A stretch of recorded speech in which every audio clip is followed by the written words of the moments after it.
Good evening. Episode 291, longest running episodic, whatever it is, we don't know. The Burrell is here. Big Scott 35 is here.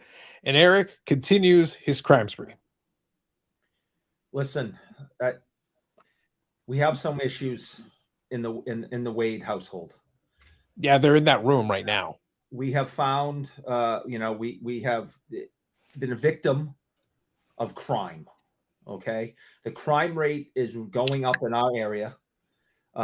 There are all sorts of reports of people breaking into houses and cars and all sorts of stuff.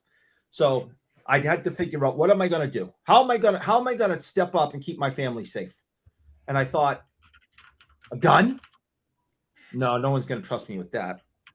Nice. An alarm system, too expensive. So I decided to get an attack dog. And I want to introduce my brand new attack dog named Killer to all of you. Come here, Killer. Come on. Here we go. Come on. This is Killer. Okay? And let me tell you, all right, this dog is not to be trifled with. Anybody who tries to break into my house is going to have to deal with this. Okay? Going to have to come face to face with this. And let me tell you, they don't want to deal with the Killer. You know, Scott, I got to be honest. I don't know if they have like a warranty for dogs, but I think this attack dog is defective. I think it should have bitten them in like 15 times already. This dog was trained by the German police. Wait. Excuse me, sir. Don't go there, Carlos. The Germans? The Germans? It's the circle. German. The Bundesliga. Okay, I say certain words in German, and this dog loses it, and it will just rip off an ankle like you've never seen. I wonder where this German connection came from. I'm just saying. I'm not here to talk about the past, but Killer is here now. And anyone who tries to come in and steal my cards or my bicycles, they're going to be killed. Eric, nobody's going to steal your cards. Hold on. Let me stop this charade right now, Scott. Any criminal dumb enough to wind up in Eric's house will take one look around and go, what is this garbage? And by the time it's over, they'll leave money out of pity. Yeah. They might take a crumble cookie. Yeah. But they're going to sit there, Scott, and they're going to be like, this man needs this more than we do. And they'll just leave some cash. And they'll be like, you know what? Get some better shit.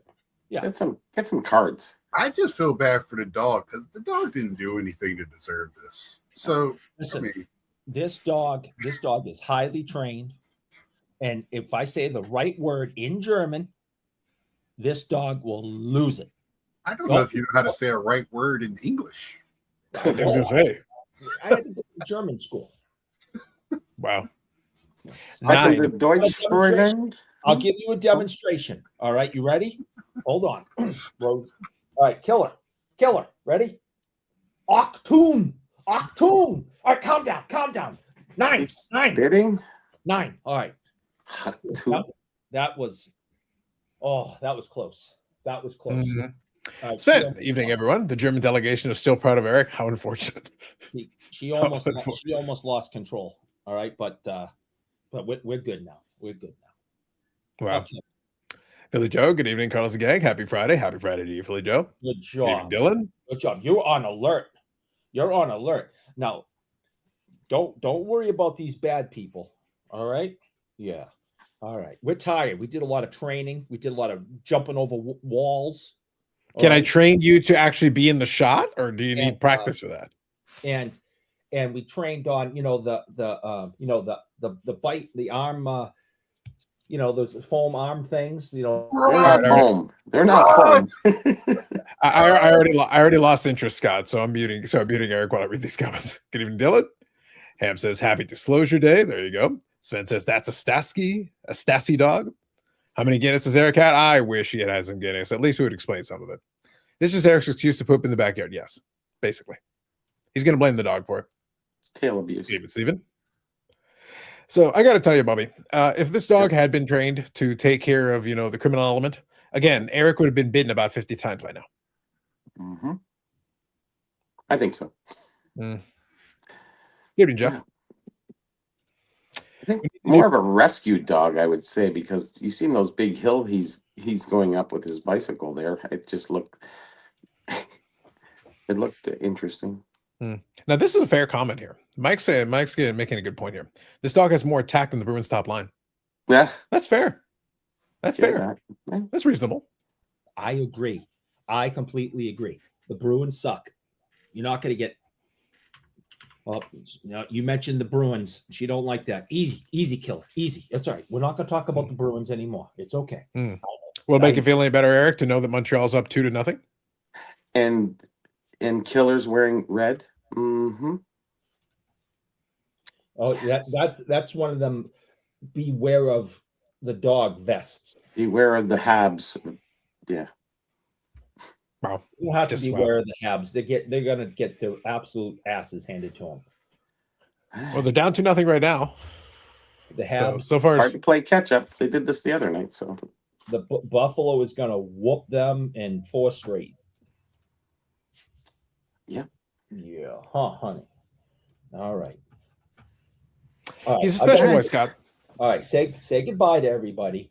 And we're gonna go put you back in and get your spiked collar, all right, and put you Can back the dog stay and you leave? in your barbed wire cage. That's the only thing that can contain her is like electric fencing and barbed wire.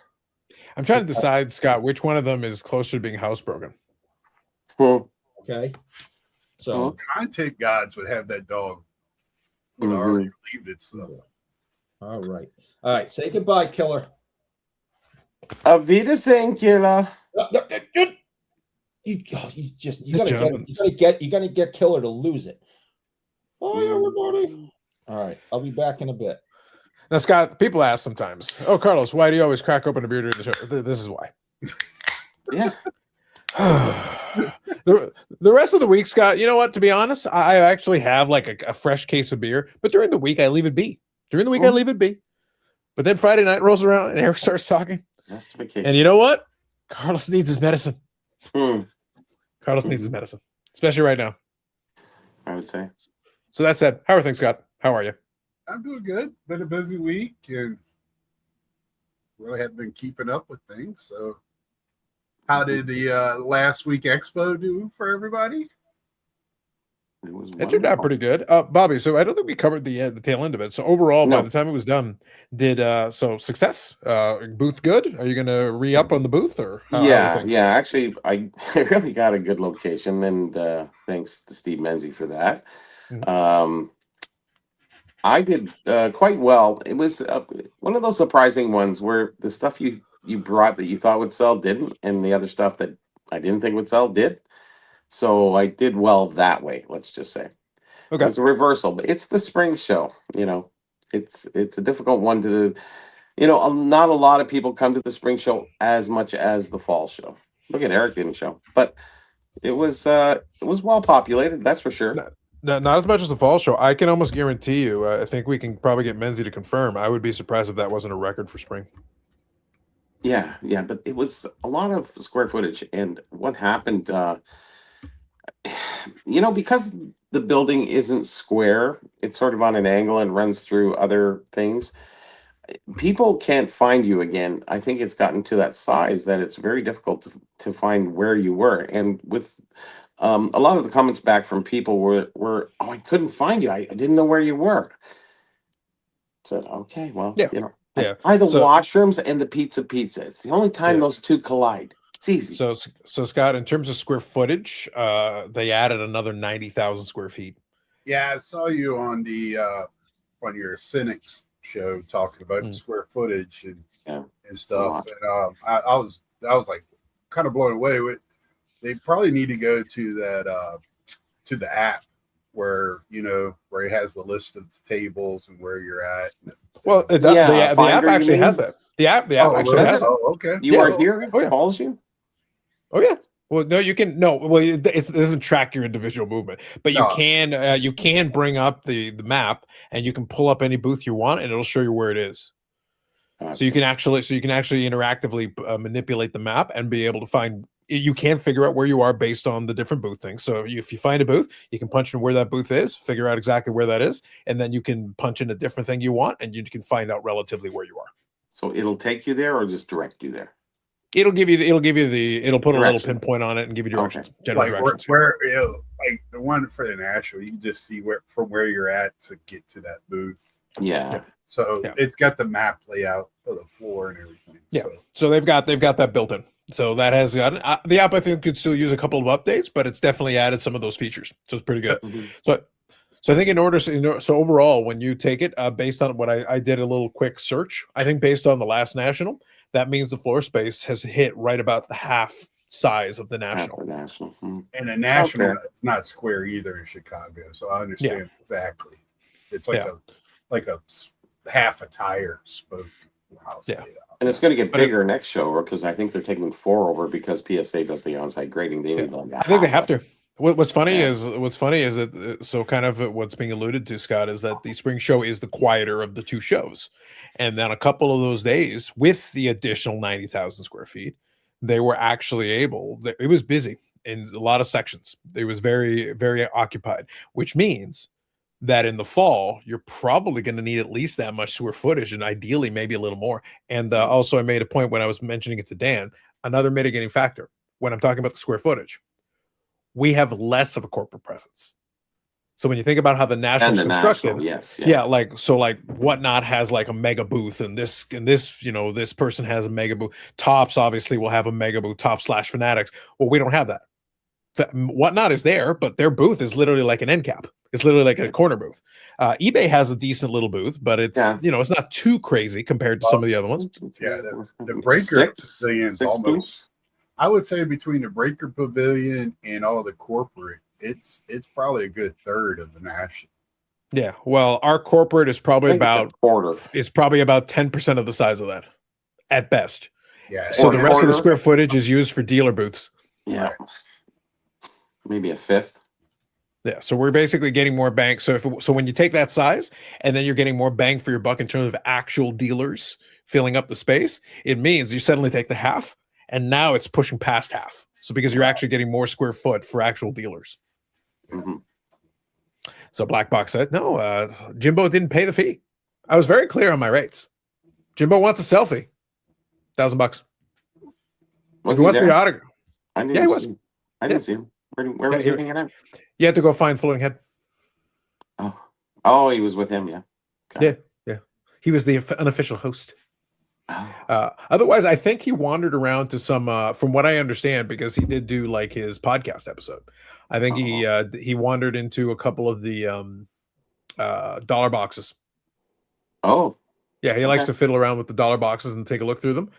There are a couple of dealers that usually will be good for that, and if you go there early, you can flip through. Sometimes they've got some decent stuff if you flip through it. Yeah, there's actually quite a few dealers with so-called dollar boxes. A lot of things in boxes that were ungraded, which is really good for a lot of people. There was a few people I wasn't able to find the second time. Yeah, that's fair. Yeah.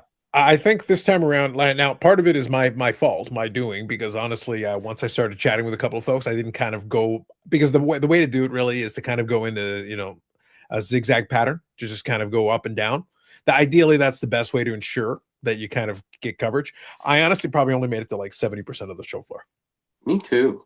The first day, I didn't really get around. I got around to a few main ones, but I left some for the next day. And then the next day, with setting up your booth and walking around talking to people, it was just, I didn't get to all the different spaces. Not until, I don't even think I hit everything. I think I missed a lot. Well, let's say 20% I missed. I would say probably the majority of what I missed was in Hall 1, because Hall 1, because Hall 1 there is quite a bit there. It's one of those things where if you're not paying attention, obviously a lot of people see kind of the CSC dealers and those guys, so they go, oh, they're just Pokemon. It's like, no, they're not. Like when you walk by, they have showcases with sports in it. You mean the second part of Hall 1 or the Hall 1, the straight in? They kind of use the whole Hall 1. Well, the Hall 1 is kind of the hall, and then it comes into that other bigger part. I didn't get to go see all the back end over there. I only kind of caught the first couple rows. Yeah, I kind of stayed in a straight lane, so it kind of so I didn't really examine it. That's also where they put the stage. So like when they did the interviews and stuff, they kind of had it to the side. They stuck that in the hall one, which is actually a smart move because it's not completely out of the way, but it's actually in a good spot. And then behind it, you also had a separate food court. So that was the second food court. Yeah. So that means if somebody was in hall one, they didn't have to wander all the way over to the other one. They could actually stay to this one. And that actually kept everybody from one food court from getting overwhelmed. You actually had enough space for people to be able to take advantage of it. Yeah, I found that the second part of hall one was a really mixed bag. Non-sports, there was sports, there was auction houses, there's a little bit of everything there. Well, they had the Leafs thing, the Leafs booth. The Leafs thing, that was Miller and Miller. And ComC was in hall one. Oh, were they? Oh, okay. I didn't see them. Yeah, okay. Yeah, they were over on the side of hall one. So when I went over, so either way, I was gonna wind up over there. Once I figured out where they were, it's they actually had their spot there to drop off the stuff. But yeah, it was quite big. Biggest I've seen. The hardest time I had getting around, and a lot of people said they couldn't find me again, or I don't know where he is. So it was one of those shows. Mm-hmm. Yeah. Now, Carlos, I watched your the one on the wrestling that you got. I think you said you picked them up from ComC at the show. Oh, sorry, you're talking about the pickup video? Yeah. So I got it from Ship My Cards, and then a buddy brought some cards. So Ship My Cards for a chunk of it, and then a buddy brought some cards. For the wrestling ones? Yeah. ComC, I drop stuff off. ComC doesn't bring stuff to you to the show. I did receive a ComC package, but that's separate from that. Okay, that's what I was going to ask you. It's like, why did he just bring some and then you get another package? Okay, I misunderstood. Okay. Yeah, I would love for ComC to have the option to be able to grab stuff from the show, but I could imagine that would be a disaster. Like it's like the struggle is real trying to get these packages done. They've already got so many boxes to think, and they're also intaking. So they're grabbing because there's plenty of guys like me that even though over the years I've grabbed a lot of singles, I ended up with like 120, 130 cards of stuff that I had lying around that I'm like, oh, please take that. And to be honest, if I had some more time, I probably could have grabbed another 300 or 400 cards that would have been perfectly viable for that. It's just a lack of time. And I also knew that the budget was going to be a little bit light because I've had a lot of eBay success. I talked about, the infamous 1 of 1 that I went back and forth on. Well, that card, already right there, that's $750 US. So, that's at least 751 Canadian, like at least. So so right there you grab a couple of decent sized purchases. Well, at that point, like I wasn't going to miss out on something that I wanted just to wait for the expo. I'm not one of those folks who will hold back because it's like, so that just meant the budget was going to be a little bit lighter. It just meant I was going to mostly wander around. I'd look for, if I absolutely saw something was amazing, then I would just raise the like button for Eric again. Then that would cash in, and then I'd have all the money I need. I mean, that hotel room you got from the like button, that was nice. It was fancy. I recorded all my videos from my separate living room. Thank you, Eric, again. Appreciate your like button proceeds. Very good, Eric. Very nice. Good job by you. This at all? Nope, not at all.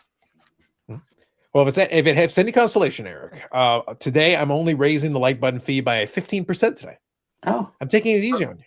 Also, I was thinking about you today, Carlos, because I saw the box top of Series 2 tops this year. Vlad Guerrero Jr. is on the. Okay, that's nice. That's nice. Good. So I didn't know if you saw it or not. I did not, but I kind of peripherally look at it. Him and Skeens are the modern. I think it was Willie Mays and Sandy Koufax. I think were the two legends. Okay, nice. Well, maybe I'll grab a couple. I'll probably do the same thing I did with Series 1. I'll grab a couple of the. They've got the. I forget what they call them. Let me see what these stupid things are called. No one answered me on this. Oh, the mega, whatever. I don't know if it's mega or I don't know if it's something else because there's like a specific name for this type of this format because this one is the what is it? 14 packs, 14 cards per. So it's 196 cards, which isn't too bad, but I don't know if it's which one of the retail. One I like to get that opposed because somebody was who was poo. I was watching Victor last week. He was kind of poo-pooing on retail a little bit, and I was like, retail has the same odds as the hobby boxes. Yeah, I thought so for that one. I thought the value was decent, like 14, because you're getting 196 cards with guaranteed inserts for that type of box. Yeah, so you get a couple. Yeah. So real quick, so hold on, Scott. This is important. This is a critical thing. Bobby needs to have answers on the Tim Tams. Go ahead, Bobby. I do. Were those the ones that Dan was talking about? So the Tim Tams, yeah, that is one that the Australian guys have done. I think they're just not available in the U.S. I think it may be a situation. So to answer the question, I think you're alluding to, Bobby. I'm pretty sure in the Commonwealth we have access to it, but it's the Americans that don't. It's the Americans that don't. I've never seen that. What is that? Well, I've never seen it either. The first time it was a new display, so I'm pretty sure I have seen. I haven't really gone out of my way to try them, but I'm pretty sure I've seen Tim Tams in the grocery store before. Well, it's like $5 for this. I went. No. Did you try a couple? How'd you find it? Did I try a couple? Yeah. How'd you find it? I'm guessing you some left. I'm guessing Burrell approved, Bobby. I'm guessing Burrell approved. Guess what? How do they take? Well, I usually don't take much advice from other people when it comes to, cookies or certain other things, because we all have different tastes. I understand that. Yeah, sure. Mine is a little particular. Yeah. And good evening, Zach. And then Dan reinforced that he loved them. So I said, all right. And I just saw them. I went, man, I've never seen those before. They look decadent to a degree. They look very simple, but they are quite good. Good. Like in a cookie, like you can't buy them all. That's so much money. $5, you get 1, 2, 3, 10. So it's like 50 cents each. Is not cheap, but damn good though. Mm-hmm. Damn good. Listen, Eric speaks of the crumble. Like he will spare no expense. Oh, crumble's expensive. Oh, that's what I'm saying, Bobby. That's what I'm saying. So you're talking about a relative bargain. I think so. Maybe I should buy that whole display then. Yeah. They had other ones too. That I don't know what it was. Caramel. They probably got a couple of flavors. I think they got a couple. There was 2, I think, from that picture. Yeah. Well, Bobby, in terms of speaking of, because war is involved in everything. I'm sure the war score is pretty high on that. For the diabetes. Oh yeah. We got to measure. We even read those ingredients? Oh my God, no! I don't even think so. Scott, the ingredients say the diabetes. I've been struggling with that the whole day today. So North Sheffield, Hogsworth, Australia. No, sorry, just kidding. Yeah. Oh, what's the actual manufacturer though? Who actually manufactures it? It is Arnott's biscuits. ARNOTTS. Okay. Biscuits Limited, and that's And it says North Vancouver, BC, so they must come in Concord sales. Okay. Yeah. Imported by. Yep. Yeah. I would totally wager that I said it half jokingly, but I'm also kind of serious. I would venture strong. You can't have Tim Tams are well known as an Australian thing for folks, but there is no way that they're continent or not. They're not manufacturing this and only distributing it to Australia. They are 100% exporting it out to different places. 100%. Well, the first ingredient is sugar. And then we have like palm oils. Palm oils. Everything bad about this is bad. Yeah, but they taste good. Eric, ingredients. The tastes good. Diabetes. That's it. I think there's a disclaimer on the end there. I got the sugars. Yep. So Zach says, and again, good evening, Zach. Dallas, you can see constantly Dr. Beckett just sitting there in the chair. Who's Dr. Beckett? I only know Jimbo. That says watching the next. Should be around in the 9:30 to 9:45. Sounds good. Zach says, Dan, thanks for keeping me recent. Keep watching. There you go. Good evening, sir. Good evening. Watching for the Eric jokes. Always, 100%. O'Meal in the end didn't say Wilford Brimley. There you go. So yeah, it's important. So yeah, the Tim Tams are. I think they're available everywhere except the U.S. That's why it works. It's like the Australian guy. It's got the delicacy. Yes, the delicacy I can get in my supermarket. I can literally waltz in. Australia would be $10 a box for us. Yeah, exactly. It's like Scott. I go all the way to get my Australian delicacy. I go all the way to my local supermarket. There's 11 in there. Not 12, not 10, 11. So a baker's dozen is 13. What kind of dozen is 11? It's somebody who like Eric who doesn't do the maths. That's That's it. what it is. Yeah, Oh, that's man. his bake. That's Eric's baker's dozen. Yeah. The machine can only make a Because he ate package too along the this way. big, so they were screwed. Can't get the 12 foot in. Yep. Did They they throw gave the up. 12 one away or? Mhm. Nice. They gave up Very on good, it. though. They tried. They tried. I get it. I think it's it's one of those things where when I saw it, I was like, I'm pretty sure I've seen them before. I don't think that's the first time. I haven't tried them, so maybe I'll give it a shot at some point. Now I Maybe the got a next time I see it. reason to come to the expo. To get the Tim Tams. That's right. Get Tim This the closest availability to the Tim Tams got this side of Australia. Might. Well, Bobby, Yeah. you're coming down for the national, right? Not this year. Oh, I'm Yeah, not next going to year. Michigan. Next Who year. goes to Michigan? Oh, I thought you were going this. No, this year's Chicago, Bobby. Is it really? This year's still Chicago, yeah. And next year, Chicago. When's Michigan? After that. next year. Oh, fudge. Okay, I got to get my schedule right. I'm coming Right sometime after. soon. Sometime soon. Right. Oh, here's a good these- call. This is a these good Tim- reference. Go ahead. It says Tim Tams for Spinal Tap to 11. Well, Good call out. Never thought Good about call it. out. Well played. They're That's a good sort call of out. like bourbon cream that's been dunked in chocolate. If that's any consolation to anybody. I don't know what bourbon cream is. It's a Peak Friends, a Canadian company. They're sort of these chocolate biscuits with chocolate in the middle, and it has this sense of not taste of bourbon, but it has a different taste, a different kind of chocolate taste. Interesting, anyways. Very famous in Canada, but they've been around for 70 years or something. So, There you go. and I've helped them. Mm. Good. Now we had our Tim Tams review to Yes. start off the show. I like it. Now, believe it or not, Can't get any more. Sorry. So do y'all have like tasty cakes? I'm gonna find out something. No, got. we have different other things like Hostess cakes. there's a lot. There is a lot of stuff though. There's a lot of stuff that'll be specific to it. I don't know how big of a chip guy you are. You can always go for the ketchup chips. I We- Not my started- jam, but that we is started getting those here. tried now. one. Isn't it amazing how the states have never really had a lot of flavored chips? You've had some, but I mean, we've had like So shit what? for Hey, now 40 they got- years. Well, Now it's Bobby, all- you just everything. said the states, and you're speaking of culture, and this is all I have to say. I'm just showing it on the screen. I get it. Waiting Yeah, for it. that's all I have to say. Oh, They don't- okay. A lot of people in the states don't know what salt and pepper is. So A lot Well, of we people have in the same- roasted chicken. We have poutine now. They We do. have pizza. Well, the pizza was back in the 80s when it came out. It was weird. Mhm. Grape, orange, and cherry from 1979 when I was a kid. It goes back. Just saying. Mhm. Smoky bacon, my favorite. oh, Oh, come on, dude. It's on. It's funny.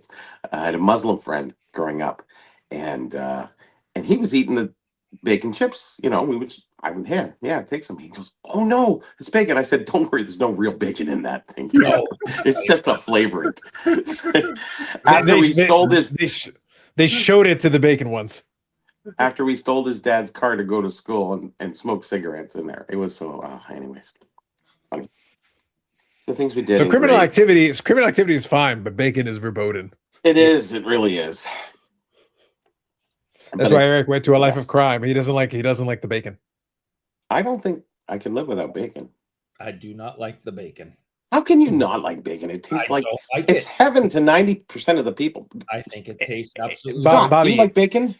I don't I like love the way it bacon. smells. Fucking right you do. I don't. Yeah. I can't eat it on everything like a lot of people do. But Bobby, today, Mhm. I was downtown. Today I was at the office, and for lunch, I had a BLT. And what does the B in the BLT stand for? Bacon. That's right. I can't stand the tea. No Yeah, so thanks. I don't. Just gross. The tea, you don't like tomatoes? Can't I don't like stand- tomatoes. I had a clubhouse yesterday. Mm. I I bought like that bacon that comes, it doesn't come in the refrigerator, it comes prepackaged by Maple Leaf or whatever, and you just cut it open and then use it. It's kind of crappy and very expensive, almost like Tim Tam kind of expensive. So just saying. Mm. Mike says pineapple crushed cola. There you go. All right. Pineapple crushed cola? I don't think we have that here. I'm sure they've tried it once. So I was laughing because the basically downstairs, they've got a lot of plazas. So a lot of the downtown offices, they've got the little plazas downstairs. And in the Rexall, so Bobby will know what this is. In the Rexall, and sometimes I look at the specific location that I have near my office. I'm not going to say where the office is, but where the office is, that Rexall. Sometimes I'll look and I'll be like, does anybody else get these flavors? Because sometimes they'll have different flavors of the cola. And they had one that was like, I'll see the next, if I see it on Monday, I'll actually take a picture of it, Bobby. But they had like a couple of weird flavors thrown in there. I'm like, is this like a test run? Like, what is this? Like, Maybe I had never seen it before. Yeah, so I'll take a picture and I'll share it with the text thread and we'll bring it up again. But it threw me off. I was like, I have never seen that. That is it. So I feel like maybe sometimes this could be a situation though, where maybe it's a test market. Because because I know that because Rexall's a franchise, but at the same time, certain locations may get certain supplies as a test market because sometimes I'll see some at that particular one that I don't see at the other ones. Mm-hmm. So maybe they're getting a limited run to try it in a specific place just to see how people react to it. Rexall's like Walgreens, so the pharmacy kind of shop. Yeah. For the most part, it's pretty standardized, but sometimes they'll throw me for a loop. Sometimes they'll throw me something in there like, oh, I've never seen that. That's kind of interesting. Good evening, Orlando. Refactor Jones, good evening. So let me see if I can parse this out. I want to make sure I read this. So PSA Grading Society that I'm no longer part of. The bulk times are going to get stretched out again per PSA announcement coming soon. Well, I think the Hoagie, Ryan Hogue, was on Sports Card Nonsense and he kind of alluded to that. So that wouldn't surprise me. I see them extending 100 to 140 days as a new norm with no working days. Could be. Paul says it's the B stands for beautiful. Fair. Also says, no PSA May failed as we're getting more submissions than ever for the month of May. That's true. So, Scott, so far, the new revolution is like the old revolution in the sense that it's not working. More people are sending cards. So it's like, when you tell the little kid not to put his hand in the cookie jar and you come back the next day and all the cookies are gone. It seems like that's what's happening. Don't grade at PSA and everybody's great. Scott, listen. I haven't graded in several months, so. Scott, had I been able to get, Yannick is obviously, indisposed. He's busy. He's occupied on important business, important business. We'll leave it at that. He's occupied on important business. He is. However, had he not been occupied on important business, I was about to send him all the way down to Eric's undisclosed location. And I was going to have PSA grade every single one of Eric's lemons. Oh, I did some. We were literally going to make sure that PSA in the month of May had at least 40 million cards just in the 1 month. And they're all trash. They should all be in the garbage can, but we were going to make sure. I don't know the direction. Scott, when I hear Boston Card Hunter talking, the first thing I see, the B there is for Boston. As soon as I see the Boston, I'm like, fuck you. The second thing I think of is that is a challenge, sir. I did pick that up is a challenge yesterday, but I haven't sent any in a while. So. Yeah. I used to say on the weekend, actually. Ooh, fancy. We'll get into that in a second. Let me get caught up in the comments here. Falsey says, Carlos, did you have May on your BT? Damn right I did. Extra mayo, actually. So I call that the fuck you, Eric. So it's more and more he's German because he doesn't like bacon. How an American is that? Doesn't like hot coffee, so he doesn't like really breakfast. That's kind of European too. So that's part of Germany. They're just European. Okay. No, they don't have breakfast. They sleep in, smoke cigarettes. Well, also Scott, Eric talks about how much he likes Guinness, so he doesn't like beer. So that's how. The personal views of this channel are only of the people giving those views. I'm leaving. Cigarettes, not eating breakfast, drinking coffee. Yes, that's I'm skinny. I'm not. You just describe Eric's ideal existence. Butt bacon. Look, you just describe Eric's ideal existence. The Germans. All right, let me finish reading these. Good evening, Keith. Ham with the bacon emojis. I love it. Yeah. in all caps, bacon. That'll teach him. Is it an East Coast thing? All right. Thank you, Mike. Yeah. Per PSA. That's right. I'm not going to read the comment, but you can all read the comment. I understand where he's going with it, though. I understand. Listen, that's a mean thing to call Eric. Mean. True, but mean. Time to send it, but nobody else. This is nice. Yeah, it's not going to happen. I sent my first card to PSA this year. See, Orlando, that's it. It's all because of you. They all followed you. Who would have thought PSA boycott was a market gimmick? PSA boycott thing was never going to work. The key thing with Boston Card Hunter is that no one will love Boston Card Hunter as much as he does. He's like, you guys, I'm going to start a move. It's like, listen, Scott, I said it half jokingly, but also if it wasn't for the fact, like when we were at the Expo, obviously, look, I know a guy or two in the PSA booth. If I wanted to have something graded or submitted, I could just hand it over and it would get taken care of. It would not be an issue. But the reality is, I didn't have anything that I felt warranted it. And I will have in the fall, I can tell you right now, in the fall, I'm going to have a couple of cards graded, Scott, because they're going to do on site. So I want those cards back, directly. So I'll give it to you, but then I want them back directly. So for me, it makes more sense to do it that way, as opposed to sending it off and then waiting, and then they ship it. So I will pay, because they're the ones I'm going to do are kind of ones that are more for personal PC. How much is I want them back directly. on day? We're going to see. Usually it's a little bit more than the common one. I think it's like in the $100 and change range, something like that. Okay. But it 50, right? It's last time it was less than that.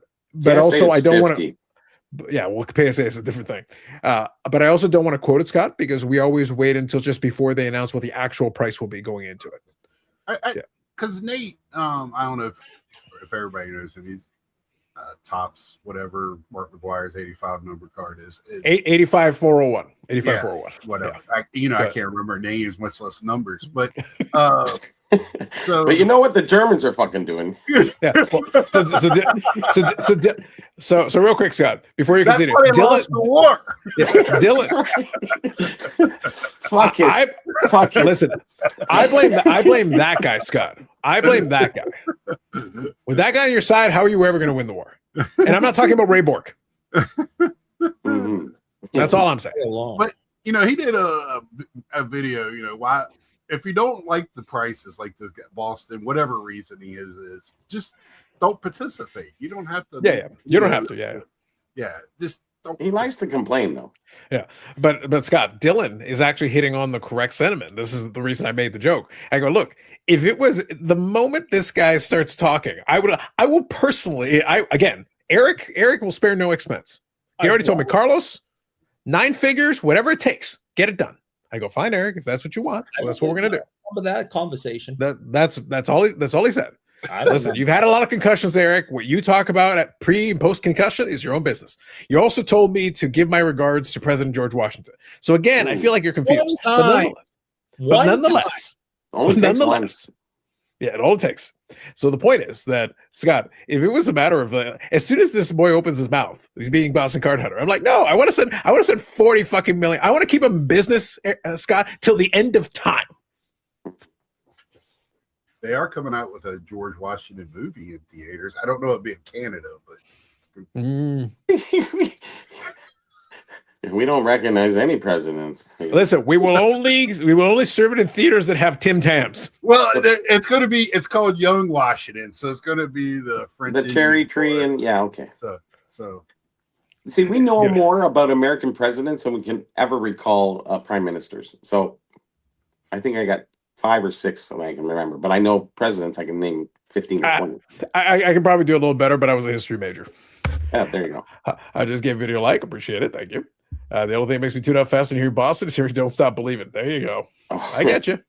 I get you. Ken, I understand. Yep, absolutely. Scott, there's nothing that makes me want to do something, out of spite faster than somebody going like, we should do this. Shut the fuck up.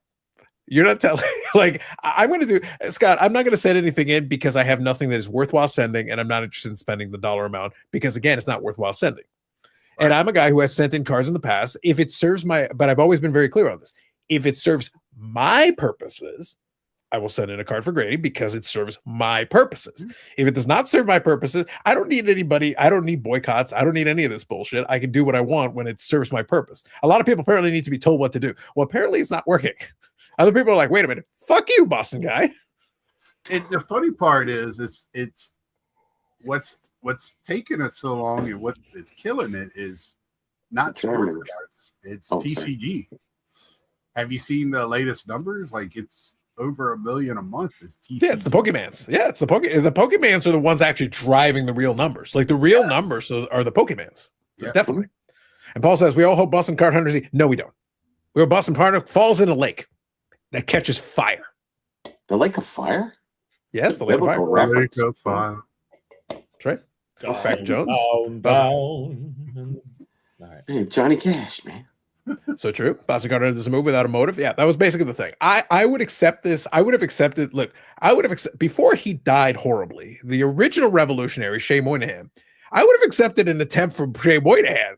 Well, I assume, Scott, he died. There's no way he would have abandoned the revolution without dying. I'm assuming he died. I don't know. I haven't I factored. don't know. He just came out with a cardboard. What is it? The Golden Age. It's a golden age. yeah. There you go. Listen, mine. I'm old too, so you know. Scott, I keep tabs with my old friend of me. He is a content all-star for me. Okay, he's a content all-star. Mm-hmm. I mean, His war score is super high. Mm. Yeah. The announcement video, that was good. Yeah, it's like watching the burger joint Lyle be around the box. Someone calls a boycott. Yeah, well, good luck. You know, he tried. I think he had the much hobby influence. LeBron says he's the greatest. Well, listen, Eric says he's the greatest too, all the time. The problem that Scott Eric usually has is that LeBron does tend to flop too much, or as I like to call it, Bobby-oring. Stop it. Mm. I cannot. Well, I had to hear about last night's game, and it wasn't about LeBron. It was who they were playing. I don't even know who they're playing. But that word, Oklahoma City. there you go. Yeah. Buster Carter was trying to reboot the Boston Tea Party. He's got to try, man. He's got to try. Mm. He's got the branding going. I don't like talking crap on people. Man, it's hard to keep my mouth closed with certain people open there. So there you go, Dylan. Listen, embrace the hate. Mm-hmm. Sometimes being a hater's fun. Look, Bobby, I'm never going to recommend it to anybody, but sometimes being a hater is a little bit fun. Got to be honest. Yeah. As a man of peace, not that I would know, but I'm saying, hypothetically, Scott, hypothetically being a hater is kind of fun. Yeah. Yeah. We'll have to experience that one day firsthand. One day I'd like to try. One day I'd like to try. PSA claims 60. Yeah, PSA claims 60% of the cards are TCG. Well, a refractor. I don't know where you're getting that number. The gem rate pulls up the data. It's like 80%. It's like we have a number. We don't need to claim anything. Like we could literally see it. 6% of cards graded are TCG. Yeah. Yeah, I'm gonna need you to cite that one because the gem rate number is there and it's way higher than that. Yeah, I just saw numbers yesterday, and it was like crazy. Baseball was like a way distant second. Oh yeah. No, it's not even close. Let me see here. So in April, the month of April, they did 2.21 million. 2.21 million. So let's see. 2,210,000. And let's just see what TCG was. So 1.52 million was the TCG. Divided by. We're doing the maths, Eric. We're doing the maths just for you. Well, then I'm not paying attention because I refuse to participate in such nonsense. Eric's a math denier. It's not real. All right. It's like Guelph. Math isn't real. So just shy of 69%. Nice. There you go. Ed tells you right there because I think he was the one who shared it with our group, Mr. Weskerdrift. Yep. I appreciate the Beavis and Butthead reference. Yeah, I saw that. Eric says he's the greatest all the time. What are you saying? Testing your inner Ron Burgundy. By the way, kid, though, you got to admit, Michael Jordan spent an entire speech when he was being inducted, the Dave Smith Basketball Hall of Fame, explaining how he's the greatest. I he did everything short of say he's the greatest, but he implied it very strongly. I believe somebody stole second base and stood up before he got up and talking about how he was the greatest. I was just about, that's what I was saying. We're on the same page. Me and you are on the same page. But counterpoint, Eric. But counterpoint. The greatest. But counterpoint, Eric. He was the greatest. He was correct. I think Mr. Ali used to rhyme how he was the greatest. Yeah, that's a situation. That's a situation, Eric. Where that's where I walk over and go facts. Yeah, no, Tyson. Facts, Ricky. Tyson at his peak was the greatest. But anyway,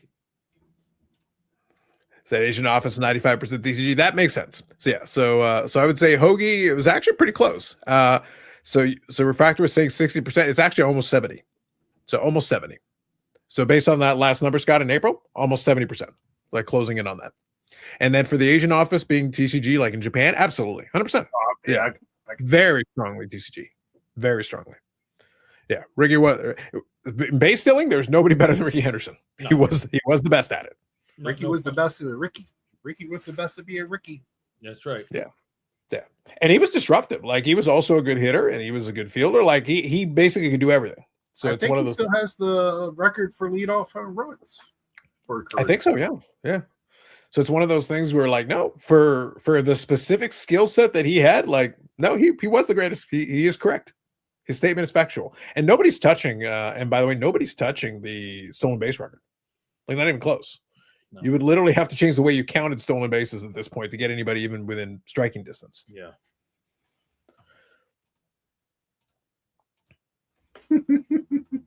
WNBA is another metric entirely. We got to use a completely different metric. New maths. I'll get Eric in charge of it. I don't care what maths you use. You can't save that league. What if the metric is women's basketball? No. Well, I can tell you right now, I don't know what saving they need.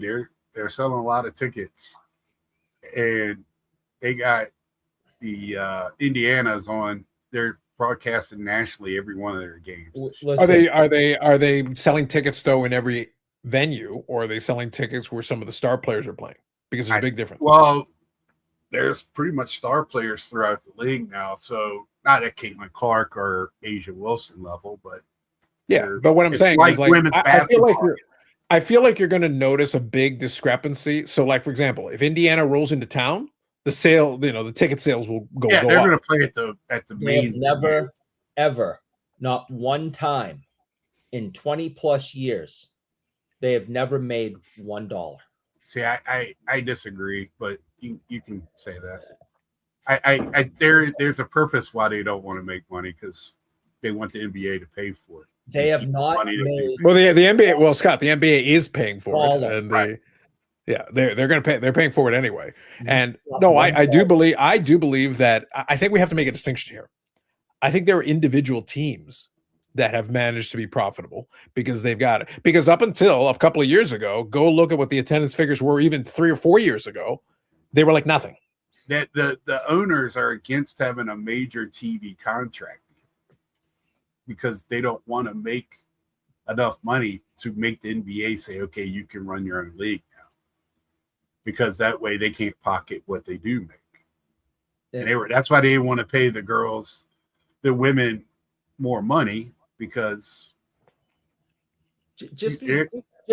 Before I go further and continue to poo-poo this horrible product, I didn't realize that. I didn't realize. Hold on. You could be both. So far, Eric, you're on the record as hating America, hating the troops. Do I need to add women? No, because that's the point. Before I go on, those who may not remember or might be new to this, remember, my favorite sport is not hockey. It is women's professional cross-country mountain biking. But that is because you're a creeper. And That doesn't. I have been coaching girl sports for like 30 years. So I'm going to refrain from the joke for legal purposes, but it's there. I am all about women's sports. Okay. What was that thing? I couldn't even repeat it. What was it? Women's skiing, Okay. puck PSA shooting something. I don't know. Say, right? You guys wouldn't even Listen, know. Eric's favorite movie is Emmanuel in Space. His favorite sport after that is women's mud wrestling. Like, he's all about it. I've think been it's watching. Jello, but I've anyways, been yeah. watching. The women's. Why not sports both, Bobby? Spain all week. Mellow. We should go. All right. I am very pro women's sports. One of my favorite athletes of all time, Jackie Joyner Kersey. All right, I'll move on. With that said, He said all three the names. WNBA is complete and utter trash. The product sucks. The players suck. They've never made $1, and that. Hold on, Scott. I'm just going to do this right here. A long time ago. And that league should have folded a long time That's ago. better. And very few people disagree. Scott, I got a ticker for this.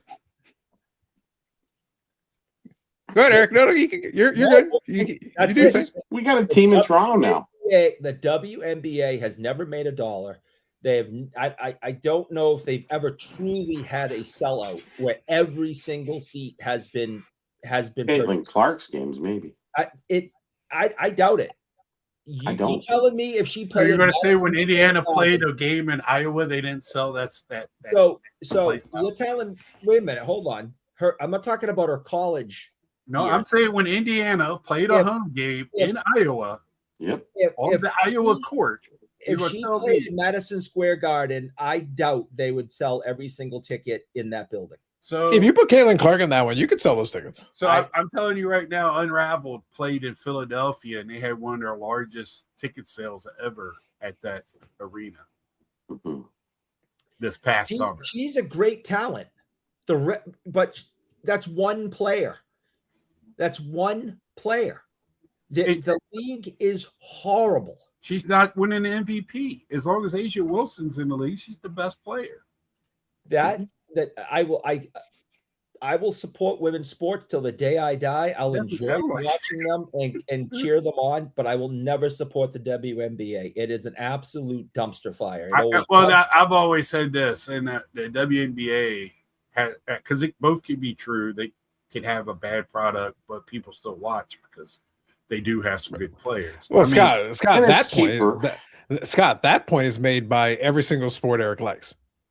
Yeah, pretty much. Yeah, that was a weird string of sentences, but it was the WNBA has its issues, but me and Ed talk about this all the time. Like, and I've said this to Carlos.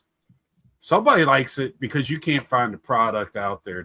The singles cards are expensive if you want autographs. The big players are expensive. Scott, do you think there's any truth to the possibility that there are people who like to talk down the league while spying all the product? Yeah. It could be a clever, it could be a ploy. They're the flipper market don't even know who the players are. They just get them and look at how much they're selling and sell it. And I'm sure that's happening in all sports. Yes. Thank you. Yes. And I mean, so I'm not saying that, but there is a market out there. I'm in a WNBA couple of groups on Facebook that for trading and selling. So, as sad as that is, I like the league. So Yolanda Neff autographed jersey right there. Okay. So anyone who gets mad at me for saying the WNBA is trash and I'm against women, I'm probably the only one that's got a woman's sports memorabilia hanging in their room right now. So Eric, on a scale of 1 to I have yes, 4 autographs right now hanging on my wall right now. So Eric, on a scale of 1 to yes, how high would that jersey test for steroids? Mm-hmm. No, Yolanda doesn't do steroids. Bobby, on a scale of 1 to yes, how high would that jersey test? No. Yeah, I think that's an F. I want to know. I want to know, and this isn't to challenge you. I actually am curious. What autographs do you have of female athletes? So I have Cheryl Miller. Very good. Yep. Yeah. Yep. I thanked her for being the first woman to make me care about women's basketball. She was very talented. Yep.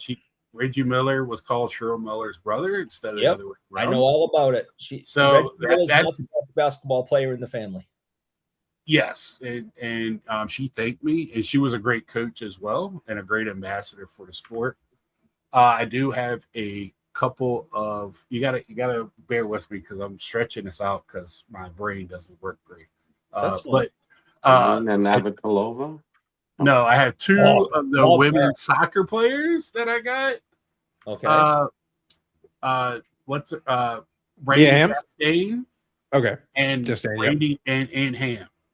Yeah, Ham would be one of my guesses. Yeah, because Ham they would be had that whole Olympic team there at the last Cleveland National. I'm big fans of both those players. And then I got what's her face, one of the great players from Connecticut. That talked down on. I would love to have Rebecca Lobo, but talked down on Caitlin Clark a little bit, but backtracked. Wow, I don't. Taurasi, they're what? Because her mom, Deanna Taurasi.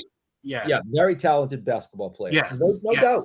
And No doubt. and the picture was great because my favorite player, Kelsey Plume, was Mhm. Gardner. So that's on my bucket list to get her. I like to get 8x10s autograph, and I like to get them in person. So if I can just say one sentence, it makes me. I get chills because I love meeting these people. Sure. So yeah, I used to watch Connecticut and I don't like their coach too much, but Gino, Yeah, man. Gino's you never know about Gino. Is he gonna is he here or is he here today? See, You know, you I just love don't know about- 90s women's tennis as well. You know, that era of women's tennis was awesome. Oh God. It wasn't so top heavy where you had two women that just dominated. It was a group of women. That Oh was really yeah. good. So Yeah, the 90s. the men's at that time was excellent too. I don't well, like the it too 90s, much the now. 90s women's tennis in the 90s was awesome. Right. Awesome. So I have some bucket list on that in that group as well. Yeah. So Then You know. then the Williams sisters came in and just said, "Hold my I beer." was thinking of getting a Rolex, Carlos. What do you think? Just I think it'd be good. I'm going to pause you. so have y'all? But okay, you hockey guys, have y'all been watching any of the? no, EW? we don't watch. And listen, hockey in I've Canada. assigned Eric to personally analyze it. I'm expecting deep analytical content from him. I It have is- not watched a game because I am bothered What? because I am so pro women athletes. I am bothered that the PWHL doesn't allow them to play at the same level of men's hockey. This What is no that? hitting crap drives me nuts. Oh, they can. Is it like pickup hockey or league They're hockey? not. You cannot open ice hit.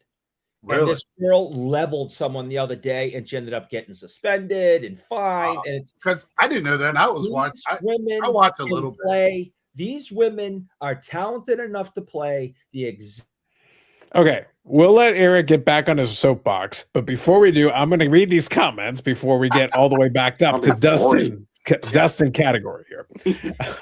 So, Brian, good evening to you.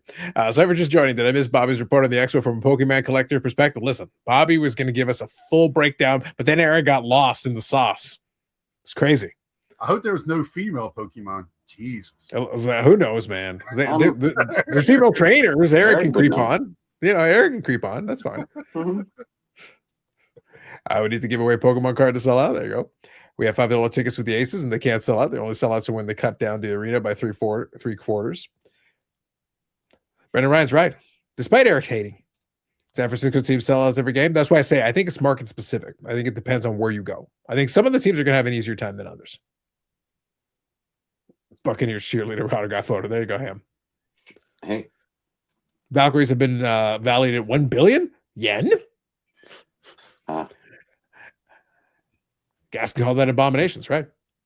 Manuel Rayom, Jenny McCarthy. Jenny McCarthy's not an athlete. good one though. At least Aaron Andrews is athlete adjacent. Right. Mhm. You know, there's an adjacency involved.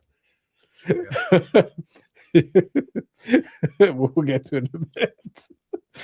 I just like that Jenny McCarthy was included in the list. Oh. I hope it's not Okay. a picture of Aaron Andrews' leaked photo. Who knows, man? Listen, it's Ham. Who knows?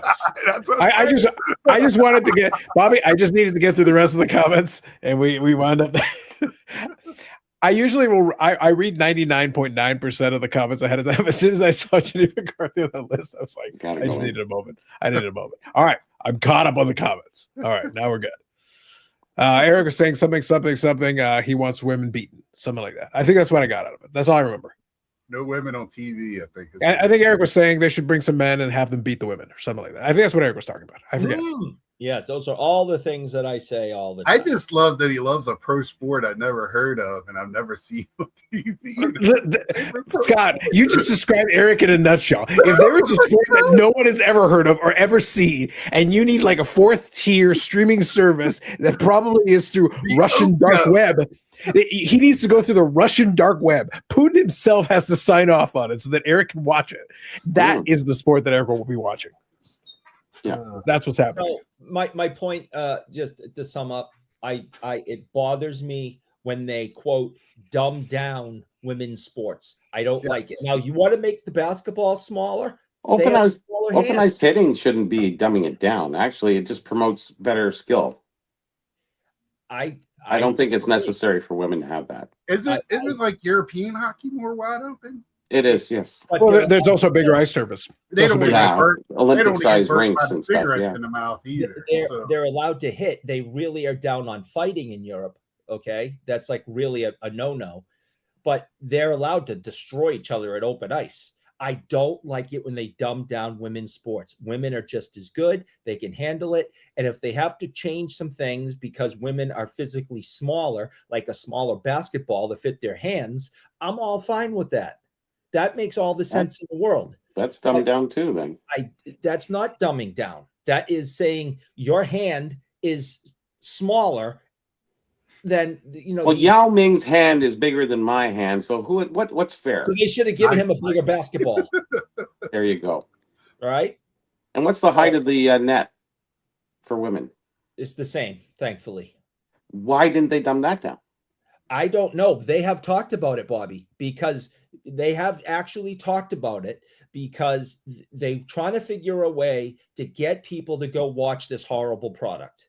So one of the things that has come across the table is to lower the nets so women can dunk, which is disgusting. No, the only person that talks about that was Shaquille because he said that's the only thing they're missing. But there's women there dunking now. It's going to be another 10 years. That's going to be a normal because they're more in shape. They learn how to jump. They're already there's a freshman in college dunking now on the regular.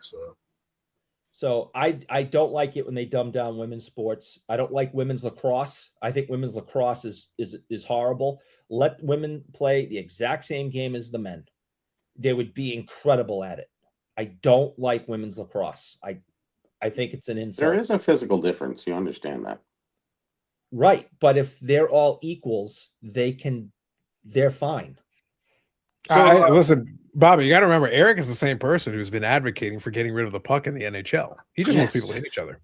I was getting ready to say, you want a UFC fight to just break out at the hockey game? Yes. If they would just get rid of scoring in hockey. So Eric wants to go he liked the 80s. But in the 80s, defense was illegal. So he liked that. If defense is illegal, it's fine. But if you're not going to completely ban defense, then the alternative is you could ban scoring. And by doing that, you just get rid of the puck. Solves the problem. Two birds with one stone. People just skate around and bump into each other. It's like women's MMA. This elbowing shouldn't be there, for them. I don't think it's good for them.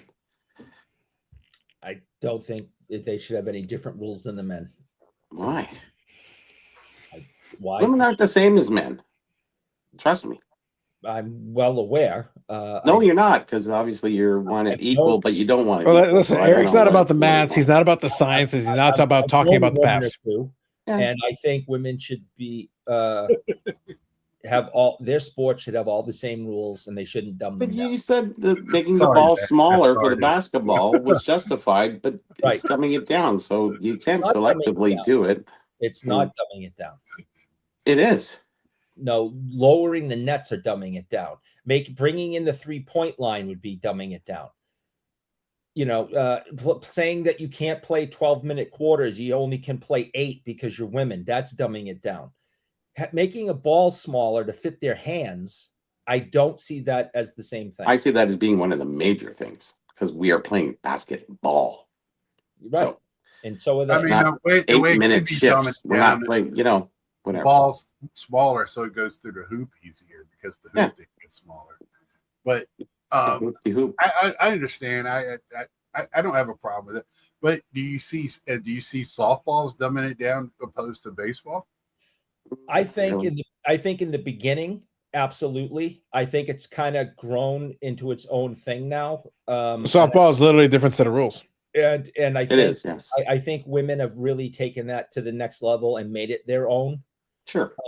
So I don't really have a problem with it. But think about originally when the sport was first invented. Yes, it was dumbed down baseball. The girls have to have a bigger ball. The men played fast pitch softball before the women did. Yeah, they did. It was the same thing as softball. Yeah, And also baseball originally was underhand. Yeah, Baseball actually started as underhand. So Australia still has fast. There's a lot of countries that still play fast pitch softball for men. And they have Tim Tams. Yeah, They do have Tim Tams. yeah, That and is it's true. pro. Oh, And it's that pro makes up. leagues. For, Well, In civilized society, Bobby, they have Tim Tams. All I right, think so. Yeah. So Carlos, yeah, you need to police. And Bob. where are they not? He's making me hungry, and I don't like it. Maybe Amanda can sympathize with you. No, I'm not talking to Amanda if she's gonna say all that nonsense. Scott, I gotta be honest. I kind of look. I'm gonna confess to you guys. I'm gonna be vulnerable here for a moment. When Eric was yammering on about blah blah blah something, I just zoned out. So I'm just assuming my best guess, best extrapolation based on where the direction of the story. I believe that Eric was saying that women need to be physically beaten because that's usually what Eric goes to. I think that's usually his go-to. And then he wants to watch a manual in space at halftime. Mhm. That's all I got out of it. he believes. I'm assuming that's what he's talking about. Well, dumb down means beat, maybe. That's what I'm assuming. I believe that you could beat somebody down, Bobby. You could beat somebody down, beating them down. Dumb I down. would play in a dumbed down league so I can be good at it. I mean, I just think it's ironic, Scott, that a man who is basically, I think he could get injured during the course of this live stream if we like stare at him hard enough. And this is the man worrying about physicality. That's not true. That's not. We need more physicality, guys. you know, if he This sees sport's too soft.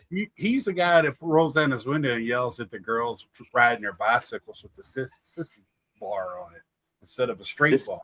Oh yeah. He'll start yelling at it. He's very judgmental. And the space in the bicycle. Yeah, Very yeah. judgmental. Had that sissy bar on there. Very judgmental. Damn. What Just are you damn. doing? I This can is see good. This is good stuff. You can't get Rick, this is what I'm saying. This is what I'm literally saying. It's no guess here. Hey, Like Rick, it's about as the only thing Eric hates more than women is America and the troops. That's the only thing he hates more. And that says a lot. Because he really hates America and the troops. Bacon. Oh my god! Because he really hates America and the troops.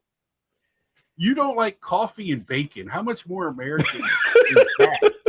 I And get my mayonnaise. bacon in Middle mayo. America just stops watching us because you don't like mayonnaise. There's going to be Eric. There's going to be people going to sports world and literally throwing rotten produce there without even explaining.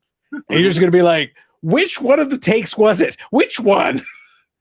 And Which they're one gonna of be the rolling things? in with 45-gallon drums full of mayo. Oh, That's all you're getting.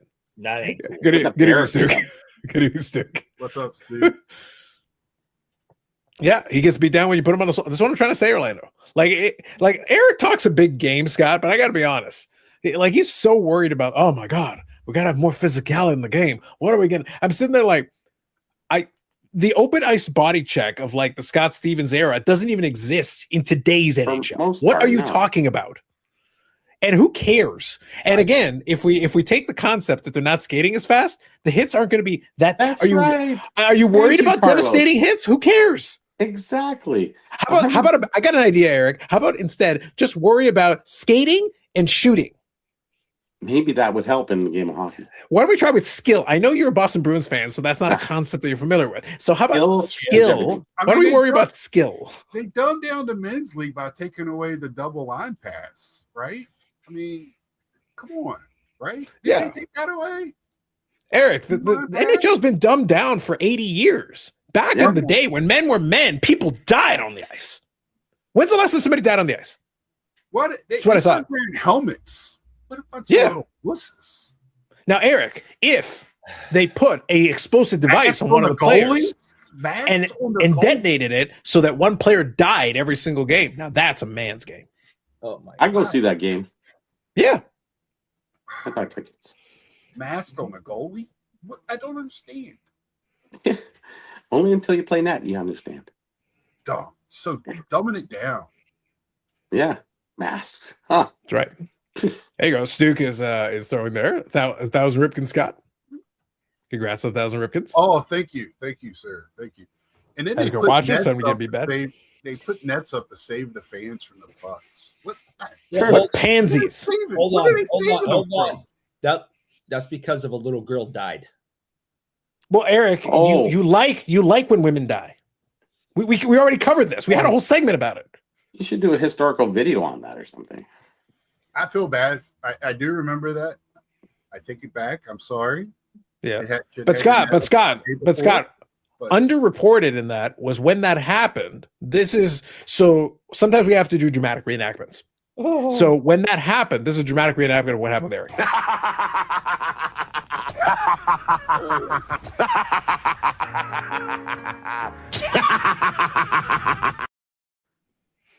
That last cackle was maybe a little too much.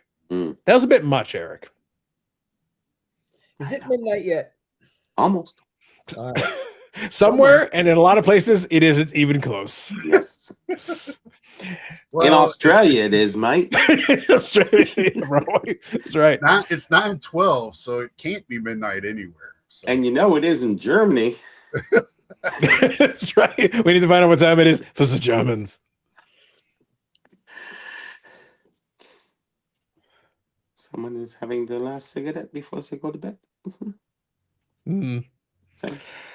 We've gotten a lot of places that I wasn't expecting tonight, Scott. Oh, and you know what the worst hour part? too.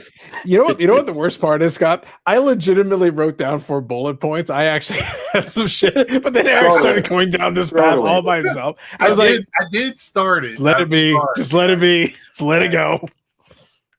Okay, I'll get us off that subject. WNBA is complete trash. It's not my fault. No, it isn't.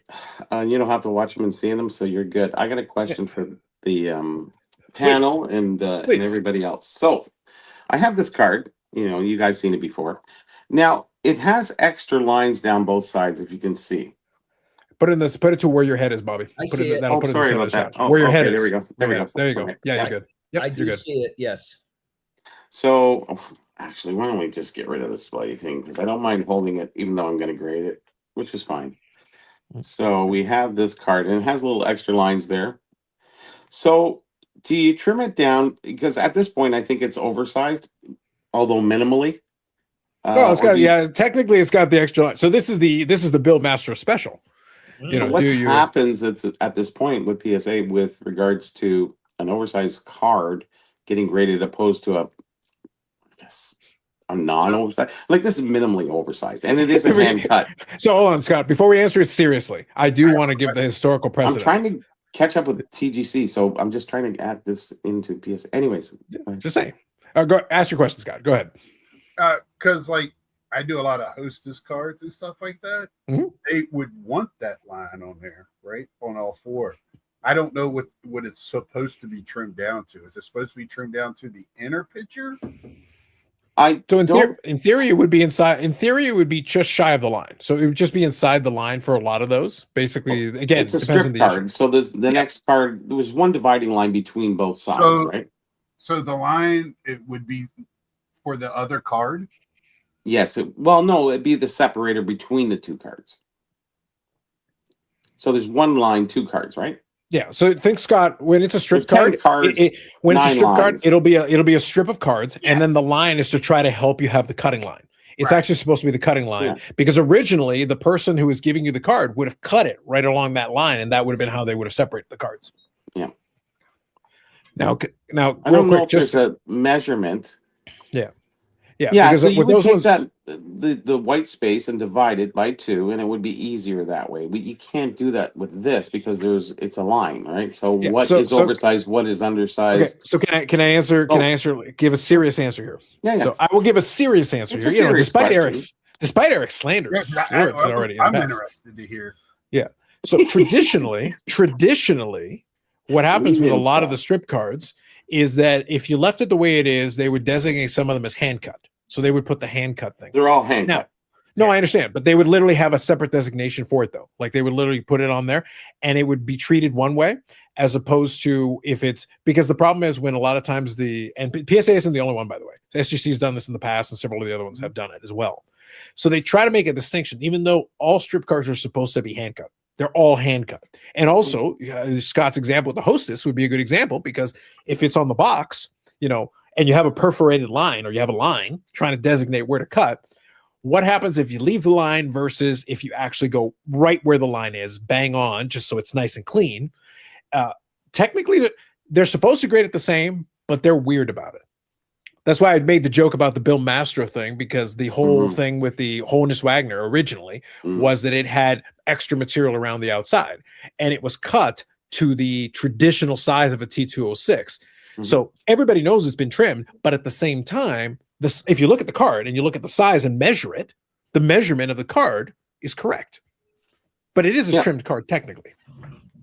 Yeah, it is definitely. And with this one, it's a little different. Like if you didn't have those lines, what is the pure measurement between the line and the card base, you know, where the picture goes right to the edge. So that measurement should be taken into account. Now, is that even between the whole strip? I'm going to have to measure that. But at that point, I would think that if you're darn close, can they really, like, honestly, we're talking a millimeter on the one side. The other one's almost like I've asked like different companies like what they want when they get it in, because I've had like so tag. much different tag. See what Ed wrote for you. You know, that's why I was interested to hear y'all's opinion, because I have always been told, like with my Hostess cards and some other even like I got some sheet cards from the late 70s and 80s that I've gotten graded, and they kind of wanted the line on there. So yeah, I don't think so. To kind of answer your question, can't have Scott, a line on both. Yeah, to answer your question, Scott, I don't think they're consistent at all. Like, I think they make it up depending on who you ask that day. My opinion. So let me offer my opinion, and then I'd love to get the chat's angle on this as well.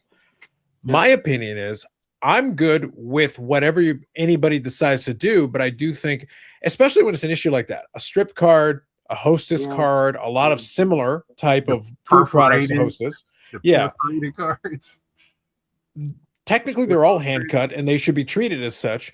I actually don't mind the idea of grading what you got, because at the end of the day, it is what it is. The only time I don't like oversized, and I don't want that because they'll take away from the natural grade, right? Yeah, I just think the issue is, to me, I think it's very, unless you're like, so to use the example, to use the example there where you can see the line, unless you've got like an inch of extra card, I think you have to offer a tolerance. Well, I think you have to offer cards a to begin with, so that's what I mean. I don't think that's going to be oversized there. Yeah. So, Scott, can you grab your Hostess for a second? Just grab it one more time. I want to use this as an example just to make my point here. And I appreciate the reference, Ed. Okay, so let's use this as an example, okay? So in this example, we got the 3 items there, 3 cards, and we have this perforated line on all of these, right? Yep. Now, to me, if you can still see the black and barely about past that, I'm still okay with that. That's what I'm saying. I'm just offering my opinion on this. I'm okay with this. Now, let's use that Lupinella and George Brett. So we got a space there between the two of them. If you cut it dead straight down the middle, now you've got enough white extra on the one side that, to me, it actually aesthetically looks kind of bad. Yeah. I think I'm okay if you can just barely see that black because you went right where the line is. And if you go just barely inside the line, but you're still right there, I'm also okay with that. But as soon as you start like going right halfway between the two, I'm not cool with that anymore. Yeah, because now you got a weird border. You got a weird funky border in addition to the black line. Yeah, then it's different. If you get what I'm saying. What I'm saying. Yeah, I understand. And PSA grades the whole panel as well. So yeah, so that would be, so that again, that's strictly 100%. I'm only stating that is strictly my opinion. To me, as long as you stay right close to where that line is, I still think that's valid. Obviously, it's still a hand cut card, but to me, that's still valid. The other 2 cards don't get the line. So would they be miscut at that point? I don't think they have a proper measurement. And actually, these are the proper measurements between the card to that line. I think you're more worried. I think the undersize when it would be more of an issue than that being oversized. Well, you don't want an oversized because they won't grade it amongst the same, right? It'll say oversized. It won't say a physical grade that goes towards the pop. Get oversized on that though. Yeah, it's marginal. Yeah, I don't think so either. It's such a small. It's like Carlos is saying, you barely got black line on there, so you would think the other card. I don't know how thick the black, because that's why I kept. Didn't you show a panel of those like last? Yeah, I did. Yeah, last week. Yeah, you don't have it there handy with you now. It's in the other room. I'll bring it out later. Yeah, Bobby, can you show the mug one more time for Stuke? He just wants to see the hashtag. Can you just show it on there? Oh, I'm glad you guys got that. There it is. Make Eric pay. Uh-huh. Hashtag make Eric pay. Make And hashtag praise the content gods on the bottom. So there's 2 hashtags. Anybody, There you anybody who has that mug is a complete moron. I don't understand why anybody would want something that's stupid in their house. Moron. Classic. And I got Diet Pepsi with pineapple. Well, no. I 50% agree with that statement. I 100%. Which half? Mhm. Yeah. So that's why I say that I'm strictly giving just kind of my take on it, because I think with any hand cut card, you're in this weird murky middle zone. To me, I'm more concerned with the aesthetic of the card. I want the card. Hey, hold on. I appeal. I want the car. I want the cut. I want the cut to make sense. I just want it to make sense based on what it. I know, Scott. I had to do it. My point is, because it's a hand cut card and we know it's a hand cut card, I just want it to make sense. The only thing, that's why I use the hostess example. If somebody could 100% just cut it right down the middle there with the white space on the one side and one space on the other, that looks stupid. It looks dumb. It's unnecessary to me. I think if you stay closer where that line is, I think that's appropriate. I think it looks aesthetically better. Right. To me, though, you can't do the half measure. If you're going to have the line on the one side, especially when the line does go all the way around. So in your example, Bobby, the line doesn't go all the way around necessarily, but in Scott's example, it does. If you're going to have that line, I'm okay with the line being all the way around. But if you're not, but if you're going to not have the line, then I want it to be just barely inside and go all the way and be consistent. Do it on the top, do it on the bottom, and do it on the sides. Yep. Not just on one. I don't want one line to be left, Scott, and the other 3 lines are gone. Consistency. I just want it to be consistent, and it'll still be within a small tolerance. But the thing is, when we're talking about the measurement, there is going to be a variation. Because if you stay right on the outside of the black line, barely, that's going to be one measurement. If you stay just inside of that line, it's going to be a different measurement. It's just going to be a different size card. Yeah. So everybody, I guess there is some tolerance there between. There has to be the maximum size and minimum size. I know that goes on with, the Bobby Orr. A really rare one is the General Mills. Now, there was always some with border, without border.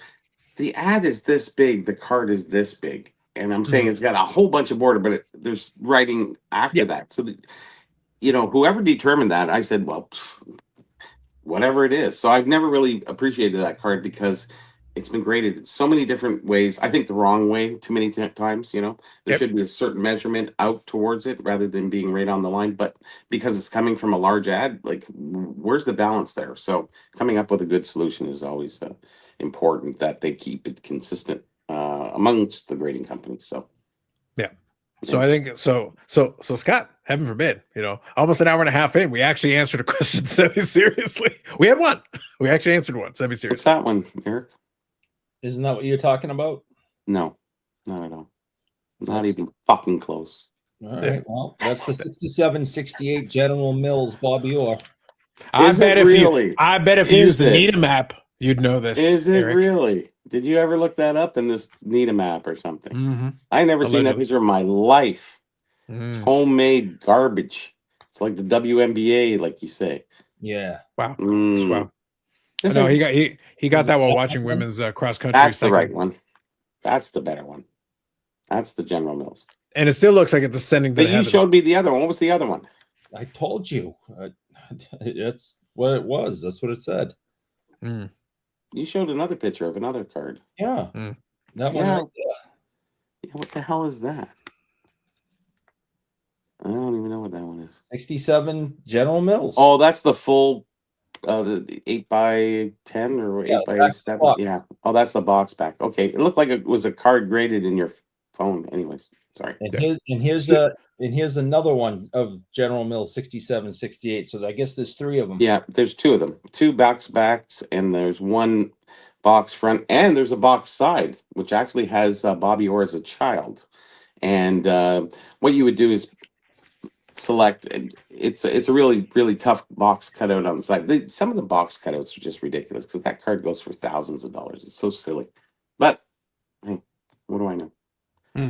Stu says, "Is there a men's NBA?" Hey, there was, but then Eric said it was too soft. They said they dumbed it down. WNBA. Eric was trying to participate, but they dumbed it down. Does anybody think the current NBA is worth watching? That league sucks. I mean, I will watch the current NBA before I watch cycling. Did you listen? The Celtics blew it because of this new philosophy: is you just chuck threes and play no defense. This is the team that should have been representing the Eastern Conference in the finals, and Should they have, Eric? Should they have? Gonna chuck threes and not play any defense. I'll have to take your word for it because I had not watched. They talk about it at work, so I got to hear it, but I just don't. Just chuck threes, no defense whatsoever, no rebounding, no crashing the boards. They just pull up, and some of these threes, they're not even squared up. I mean, they get these horrible passes and then just throw them. It's horrible. It's a horrible. I watched one NCAA game. I watched UVA play Duke in the ACC finals. That was the only game I watched this year. Basketball. It is painful to watch an NBA game when you know, and I know I sound like an old person, and I don't care. If you grew up watching 80s basketball and then 90s basketball, yeah, 80s, 90s, yeah. Okay, and now you watch this crap. It's tough to watch. Most people in my age group are watching this huck and chuck and going, what? This is not basketball. Plus the analytics. It's like every sport. They use the analytics.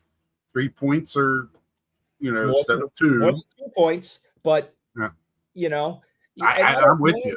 I don't mind the 3-point line, obviously, but it's an in and out game.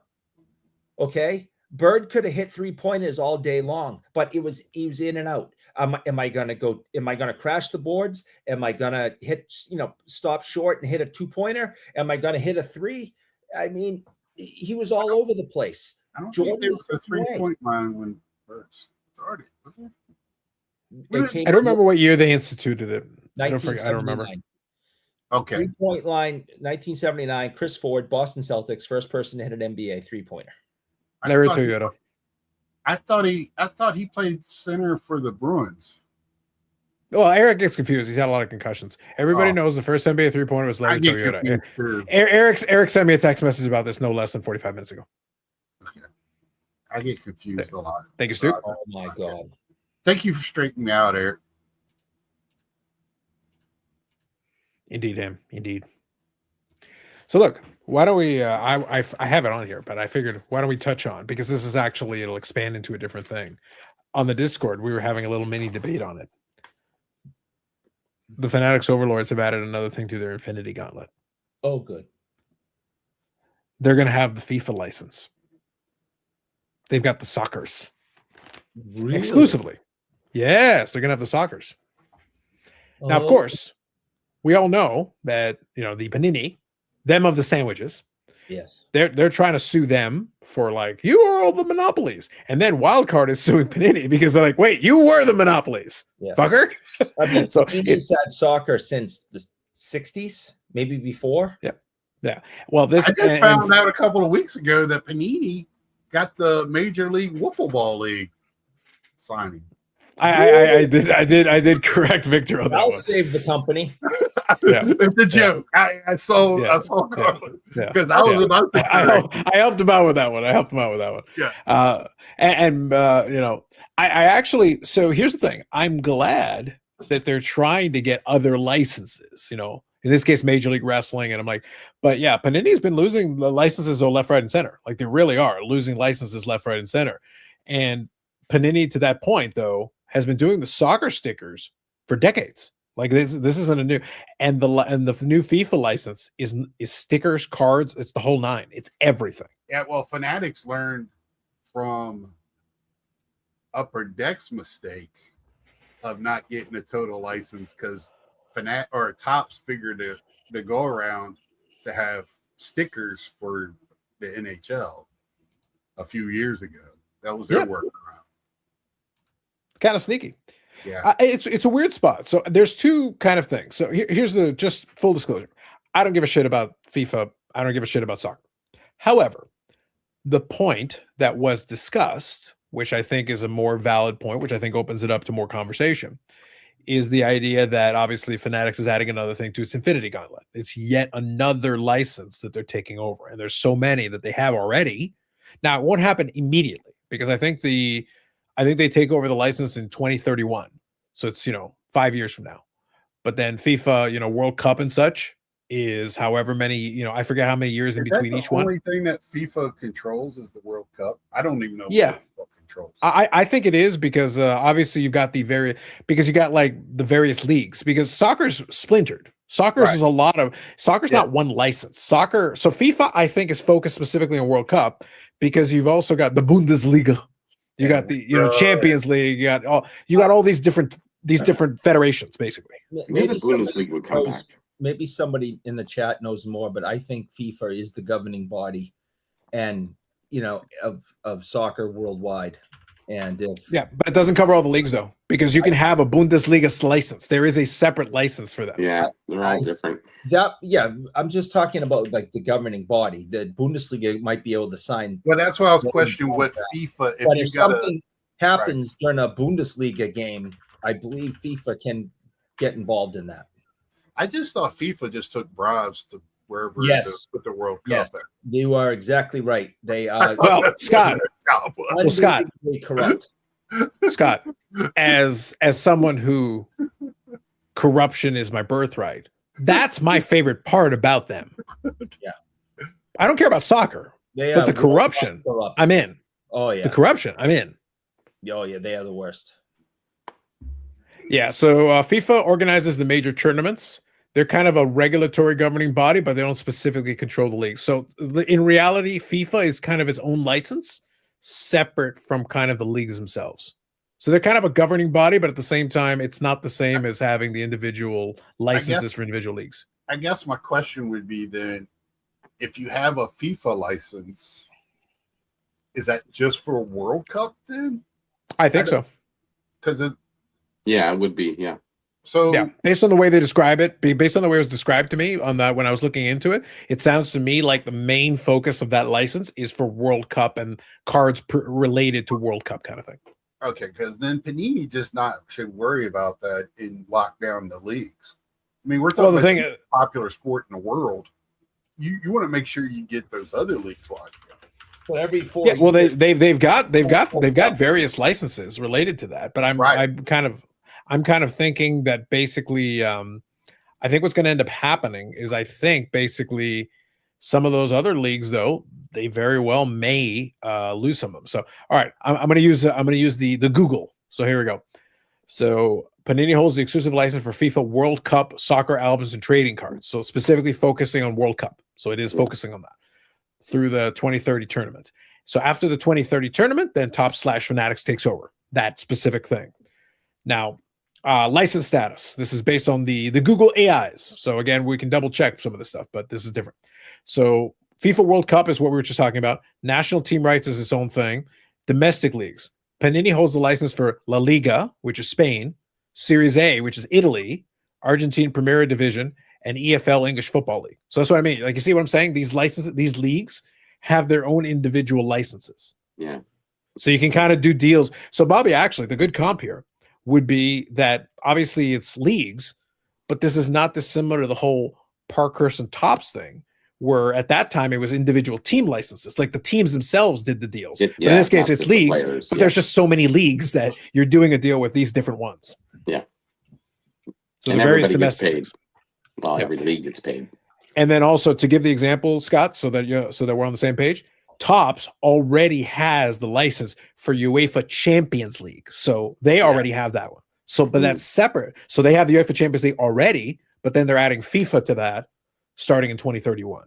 And then obviously they could potentially, as we go forward, they could start, maybe they go grab La Liga, maybe they go grab Bundesliga, maybe they go start making offers to those guys too. Topps does a living set for soccer every week too. And they got players from all over the world on that. I don't know if they could just buy the rights to a player as long as they don't show the team logo, I guess. I don't know. Yeah, that's what I say. Like probably different licensing. Yeah. I would say, I would argue that soccer is one of the more complicated ones because of the sheer number of leagues. And then players like will have like their international team, and then they'll have like the team that, and then sometimes they can be borrowed by different teams. So if you get borrowed by a team, have different laws. And then you do that. And they got different levels where if you lose, you're in the bottom two, you drop down, and the top two comes up. Yeah, I had somebody at work try to explain it to me because I didn't know anything. Yeah, it's complicated. Like that. I wanted to mention it because obviously adding yet another one, and obviously they're in progress. They're trying to grab more things as they go along.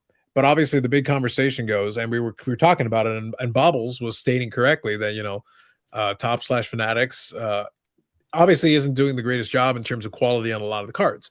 But then the problem was the conversation devolved into where it always evolves, Scott, and I want to kind of make this point. So I'm going to offer a couple of alternative topics in chat, and everybody feel free to chime in on any part that you want to chime in on. Obviously, nobody likes the whole exclusive thing because then it forces us to be in the ecosystem of one manufacturer, whether we like it or not. So whatever they produce, if you want to be involved in the current, then whoever has the exclusive license, they're in charge. They control everything. So that's usually not great for consumers. But one of the things that some people were throwing in there is they throw in the tired argument, which actually isn't proving true.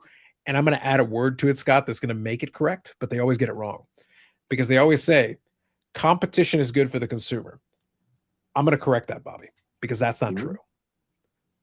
Real competition is good for the consumer. There's a difference. The word real is important because if the competition is okay, we're going to allow multiple manufacturers to have licenses, but they kind of follow each other's lead. And the end result is we have different brands at similar price points with similar offerings. That's not really helping the consumer, Scott. It's just expanding the same garbage we already got. And the problem is that there is so many industries where the competition doesn't really exist. And so I always kind of laugh. Bobby, technically in Canada, we have competition as cell phone providers. No, we don't. No, we don't. It's a handful of conglomerates that control basically the entire marketplace. And Scott, would you believe it? I can have a Rogers cell phone plan and the price point is about here, or I can have a Bell cell phone plan, which the price point is about here, or I can have a Telus cell phone plan where the price point is about here. Scott, aren't they supposed to be competing? No, they're not. They don't really compete. They sort of compete technically. So it's not a monopoly, Scott, but it sort of is because these conglomerates pretty much have the say of what they're going to do. It's funny. Gas stations are independent, Eric, and yet the gas stations around me at all different times wind up around the same price.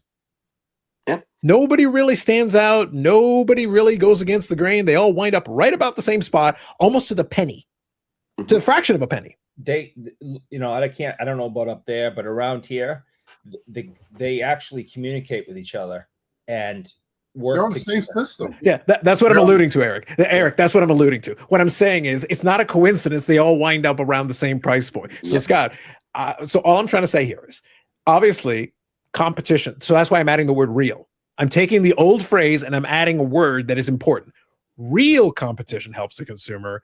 Competition doesn't necessarily, because in practice, if we wake up tomorrow and Top/Fanatics is suddenly forced to be like, no, you got to let Panini come in. If Panini produces the high-end set and it's $1,000 a box or $5,000 a box, and Topps' high-end set is $5,000 a box, and inside of it you get 6 cards, and one is an autograph and one is a memorabilia card, and blah, blah, blah, blah, blah, and Panini is $5,000 a box, you get 5 cards, and one is an autograph, and what's the difference? You just get twice as many mediocre products. That's all you did. You just doubled the number of mediocre products. Now, realistically, what would probably happen in that scenario, that, like I said, I don't think these lawsuits are going to go anywhere. But in that scenario, realistically, Scott, what probably would happen is at that point, the leagues like just dealing with one licensee. It's easier. It's just a lot less work. That's why they like it. It's not because they don't like money. Actually, they do like money, but it's just easier dealing with one. But Scott, right now Fanatics, especially with like NBA and NFL and all these, they're also offering them equity. So obviously, as they sell these things, they also get a cut. If you say, oh no, you have to have multiple licensees. Well, Scott, if the old licenses before, in the old world, if Panini used to pay, I'm making up numbers, by the way, there's nothing to these numbers. If Panini used to have to pay $75 million a year for the licensing, And now Fanatics offered them a much better deal with equity and everything. And a court orders and says, no, you got to let these other licensees go in. They're going to be like, okay, fine. We can't do that exclusive license anymore. We can't do that. Okay, Panini, you can come back in. Cool. $200 million a year. Mm-hmm. Wait, it was 75 million. Yeah, but we're gonna have to make up for the difference. You just cost us some money. So you want in 200 million. Well, Scott, how are we going to make up the 200 million then? If it was 75 before and now it's 200, am I going to offer you cheaper products? Am I going to offer you better bang for your buck? Or am I just going to charge you through the nose because now I have to make up $200 million a year, Scott? What people forget, Bobby, and this is where even though I'm not a hobby historian, but I was around during the 90s, and everybody always looks at the 90s as this golden era of competition, which in one sense it was. But I constantly have to remind people, most of those companies went out of business. Mm-hmm. And part of the reason some of them went out of business is they incurred debt. Pinnacle had a crap ton of debt when it shut down, and it couldn't afford to pay the licensing fee, which at that time, Scott, was a fraction of what it is today. And they were hundreds of millions of dollars in debt. And what happened? All those Pinnacle things, all that cool stuff that Pinnacle did, by the way, it was cool stuff. It was innovative stuff. It was all great. They went out of business, Scott. They sold their intellectual property to Dunruss/Playoff, who then went out of business, and then they sold their shit to Panini. That's how we wound up where we are today, Scott. Who's left is the only ones that survived. The other ones died. All those other companies died. So competition, Scott, all it meant is that the bigger players got bigger and the other ones got squashed. And now it costs more than ever to get in the front door. So if they want to play and they do it, why would the league give you a discount, Scott? Why would the league give you a discount? They're getting this money now. They're not living the high life. They're like Bougie Eric out here. They're not going back. You want me to spread it out over more manufacturers? Fine, then I'm getting my money out of each one of you. It's funny. I was watching a bacon video just the other day. Ooh, a bacon video. I like it. Yes. And it's kind of funny. They were talking about how many manufacturers and, there are and what have you. And I realized that, we have Schneider's Bacon and we have Maple Leaf, the two biggest brands. They're owned by the same company. Continue. Plus 6 other brands that I didn't even know about. And I went, so it's all the same stuff. It's just different line.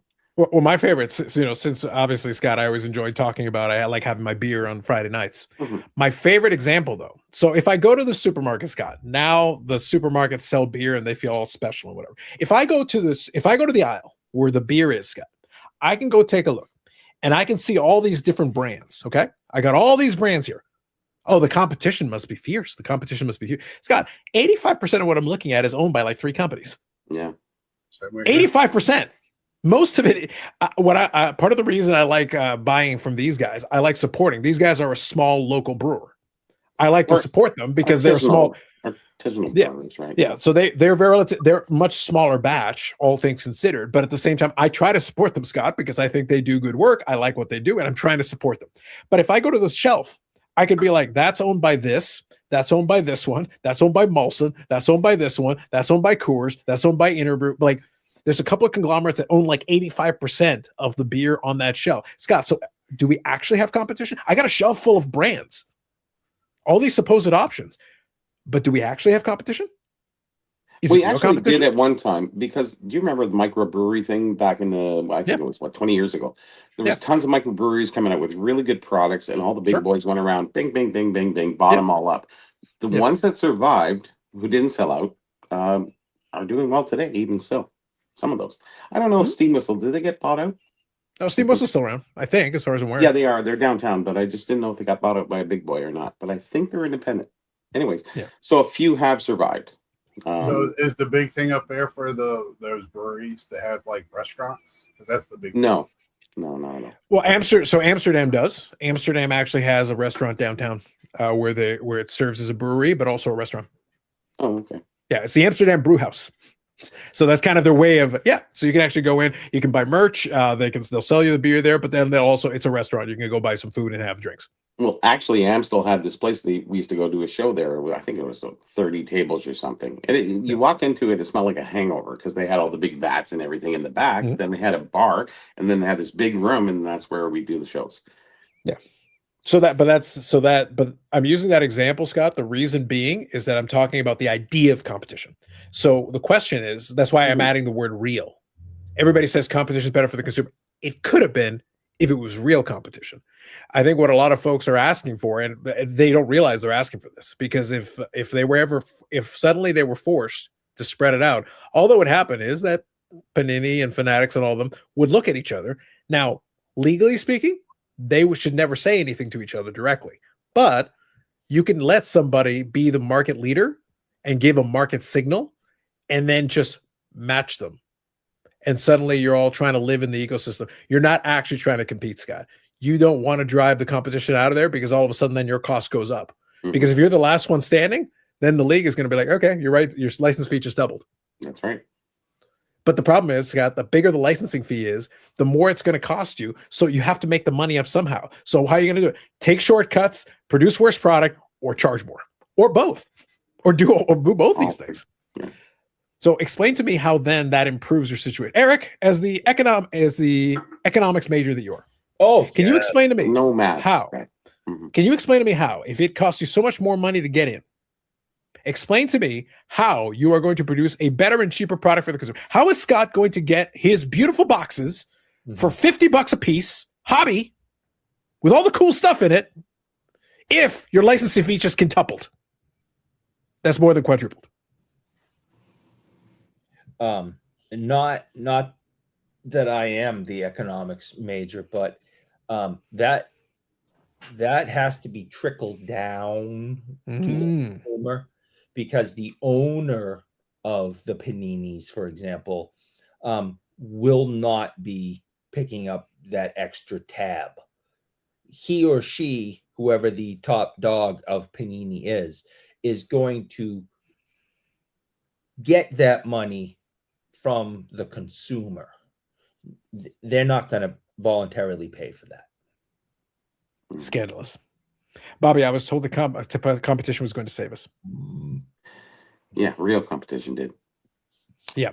So that's why I had the word, Scott. I have to add that word, because people say competition, but they forget about the real.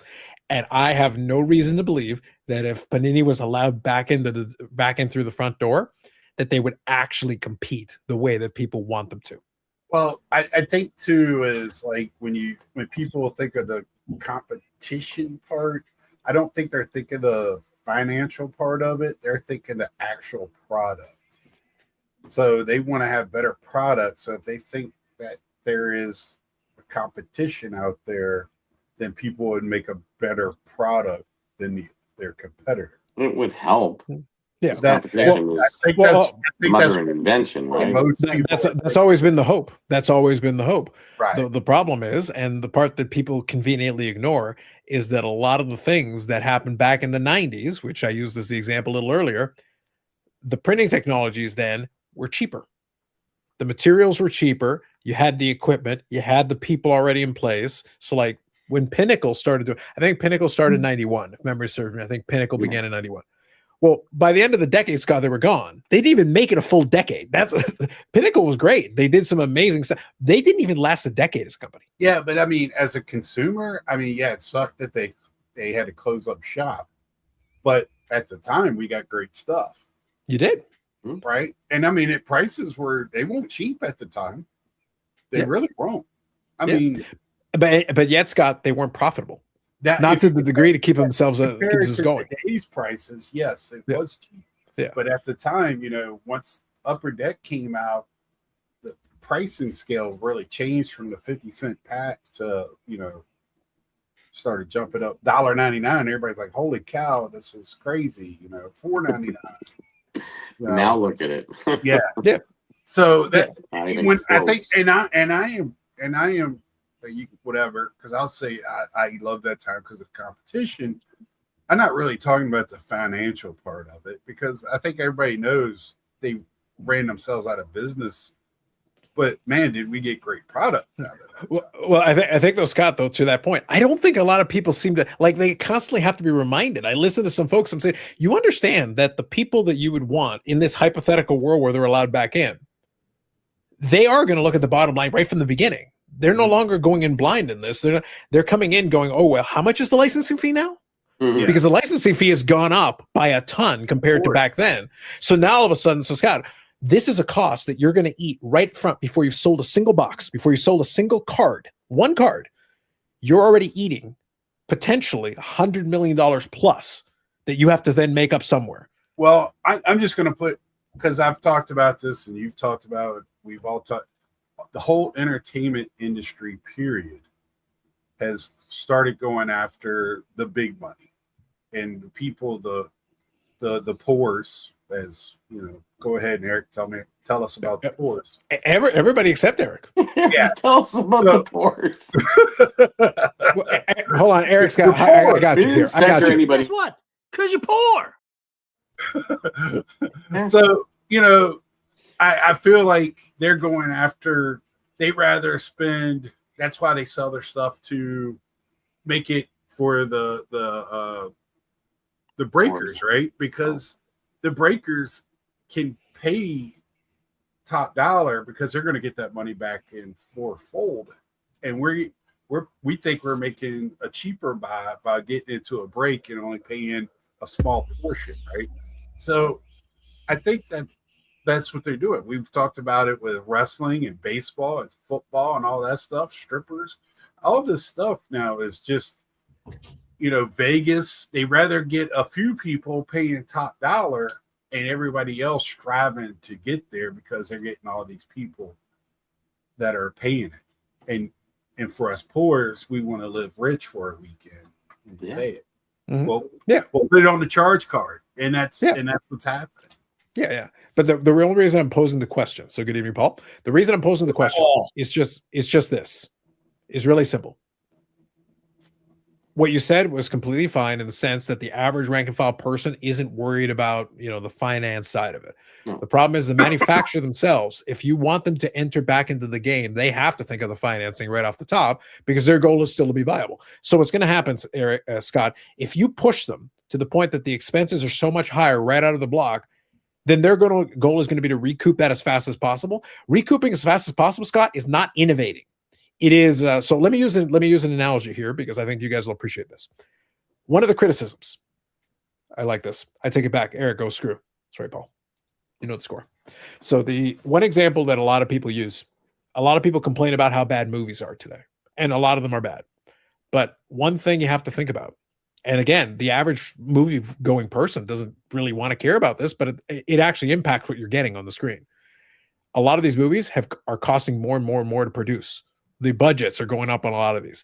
So what happens, Scott, is when you have a gigantic budget and you're the studio, you're taking all this risk between advertising and then the budget of the movie itself. So you're sitting there going like, we can't afford to have too many bombs. We have to make money on some of these.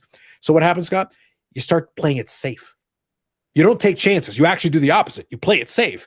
That's why you keep getting sequels. That's why you keep getting like, what is the laziest way? What is the way that I can get as close as possible to guaranteeing that I make my money back as fast as possible? Not by coming up with a new idea, because you don't know if the new idea is going to work and you can't afford to lose if the new idea doesn't work. So you'd rather just go get another sequel. Go get Tom Cruise to do another Mission Impossible movie. Prada 2. Yeah. So instead of trying to come up with a new idea, you try to build a franchise. And then you milk the franchise until there's nothing left and you squeeze it. Well, Scott, that doesn't make for better movies. So if it doesn't make for better movies, but the cost up front is actually what's driving these studios to not take chances, do you think the card manufacturer, with suddenly a bigger upfront cost, is going to take more chances or less chances? What do y'all think?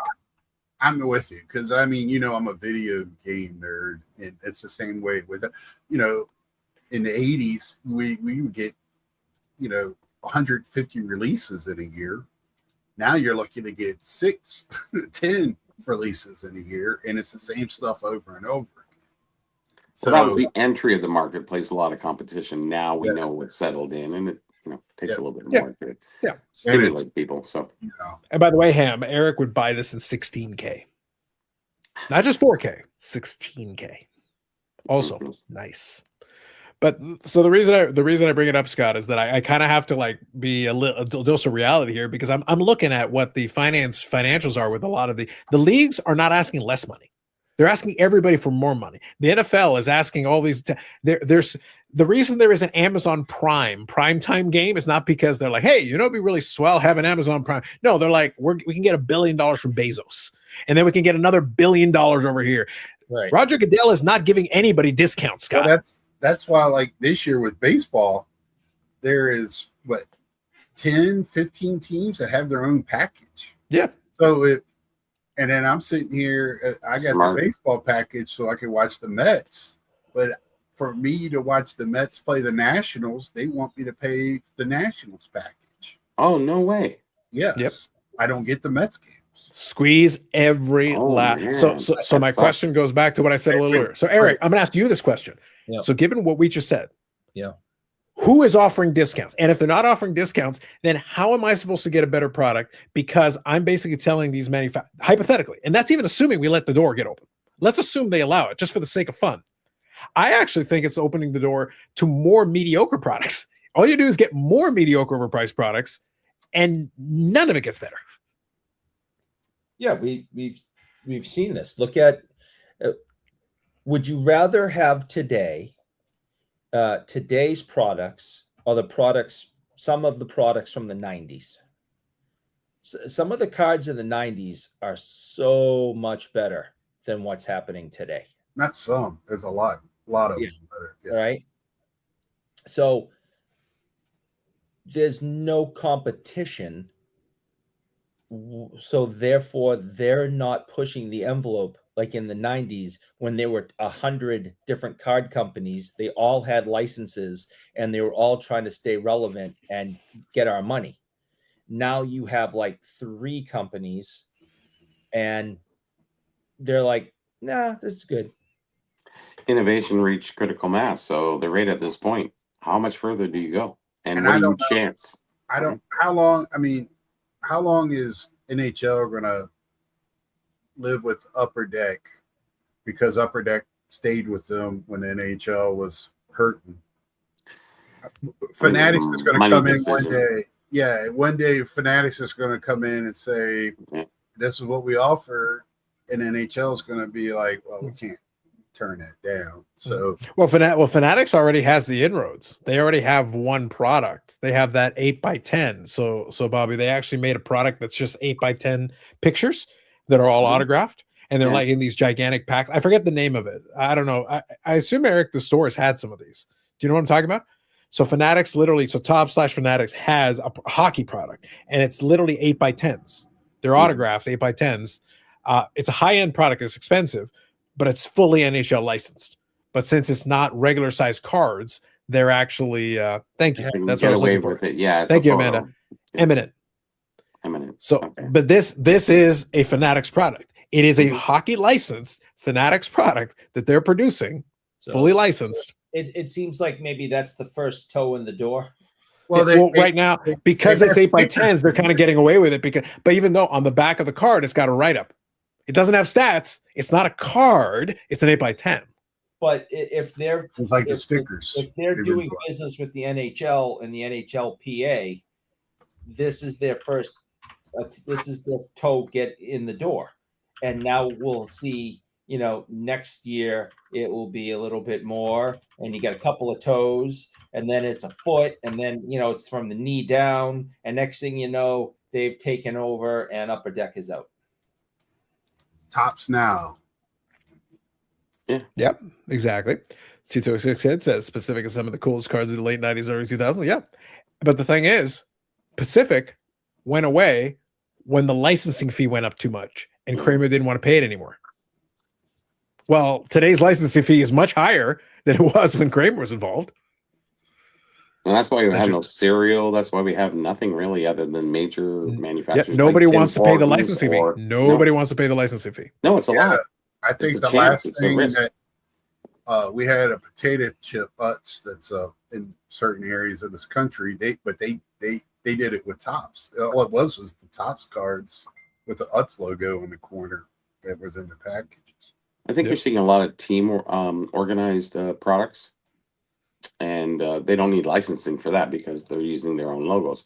It was sort of, I was doing some research on that Maple Leaf Gardens stuff, and the guy says, "Oh yeah, this is from Maple Leaf Gardens." I said, "No, it has the R on it. It has the copyright." And he goes, "Well, what's that mean?" I said, "Well, the Leafs never had to copyright anything that they had in the Gardens because they owned the license of their own logo, and that goes for any other, Boston, doesn't matter." And knowing that going forward, you kind of understand how it all sets up, for their own licensing. And I think you're going to see a lot of moves of sort of, what it was called, Maple Leaf, what entertainment, whatever it is. Those things are going to go forward. I think you're going to get a lot of separation from the licensing and team centric things. Yep. All right. So I just wanted to show this as an example. So There I've they been are. looking at these. They're a little too Those are overpriced for 8 by my 10? taste. They're 8x10s, and they're in a custom, like, large one touch, basically. Like, if you look at it, it's a Does it come gigantic with one it? touch. Yeah, it comes with it. This is all Okay. part of the package. Oh, So you wow. get this gigantic one touch. How much would So you that be? So You said expensive. it is kind of pricey. Yeah. Oh, it's just So, but you can that? see there, it's like, it's a big one touch. It's basically like this photograph, right? It's like a but it's large fully card, licensed. really. Yeah. So I'm going to get to that. I'm going to show the back here in a second, Bobby. Okay. But what's funny is if you look at it, this is fully licensed. Like, this is 100% licensed. You got the logos and everything right on it. So no question. All right. Here's the back of the card. So this collectible's been hand signed by Mike Medano, but there's the Dallas Star logo right on the back of it, a fan secure thing with a little QR code and everything. That is numbered to 5. This is the version's numbered to. So it's a serial Okay. number thing. It's got a little, again, the blurb is nothing crazy, No. but you got a picture on the back of it. It's eminent. So Oh, that's Eric, nice. this is not a card, That's retirement. but it's got a back to the card with another photograph on the back. It's got serial numbering on the bottom with a QR code that associates to the autograph on the front of it. Are you getting my point? Yeah, the point is that the NHL is expanding, and waiting a couple of years. I think Upper Deck's in trouble if this has already started. Yeah, I'm waiting to see, Michael Rubin walk around going like, Gary. All of a sudden, he just starts slapping him with a bunch of bills. It's like, it would be really great. It'd be really swell. Okay, I'll take it. Yeah, so we'll see. At the end of the day, it is what it is. But I should point out that is a way of getting an inroad in it. That is a licensed NHL product that you are then providing serial. Again, it's not just an 8x10. It's a serial number thing with printed on the back as well. Another picture on the back. It looks like an oversized card. That's what we call inertia. It's a little version of the Trojan horse. It's kind of a sneaky way of just getting in the door. Technically, it's not a card. See, it's oversized, so it's not. It might be a feeler too, right? It could be a feeler. I think we all agree, and we can mark my words, our words. This is the first shot across the bow to Upper Deck, and I think they're in trouble. Yeah, because there's no way they're gonna can compete. There's no way. No, they can't. I don't think so. And I know So so what you're said they would never leave them, but everybody. But guys, Upper Deck has bread tag cards. Bread tags. I know they have breg tags. I know them, and that might be the only thing that saves them. Maybe. Maybe if Billy could get on a couple more food-based inserts, maybe They have more cheese food slices. is the answer.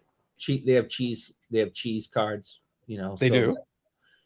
So yeah, I mean, I think these might be what saves them from the mighty Fanatics. I didn't see Billy all show until I was leaving, and he was helping tear down the booth. I was like, "What are you doing here?" He goes, "I don't know. I'm just kind of hanging out with these guys." You didn't know Billy was around, or you just didn't see him? I just didn't see him. I didn't see a lot of people. I really didn't. I didn't get around, obviously, because I had a booth. Sorry? If you're working a booth, that's what happens, unfortunately, right? Yeah. Well, he never got around to see me too. So, I think the show was big in like the grand scheme of things. I don't think a lot of people I got around to see everybody, and they didn't get around to see me either. So if we're doing our own thing, I think there's a lot of less, camaraderie between people because you don't even know who's there, But anyways, we saw each other at the end, and that was good. The last card I was taking out, and I went, "Billy, is that you?" Because all these guys are tearing down the thing, and then Billy's kind of like he's like a director, but he's not. He's like, "What are you doing here?" He goes, "I don't know. I'm kind of helping, looking, watching." I said, "Okay, whatever." So, anyways, I did bring this back for Scott to review. So. Yeah, so that's the full kind of the sheet, right? Oh, every line has a. Let me see. Okay, there we go.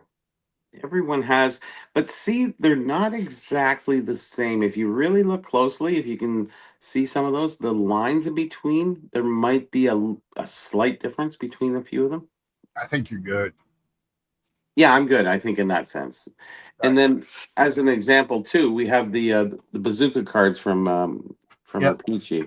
Those are the box back cuts, and you can see the lines down the side of them there, and they cut right down the split. This got a 7 actually, which is really good for a hand cut card, and especially from bazooka. This was on the box of the back of the box of the bazooka gum 30 packs, whatever it was.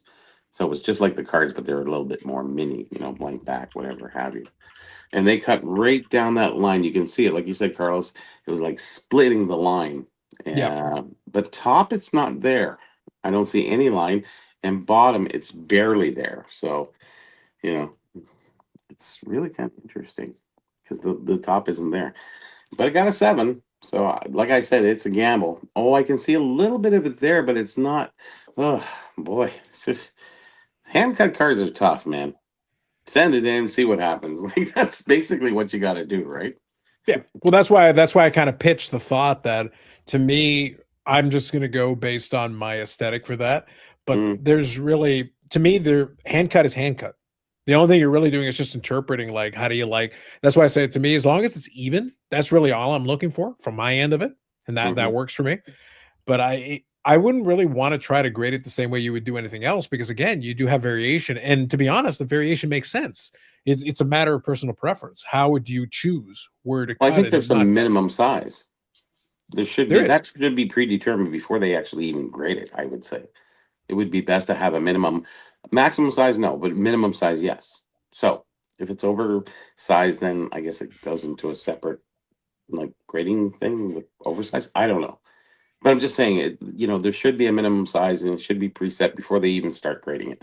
Like, okay, let's look at this and we'll say, okay, we'll do this measurement between this line and that line. And what is it? Okay, it's 1/8 of an inch. So 1/8 of an eighth plus the 1 1/4 inches, so you're basically, I don't know how to do the math, but anyways, I needed Eric for that one. But I usually leave Eric in charge of the math. That's okay. When it gets to PSA, it goes directly to a expertise person in that card. Oh, one of Speaking 100 of- expertise. Hold on. Speaking of, by the way, hold on. I I mean, that's think what the I've guy said that was with Teapot. Look, Scott. I'm glad you brought this up. Hold on. Hang on. When you're good, Dan, just give me a thumbs up. Let me know. All right. I Bring got Dan no on. Tim Tams. I got no Tim Tams for Dan. Yeah. Hey, How's it going? I got a TTM return, my first in a while, so I'm going to open it live on the air when you guys are ready. All right. Sounds Looks good. like Give me this- 1 second. It's a little Before- more before than we just go- one card. Oh, that All right. card I sent you is already got there, huh? Oh, cool. All right. Before you do that though, Dan, I came across this on Instagram and it was too good not to share. Thank you for reminding me, Scott, because I had it. And now is the time. Now is the moment. Let me share with you guys, because on the Instagrams, our friends at PSA posted some stuff. They're trying to give some educational content, but including in the educational content is this. If you recognize faces, that's our boy. Oh yeah, That's that's expert. That's expert. Yes, that's Brendan Bigelow, male gigolo, or something. Anyway, so had to be done. So anyway, so here it is. This is the post, and right here. So quote: "Education across the grading team is a continuous process of learning, adapting, and refining." I don't see the word expert, sir. I need to see the word expert at least 14 more times. By regularly introducing real-world counterfeits into our workflows, we ensure our team is constantly sharpening its skills against the evolving tactics used by bad actors in the hobby. Where's T-Boss Essential Credentials card? Brendan Bigelow. Authentication and Grader. Learning Manager. This is a different title. Now he's Learning a learning manager. manager? What? He's managing learning. I don't know. That's a horrible title. Look, so was Brand Protection. Brand Protection is also a horrible title. So is expert when you don't Engineer mean for it. garbage man, I guess. Is equal- It's a equals shilling. That's shield defense. I don't- Is that what Neo's video about there's counterfeits all over the place is about? Because they're all PSA is putting them into their workflow. They also have posted a couple different like some telltale signs on some of the stuff, especially for like TCG.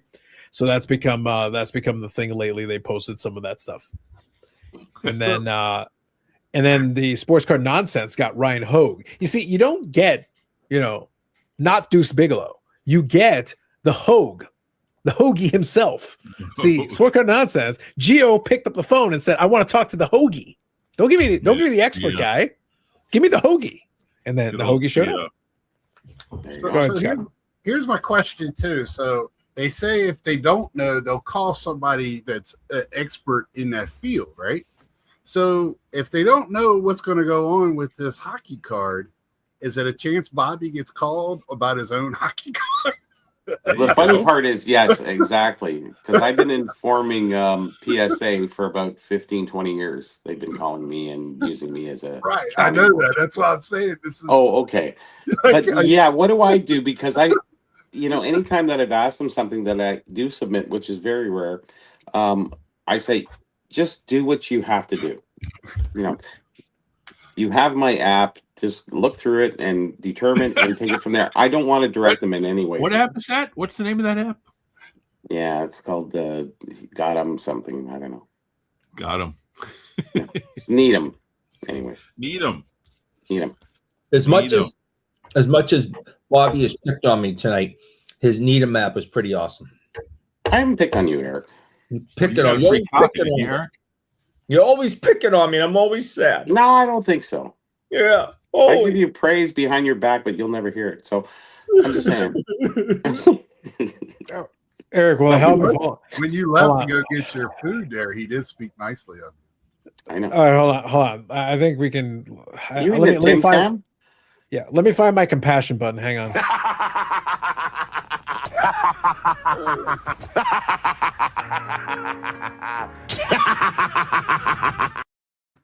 And Dan, you're in trouble. You endorsed Tams. I bought a box of those bloody things. Were they bad? No, they were really good. No, the box is almost empty, Dan. It's gone. Bobby, it's gone. Bobby had to. Bobby was employing the scientific method. He was not convinced with the first Tim Tams, so he had to have more Tim Tams. He had the Tims and the Tams. Yeah. All right, we can get them in Canada. I got a whole display full. Here we go. Billy Wynn, pitcher for the White Sox. Hey, that's a good art. And he also sent back my letter request. He signed it, "Best to you and family, Bill." And man, Bill must be old because his handwriting is very shaky. But of course, he played baseball as a major leaguer in 1970, so he's got to be pretty old.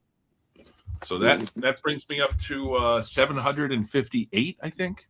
I'm sorry, 458. I was about to say, so you're done the set, Dan. Holy shit. 758 is like, so you're done.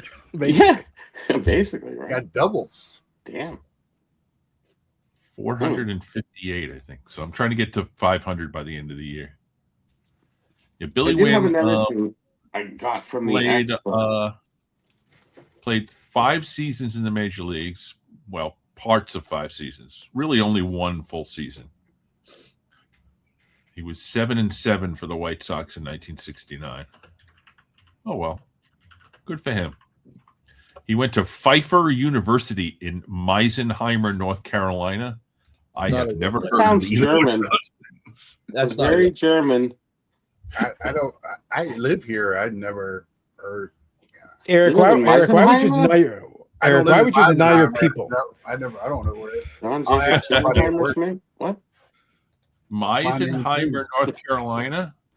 I'm looking it up right now on Google Maps. Listen, Eric, as a Meisenheimer yourself, it's why you deny your people? It's halfway between High Point and Charlotte. Hey, I live in High Point. You never heard of it's near New London. You know where New London is? New London, yeah. Yeah, it's right next to New London. Yeah. Off of 49. If you live down there, you know 49. Yeah, it's right off of 49. Yep. Amanda's appreciating your shirt, Dan. I went to Charlotte last week. These were given out free at the Philly get-together, I think 2 shows ago, by John Keating, who had a whole box of T-shirts.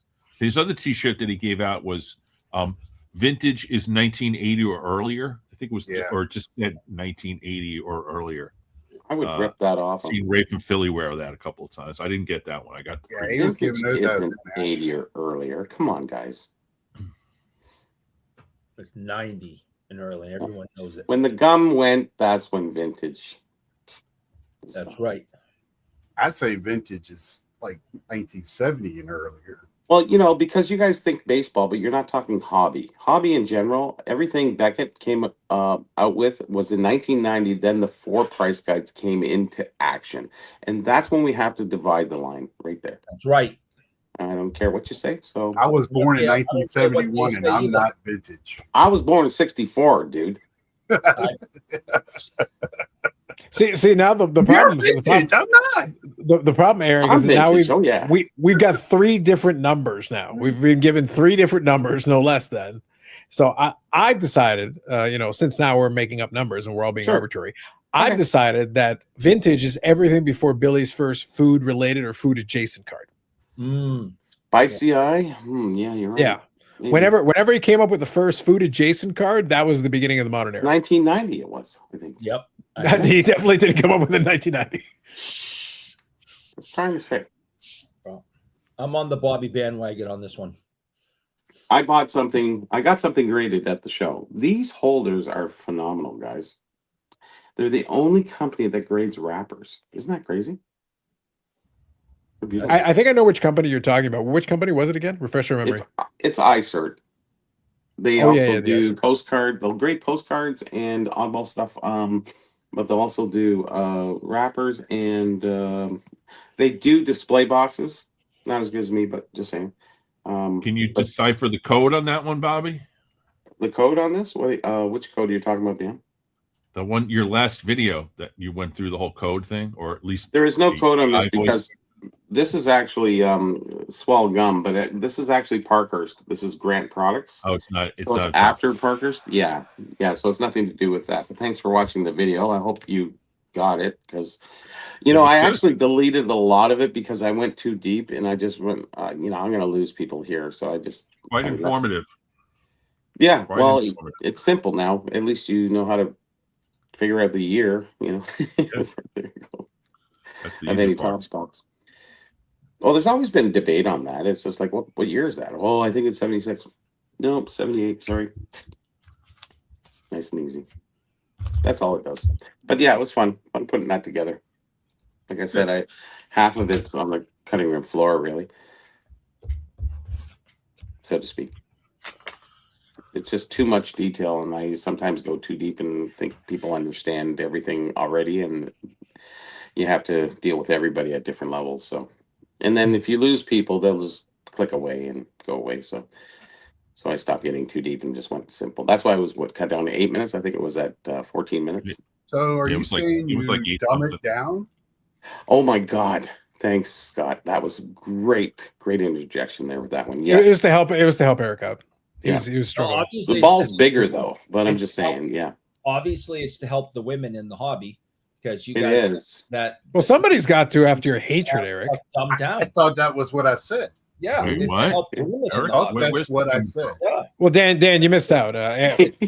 Eric is already known. He is already on the record that Eric hates America and he hates the troops. Now we didn't realize that he also hates women. Oh yeah. Considering what women have done to him lately. WNBA, hate it. Unbelievable. Mhm. Now I like this theory. So Eric, you're not blaming Beckett for enough things. Apparently, Beckett caused the junk wax era. I'd like to hear the. I'd like to hear the. Did he though? Like, actually, that's a good question, Carlos. Hmm. What is the question? really caused it? the actual era was greed and good old fashioned money. It's just the now the funny thing is they were actually printing to demand for the first couple of years as they ramped up because there was more demand. That Well, they was didn't the know where issue. it was going either. Well, there's no way to Like, they were guess. just Like it's winging it, impossible. right? Yeah, you can't guess because what happens is if a bunch of people start buying it and they have this idea in their head, okay, we're all going to get rich on it, and then they buy more. The manufacturers look at it and go, but we keep selling out. Okay, so they make more, but then we're selling out Starts that, with so they make prices. more. Yeah. Yeah, and then at some point you overshoot, like you overcorrect. And basically that's what happens. Once you overcorrect, it's really hard to try to backtrack and figure out where to land. It seemed like That was everybody overcorrected. Yeah. And that's going to happen every time. The alternative is to consistently underprint, but then people are going to cry if the price goes too high. And you don't This want is to have a- not this have is such a product on the nice shelves. offer. Go ahead. Sorry. Such a nice offer, Victor. I really appreciate that. So nice of you. Let me say this: I did get a TTM of Rolly Fingers, really nice auto, like maybe 6 or 7 years ago. So I do have the card, but this is such a nice offer. Thank you, sir. Yes, and good evening, Victor. Well, listen, Eric doesn't have this problem. Real funny. He loves women. Real funny, Ham. Oh, here's another thing I picked up at the show. This is a sealed pack of Maple Leaf chewing gum by a Holland company. Yes, The Dutch. yes, it is the Dutch. It's a sealed one. I think I can see Elvis through here. Elvis is showing. Watch out. Now, this was a company that actually they made little booklets that they would ship to Canada, and you could order specifically from Holland to Canada exclusively these packs. So it is a Canadian, somewhat Canadian issue, or issued in Canada.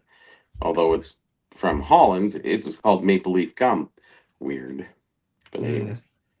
So I bought a pack, and then the guy goes, oh, the guy, he bought a full box. I said, okay, so I bought a pack. Like, if you bought a full box, I'm going to get a pack, so why wouldn't I buy a pack? He goes, oh, yeah, well, I said, whatever. $60 for a pack, who cares? It's like 1960, 61. Can you believe, Dan, that we were having such a wonderful moment and Bobby had to bring in the Dutch? I know. I'm sorry. I had to show the pickup. I have to technically show the pickup. If I don't, then I'm not being right to my fans. Or Eric, one of the two. I stand Scott by my button push. Let's see how they sealed it back then. They folded it down on both sides, and then they just rolled across. Nice. I bet you that Bobby. gum is still good. Yes. More Dutch. Oh. Yeah. Damn. My nemesis. Boy, we're Bird giving it to Delilah. Carlos. Carlos is Delilah. going to kick us off the screen. Look, I even Pretty got much, another one. yeah. Look, I got 2 of these. You want one, Carlos? listen, I need kindling. Is it I signed? need kindling. No. Well, Dan, it's still cold around here. I need kindling. Yeah, it's still cool, isn't it? Why don't you Well, it is send Canada. It's gonna be that? cold till like the middle of July. Yeah, why don't you send that and send any 72 tops you got, and I'll make a video burning it all. Dylan, I'll send it to There Dylan. you go. I don't have any. They'll appreciate 72 it. in this We bag. can spend more time talking about Puck Peterson if you'd like.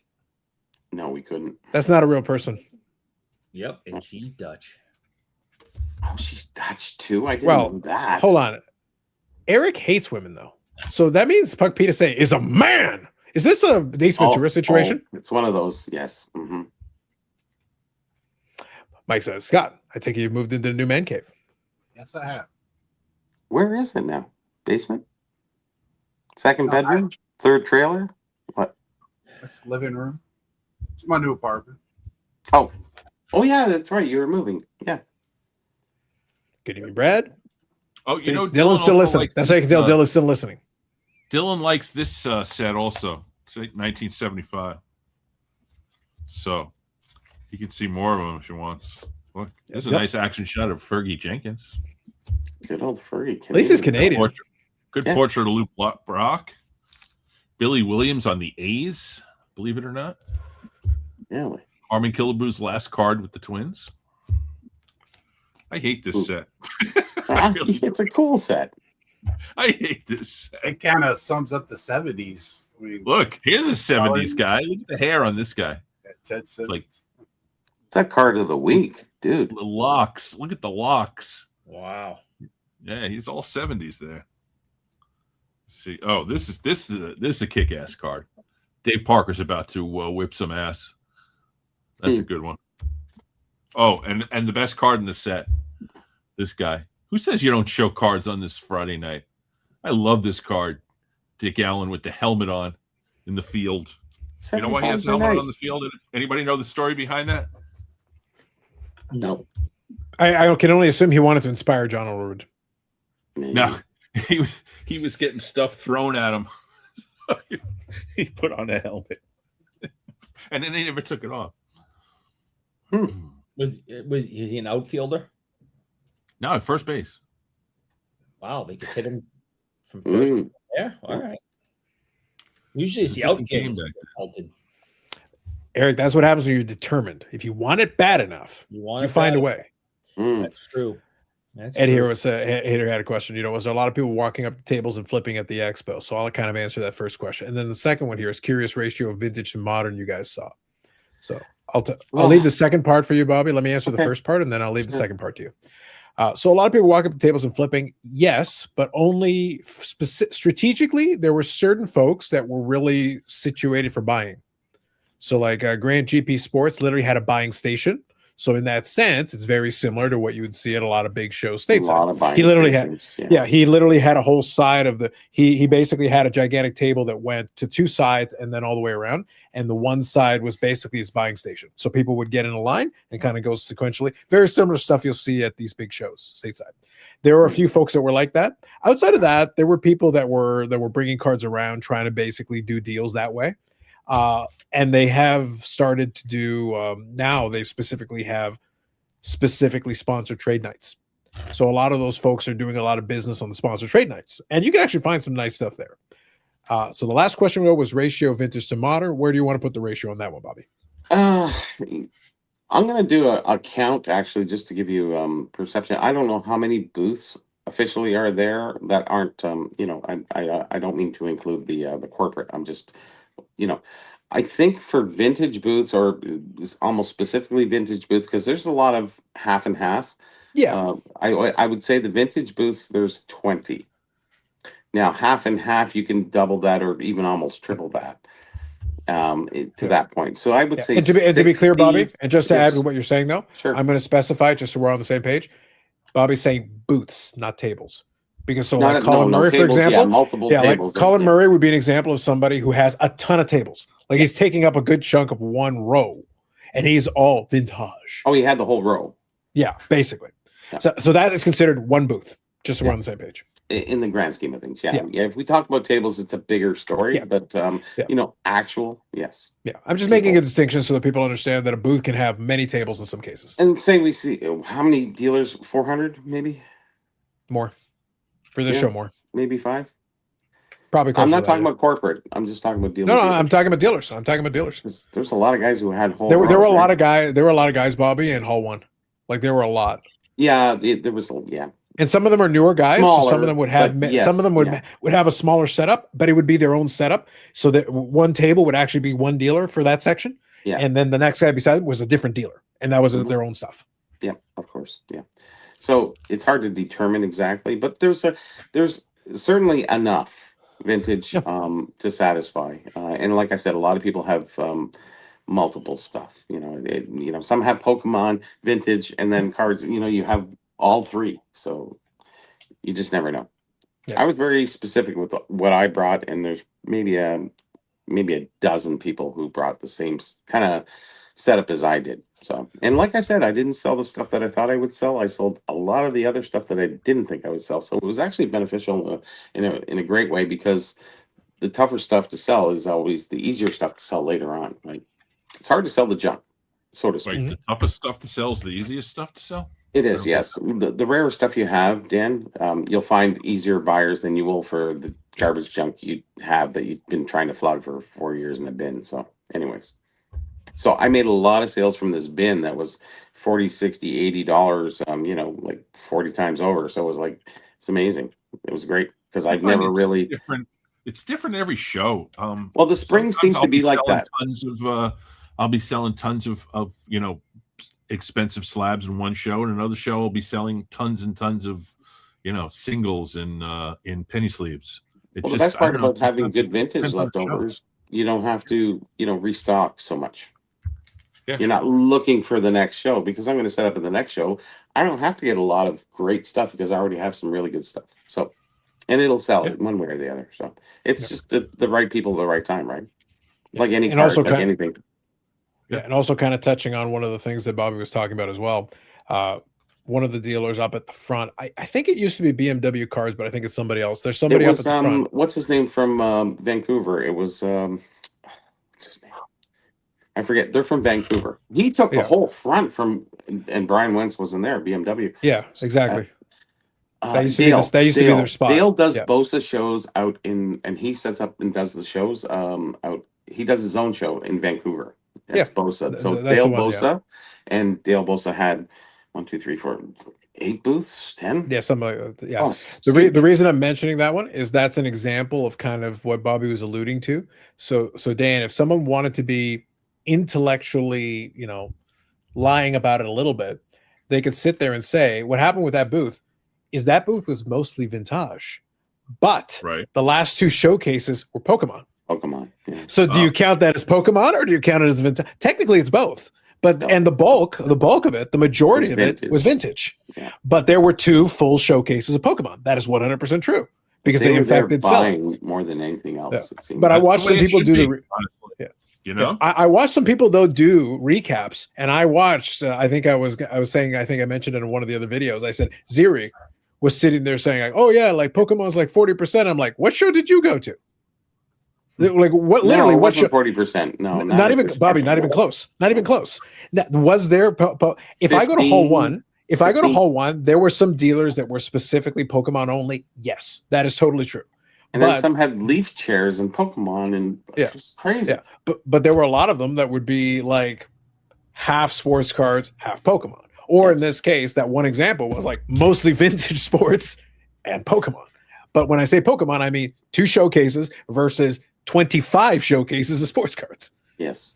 So it's like, how do you want to measure that? I think Scott, some people like basically came up with an idea in their head what the narrative was, and then they look specifically for things that would validate. I'm sitting there like, no, I walked up and down aisles. Yes, there would be folks that would have some Pokemon because they like money, and if people want to buy it, they'll sell it.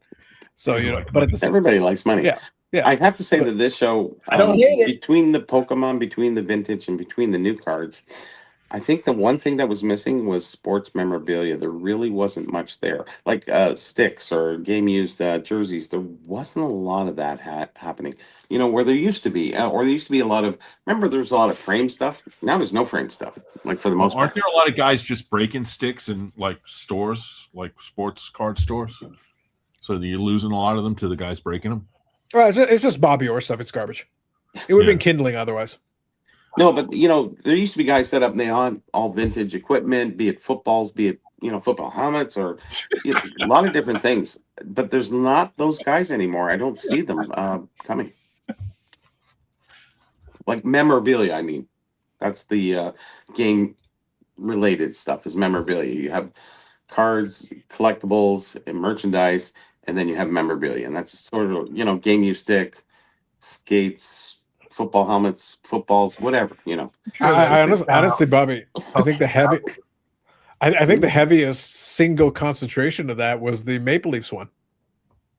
The Maple Leafs booth had a lot of. Well, that's kind of Maple had a Leaf lot of entertainment. Yeah, that's but they literally had like tons of But that's memorabilia. modern. I was talking about more vintage. No, I get it, but I think a lot of those guys went away. I don't think it's one of those things where I don't know. I remember those guys, and I remember that they would sell stuff, but I don't know if they were selling a ton of stuff. I think they were selling They some did stuff. well. There was a guy named Wayford. I haven't seen him in a long time. Weird name. He was a weird dude. But he used to set up a lot, and he did really good business. And I just don't see guys with a whole bunch of game used sticks there. Like none. Like nobody. But that kind of goes back to the question. So you're saying they did good business. So if they did good business, why are they gone? It's hard to replace some of that stuff too. So then maybe it's bought. It's done. Yeah. But then some guy's gonna get a find, and then boom, he'll be back there. But you've never really had a lot of that. Where actually, sort of, if we back it up like 20 years, we can go back and say everybody had like some game used, some vintage, some modern. It was just a little bit of everything. Now it's very concentrated for the most part. There is a little bit of variety in there, but I mean, most of it's concentrated to either you have mostly new cards or mostly vintage or mostly Pokemon. So. Yeah, I just think it's one of those things where it kind of plays into it. So Brad has this comment here, which is fair. Like you have to, with all that stuff, you have to kind of buy the dealer. You have to be comfortable that they've looked at their stuff and properly validated it, make sure it's good. Because I remember a couple of those guys used to have some of the guys who did more memorabilia stuff. They would have like the seat, forum seats and stuff like that. Yep. You gotta have a specific buyer for it because it's not inexpensive. And it's got to be somebody who really wants to have that. Maybe for their man cave, they want to have these seats and they, put it somewhere as kind of a display piece. You could totally do that. But I think there was only 2 people with seats there, and I think they sold a couple Maple Garden seats there. Yeah.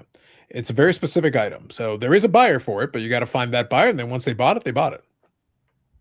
Yeah, it's like anything. It's a bigger item, and can you fit it in your car is another thing, right? So So I don't know. I think a lot of that stuff has become became a lot trickier because I think with a lot of these dealers, they have to have the inventory and they got to have a price at a certain point where people are comfortable. They also got to be comfortable with who they're buying from, and then the price point has to match up because it does take up a lot of space. And I don't know, booth. You know what happens, Carlos? Just to interject there for a second, the collectors are the most informed in that area. It's not about the dealers. It's actually most of the collectors are very smart at, they look at, fight straps and jerseys, and they look at tags, and they look at, game use stick with the printed name. These guys know their stuff. They know better than the dealers. So they're well educated. Whereas better because they're spending tons of money on it. So game use sticks are like $100 to $250. It's not that much anymore. No, I'm talking about the guys who are buying like game use Jordan jerseys for like $600,000. We don't have that stuff here, but yes, of course, I understand. Well, what's his name? Who's the autograph guy? Steve Grad has a video about like how he thinks something in Golden's current auction is bad. Oh, there's lots of bad stuff in Golden's auctions and every other auction. They misrepresent, yes. Is Kenny already in the comments section typing away? Maybe. Well, there's little communities of everybody, right? So everybody kind of groups together. You think a guy like Steve Grad would not confront other, sort of big people in the hobby, but hey, I like this. God, no. There is nothing that I've ever seen from Steve Grad that would suggest to me that he would shy away from the opportunity to just flail away at people. There's a lot of interesting characters in the hobby that are like that. I think they fall into one of two categories, basically. They're the folks that want to toe the line and really kind of operate that way. And then there's folks that are like, all right, we're just going to pull a pin. We're going to pull the pin and we're going to throw it. Throw the grenade. Let's just do that. I told the line, guys. As a man of peace, Bobby, I expect nothing less. Only. So that's a question for you, Dan. What's that? Oh, let me see. What item is it? I'm looking it up right now. Okay. Oh, it's a Jordan thing. It's his newest video. It's got almost 2K views. It's Steve Grad talking about game use shoes of Jordans that are in a current Golden auction. I'm trying to see if there's anything specific to them. Are they smelly? I guess it's just game use shoes. I don't know much about it. I didn't watch the video yet, but I will. Yeah. Well, that one you got two problems. One is if it's an autograph piece, you're obviously got to authenticate the autograph, and then the other, well, that's an issue. but then the other part of it is, if you say it's game use shoes, then you're into that whole photo matching world and all that stuff. Because how do you know? Like it could be a pair of sneakers. Sometimes there's provenance with it, but yeah. Maybe Eric was mowing the lawn while he wore them. How do you know? Yeah. Like who knows? They are signed. Yeah. And I guess that doesn't mean anything really. That's a problem with the signature. Yeah. Oh, really? Yeah. It's kind of hard signing shoes, isn't it? Well, these are black, and and the signature, whoever signed them, whether it's Jordan or not, is signed in silver, so it actually looks pretty good. Yeah, it'd be like a paint. Anybody else but Jordan signed them. I'm not a big shoe guy. I mean, I don't want somebody else. Neither am I. Dan, what basketballs guys have, Dan, right? You used to go to the National. Back in the days when you used to go to the National, do you understand the importance of shoes? How dare you down talk the shoes? You're talking about comfy shoes for me. I'm talking about shoes that some of the dude wore. I don't want those. And big ones too. I mean, they might have took it to their local roller rink and gave it to the person working the roller skate thing and sprayed it. Oh, dude. That stuff. I remember those. The bowling shoes. Oh, man. That always grossed me out. Bowling shoes. Remember the bowling alley? Yeah. Dan, that's a special spray. Dan, don't ruin this. Right. Dan, don't ruin this. Eric has finally, he was going to announce it or later tonight, but I guess he kind of gave it away. He likes to do the whole thing with the autograph pucks thing. But even Eric finally acknowledged that's getting played out. The whole pucks thing. So now it's going to be him getting different athletes to sign bowling shoes. Oh, and the less it has to do with bowling, the better. Yes, exactly. Mm-hmm. You can have your own site for that. Like honestly, it's Eddie Munster, Butch Patrick. Yeah, but is it a signed bowling shoe, Eric? Is there a Monsters episode where they went bowling? That would be a funny one. Yeah. Well, Dan, I think the key here is the less it has to do with bowling, the better. Like, just some random dude. He's like Ray Borg. So, why do you want me to sign some fucking shoes and also brains? Just saying. All right. So apparently there isn't a Monsters bowling, but there's a Monsters golf and a Monsters baseball. There's one where the Dodgers appear. Several Dodgers are in it. There you go. Keith's ready. Oh, the drag car race also. This was for you, Dan. Dan would totally buy Dolph Camilla's shoes. Aren't those the shoes that OJ supposed to? Aren't they the Camilla? No, those were Bruno Mali. Bruno Magli, that's what it is. Yeah. I'm not going to this year's national, dude. Come on. It all changed. It all changed, Ed. As soon you don't as watch enough of my stuff. as soon as Shea Moynihan gave up, Shea Moynihan gave his life for the national, and now he's gone to the big ranch in the sky, or in another part of Texas. But there's a ranch. The point is, there's a ranch, Scott. There's a ranch. That's all that matters. I can't say he's gone to a better place, but he's gone to a place. So there it is. So you're saying true. Eric's giving up piggyback rides for a bowling shoe fetish. Listen, it was the next logical step, Mike. It was only a matter of time. Only a matter of time. Rides will last forever. Your hip won't. I can't believe there's no Monsters bowling episode. That's really just, the writers really let me down. That's disheartening. Brad says Eric needs to shift to sign kazoos to help the Hall of Fame adjacency cause. I like where you're going with this. Was there a Monsters Gilligan Allen crossover? I think so. Wasn't there? I don't. It's recall. got to be. Everybody in did. the Harlem Globetrotters crossover. Everybody crossed over with Gilligan Allen. There is no Hall of Fame adjacency cause any longer. I know I'm back to not wanting to be a part of that. And you all lost your opportunity to see a one-man kazoo parade, and you'll never get it back. Matter of fact, From you. No fish, no crossover. here is your kazoo. So you're gonna get to sign it. That's what's left of your kazoo. Okay? All right, that's what you get. Can you do that again? All right, that was it. You had an opportunity, people. You lost it. Now I'm back to hating it and poo-pooing it and not wanting any part of it. Let's be honest, Eric. You're always kind of a hater. Like Dan and I had this discussion. Dan could tell you because as a professional hater, like we had a whole segment talking about this. We were explaining this whole thing. As a man of peace, I can't relate, but apparently this is an issue that some people have. You know, Eric, when it comes time again to go on, the campaign for the Hall of Fame, you'll be back. Nope. You'll be back. No, I will not. I'm back to hating it. Next January, you'll be talking about whatever new thing you can do to get your adjacency. Nope, I shall not. Yeah. And what's going to happen every time, Dan, is that I think the wind instrument will get bigger. So we're going to go to a clarinet, and then eventually we'll wind up with the trombone. You wait. I think a bassoon. A bassoon would be a good one. Bassoon would be great. The big drum out with the thing up where you can blow on it. The harmonica and the bagpipes. That's what I should do. Scott, anything involving drums and percussion, I could see Eric finding a way to concuss himself. He'd be the first man to bang a drum and it suddenly go boom pa. I backfires and didn't hit my head once. Are you sure, or did you just forget? Forget what? Exactly.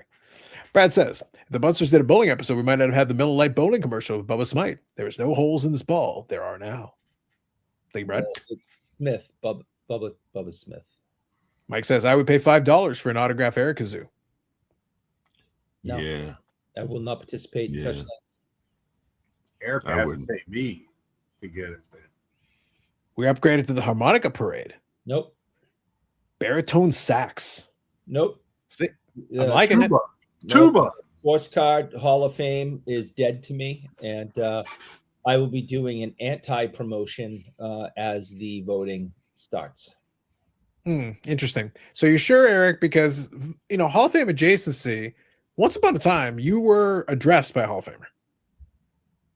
Carlos, hey, it's the hardcore legend Mick Foley. I know I don't know you, but can I ask you a favor? Can you do something about this guy? Get him away from me. What a pain in the... Yeah, you know what I'm saying. Just do something. Thanks.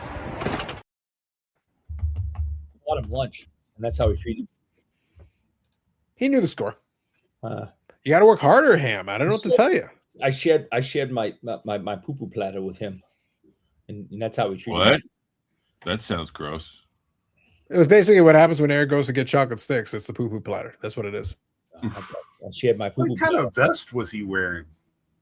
Yeah, he it is like one of them safety vests. Yeah. Mick Foley is not a fashion plate. Listen, Mick Foley's had almost as many. Mick Foley has had almost as many concussions as you. What? He Almost. can't wear glasses. He has no one ear, but one ear. So. Yeah, he does wear glasses actually, but yeah, it kind of dangles. Is one side taped on? Yeah, he kind of dangles. It kind of sits on the nub, but that's a whole nother situation. Damn, just damn. He kind of holds him. He kind of holds him like this when he's writing. Kind of holds him up. And uses his other hand, But Eric using reverse psychology. I think, Mike, you're giving Eric way more credit than he deserves. I agree. I'm not. I don't even know if he knows how to do reverse Uno. No, So, it always confused me. No, I myself, and it would just mess the whole game up. So Dan, are you saying you don't even want to consider the possibility that Eric may have had enough concussions that he could be an idiot savant? An idiot savant. I think Idiot savant. I prefer to just cut off the savant part, and then we're good. I think just a regular idiot. I don't think that I needed to be a savant. No. Mm-hmm. But I think he's going to be begging for votes in January. So. Nope. I'm kind of liking I like the end of this comment. I'm thinking, Eric, maybe what our Hall of Fame case needs is more cowbell. Or cowbell. Nope. I will not be. Eric, it was good enough for Bruce Dickinson. It was good enough for you. No. Just give him the triangle. Who loves you, baby? Yeah, didn't you show that Kojak box the other day, Bobby? He did. It was Or kind did of you beat up. shade it? Sure, It was kind of beat up. I fixed it up, so now it's No, it's weird. Do you know where what'd you this was do? made? Let me see where it was Did made. you soak it? Huh? Did you soak it in Kurt's car care? I was getting ready to say No, that. I fixed it up with tape and stuff because it was beat the freak up. So this was made in guess where? Mhm. Holland. Holland. More Dutch. 3 times Dutch today. Oh shit. Anyways, Tape and out. this way they Do did you their have box. any of the cards from that They sleeved the what's that? Do you have any of the cards from that Kojak set? No, I don't. I just bought the empty display box. Does that come with That's no fun. lollipops? Empty display box. What kind of lollipop cards. was it? Empty display box, lollipop. I don't know what the fuck. Oh, it was probably a Tootsie Pop. I think He it was was a in- dum-dum. He was in New York. It was Dum Dums. Yeah. Dum Dums. Oh, I don't know those. It was filmed in New York, so there's It was. tons of really, really good vintage New York City scene in that Oh, show, there's so many. including Beretta, some that I recognize, like the Streets of places San where they are. Francisco. I watched on that show site. when Kojak was on. I don't know if it's even on anywhere anymore, but when it was on, I used to watch it just for the scenes of the streets of New York back in like the early 70s. Yeah, really But- good. I don't know. Is it? I don't know if it's on at all. I'll have to check. And he's Greek too, so that goes. I'm sure it's from like on my right. TV or Comet or Yeah, I was gonna say there's probably a channel somewhere that has it in syndication. Oh yeah, yeah. sure. Kind Yeah, I of was I haven't looking seen it in a for, long time though. I was looking for Quincy on the television the other day, just out of curiosity. It was on all the channel time. like Quincy. 723 at 5 a.m. I watched it. I love Quincy MD. That was awesome. Oh, Or ME, Dan, ME. you missed out because back in maybe 10, 15 years ago, Carlos Senior because A&E here was a channel that would run a series of them. Quincy was on all the time. Columbo, McMillan and Wife. Yeah. There was a series. McLeod. There was a whole series of them. They would run. McLeod. They would run He was good. all through the week. Rockford File was on too. That Rockford Files, yes, that was on there too. Banachek, not so much. Banachek got in there a little bit. Like there was a rotation. What they would do is they basically would have a whole block of these different shows, and they would run different sets of them different days of the week, and they would just Banachek only ran for 1 or 2 years, I think, though. Yeah, but they would just throw it into the rotation. They didn't want to just play the same because again, there's only so many episodes of all these shows. Even if you mix it up a little, you have to throw in some They other were stuff. all part of a though. series. It was the Yes. NBC Sunday night like mystery series or something, and they would rotate them from week to week. Detective series or whatever it was. Yeah, because they were it all. was some sort of like, and they were all part of it. Quincy started out as part of that, but then they went off on its own. It did, yeah. It was But yeah, successful. like Columbo, McMillan and Wife, they were all part of that series. So there was definitely a theme there. I love McLeod. That was a good one. Yeah, And I here's liked your- it too. And here's your hockey connection, Dan. My longtime buddy at the Expo, Steve. His handle is actually Quincy, based on that show, because he actually he's a is pathologist. because he's a pathologist by trade. So Yeah. the that's shoe funny. actually does fit. Which So- makes no sense because the man's hand is the size of a baseball mitt. How is he getting that hand inside a dead body? The body's dead. They're It's not like dead it's complaining. anyway, so it doesn't matter if His you're hand, pulling. listen, the man is a giant. I believe he is Andre the Giant's love child. And his hand is like 2 hands. It's enormous. So Dan, everybody always talks. comparing hands. Listen, I don't Eric has a know. lot. Weird. I don't know. Eric has a Yes, lot of kinks. We've already discussed this. He has a lot of kinks. We You know know what happens when We somebody try not to talk compares about it. hands with you after that, right? You know it's gone. Yeah, it's weird. So the everybody always talks about how tall floating head is. Now, obviously, he's cheating because he doesn't have his neck attached to the rest of the body. There's a little bit extra there. But Steve's basically the same height. They're pretty much around the same height. So it's actually, Jeremy's taller than Steve, but only by an inch. but or not two. by a lot. Not by a lot. They're Did you both- see they're what they're both- discussing? Did you see the thumbnail for tomorrow night? No. For who They're show? discussing how coin collecting grading has affected so they're talking about stickers. They're stealing my Oh, shtick. Yes, Stop talking they about are. stickers. Yep. Wait, Carlos, you're out of business now. that is literally my thing. That's your That thing. copying sack of shit. Your that's it. jam is being taken over on Saturday night. Eric, that's it. In the fall, all of a sudden, floating head is going to be like a pinata. Game on. It is. And there's no candy there, just air, but it's going. And then watching next me week right it's now. watches. How watches compared to the hunt? I was going to say, like, literally. What next? What you're going to see, Dan, is if somebody watches that, they're going to be so listen, guys, there's competition and then there's real competition. You fucker. I know what you're doing. He's gonna quote you verbatim. I know. Verbatim. This is Well- my Rod Gilbert card. We'll know the fix is in, Scott, when in the course of trying to explain it, he just starts insulting Eric. So he's literally just reading off the teleprompter. Like he's not even trying. Like it's literally just whatever it says. It just says here, hate on the Dutch. What am I supposed to do with That's that? We brought up the Dutch 3 or 4 times tonight. That's crazy.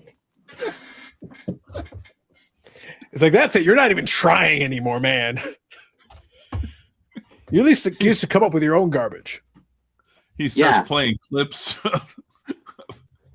of Mick Foley. Oh yeah, Clips- that's next. Yeah. And then Eric's out of a job. Again, Dan, we'll know the fix is in if he discovers that this is on StreamYard. He discovers this sound. You know what's going to happen? He's going to have Eric on his show. That's what's gonna happen. Nah, That's nobody what said you really know. You're going to tune in and go, They're gonna pan for the right button. Stick Hatfield. Here you go. Yeah, that's a good one too. You know, I'm getting kind of hungry. Do you think this is still good from '98? Only one way to find out. Probably. I wouldn't even want to open it. Why do you have Chunky from 1998? Because it has Gretzky on it. It has the great fucking one. Mine Oh, blew up. Where's mine? Mine It's 1998. Let's see, what month?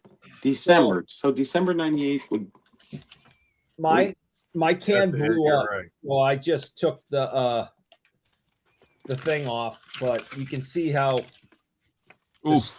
the can just kind of exploded in my closet. Ooh. The can exploded? Yeah.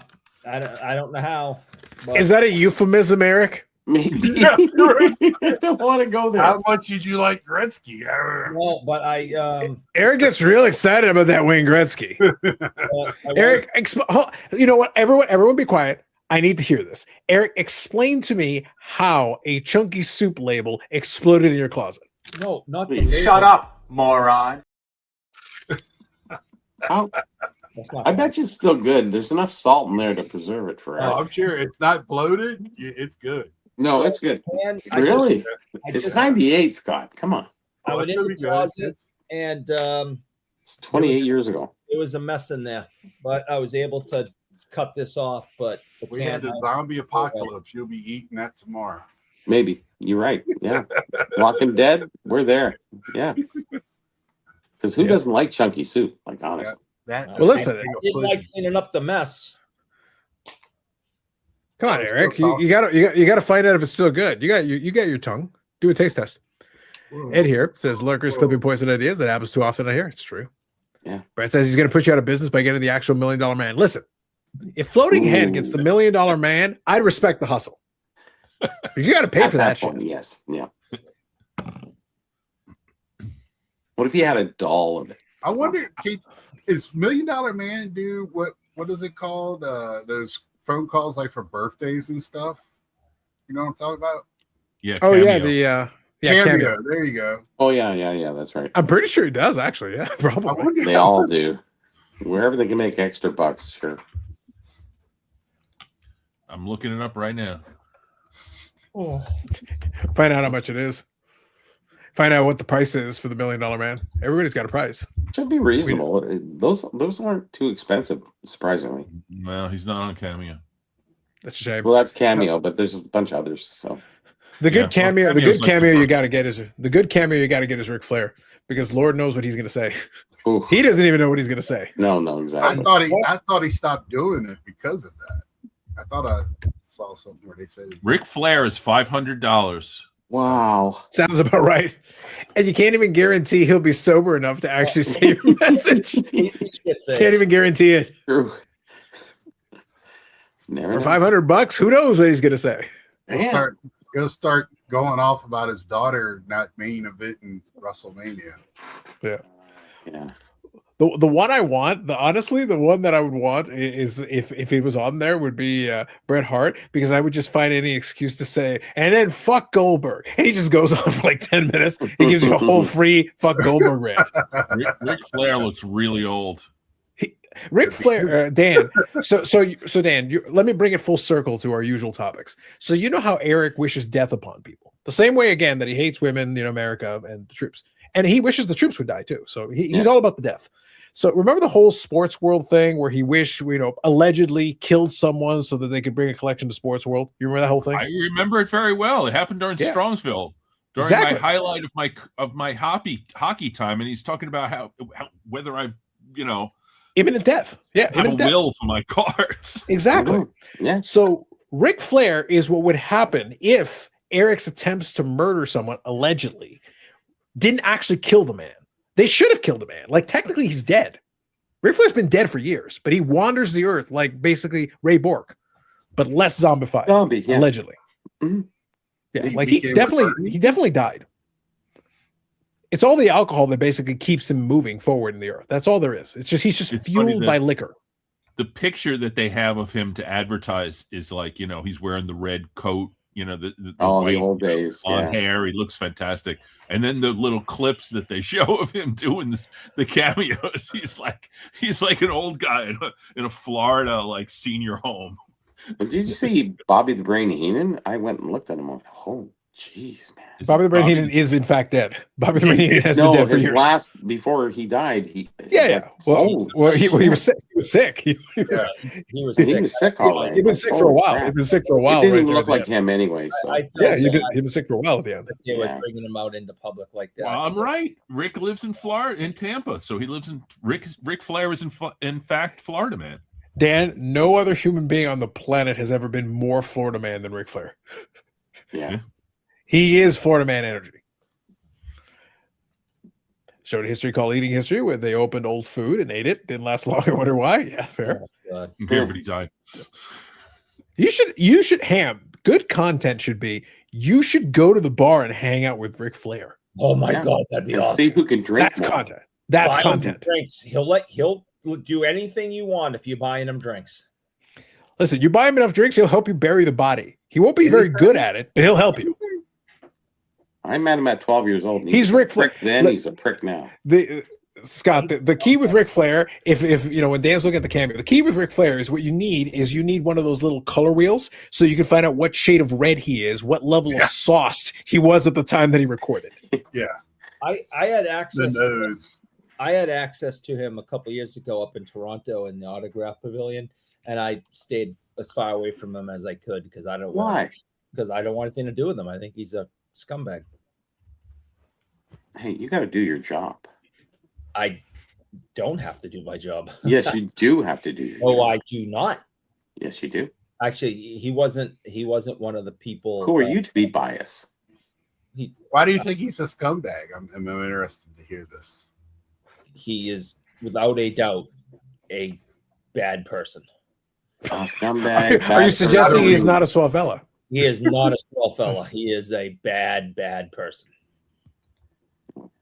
There's no doubt So about it. what? How did he get in this category? I'm going to keep asking the question. I'll give you one example.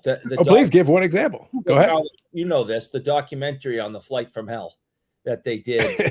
That's just That's what I one. wanted to good hear. thing. Just one. The I saw one helicoptering. video and that's The it. helicoptering.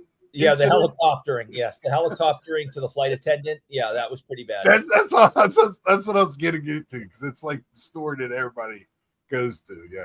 Yeah, it's just one. I mean, it's just he's not a good guy. Yeah, but he was a great, I guess, icon in the sense of what he did. So, Yeah, Michael Jackson is the greatest entertainer of all time. Would you leave your kids with him? yes. Wow. Now. Yeah, because you don't understand. You think you know, but you don't know. Okay. I just had that discussion with somebody at work yesterday, so I'm confused about that whole situation. Right now. So, There's no confusion, there's no proof or anything. So, I don't think he was really a bad guy. I really don't. And I'm not really on his side, but I'm just saying, all that stuff that went on, we don't really know what went on and we assume. And I don't think he was that kind of guy. And I would be more prone to think that he might be, but no, I haven't seen enough proof. Listen, we know it would be very hard to be a worse person than Bobby Orr. Eric has told us all about the horrible things he's done in his life. Go figure. Zach says, at least Eric didn't wish death upon Ash. He just stole $2 million worth of his hearts. Hashtag allegedly. Not a good person. Ham, but I'm telling you, content, Ham. Content. Listen to me. Content. Hear my words.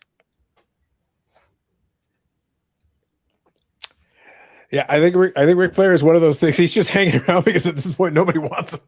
Yeah, true. He's not making it to heaven, and hell is like, nope, we're not dealing with that shit right now. Him and Keith Not Richards today. are having a death off. I don't know. Yes. You got to have bad guys in the industry too. So he's one of the good bad guys. Well, the funny How thing, you so love to hate. jokes aside, the funny thing with Ric Flair is that Ric Flair arguably should be one of the greatest professional wrestlers of all time for his True. accomplishments and the longevity and the stuff he did. Like, I will stand by the 1992 Royal Rumble is one of the best overall performances of somebody doing that, especially at that time. If you go back, the 92 Rumble was pretty stacked especially for that era. And he did his job perfectly. And the promo at the end was perfect. Like, he did a great job. Ironically, Mr. Perfect was literally the shot, but he did a great job with that whole thing from top to bottom. It was one of the best overall performances. I remember that Rumble watching it, and I remember watching it later on, and it holds up. They did a really good job in that Rumble. It wasn't perfect, but they did a really good job with it. But the thing is, there is very few people who were ever at that level, considered as at that level, who are as insecure in this as this man. Like, the guy literally needs to be praised constantly or he loses his mind, and he just can't get out of his own way. He can't. Yeah. Constantly. His Iron Man match that he had when he went 60 minutes. What I think it was with Greg the Hammer Valentine.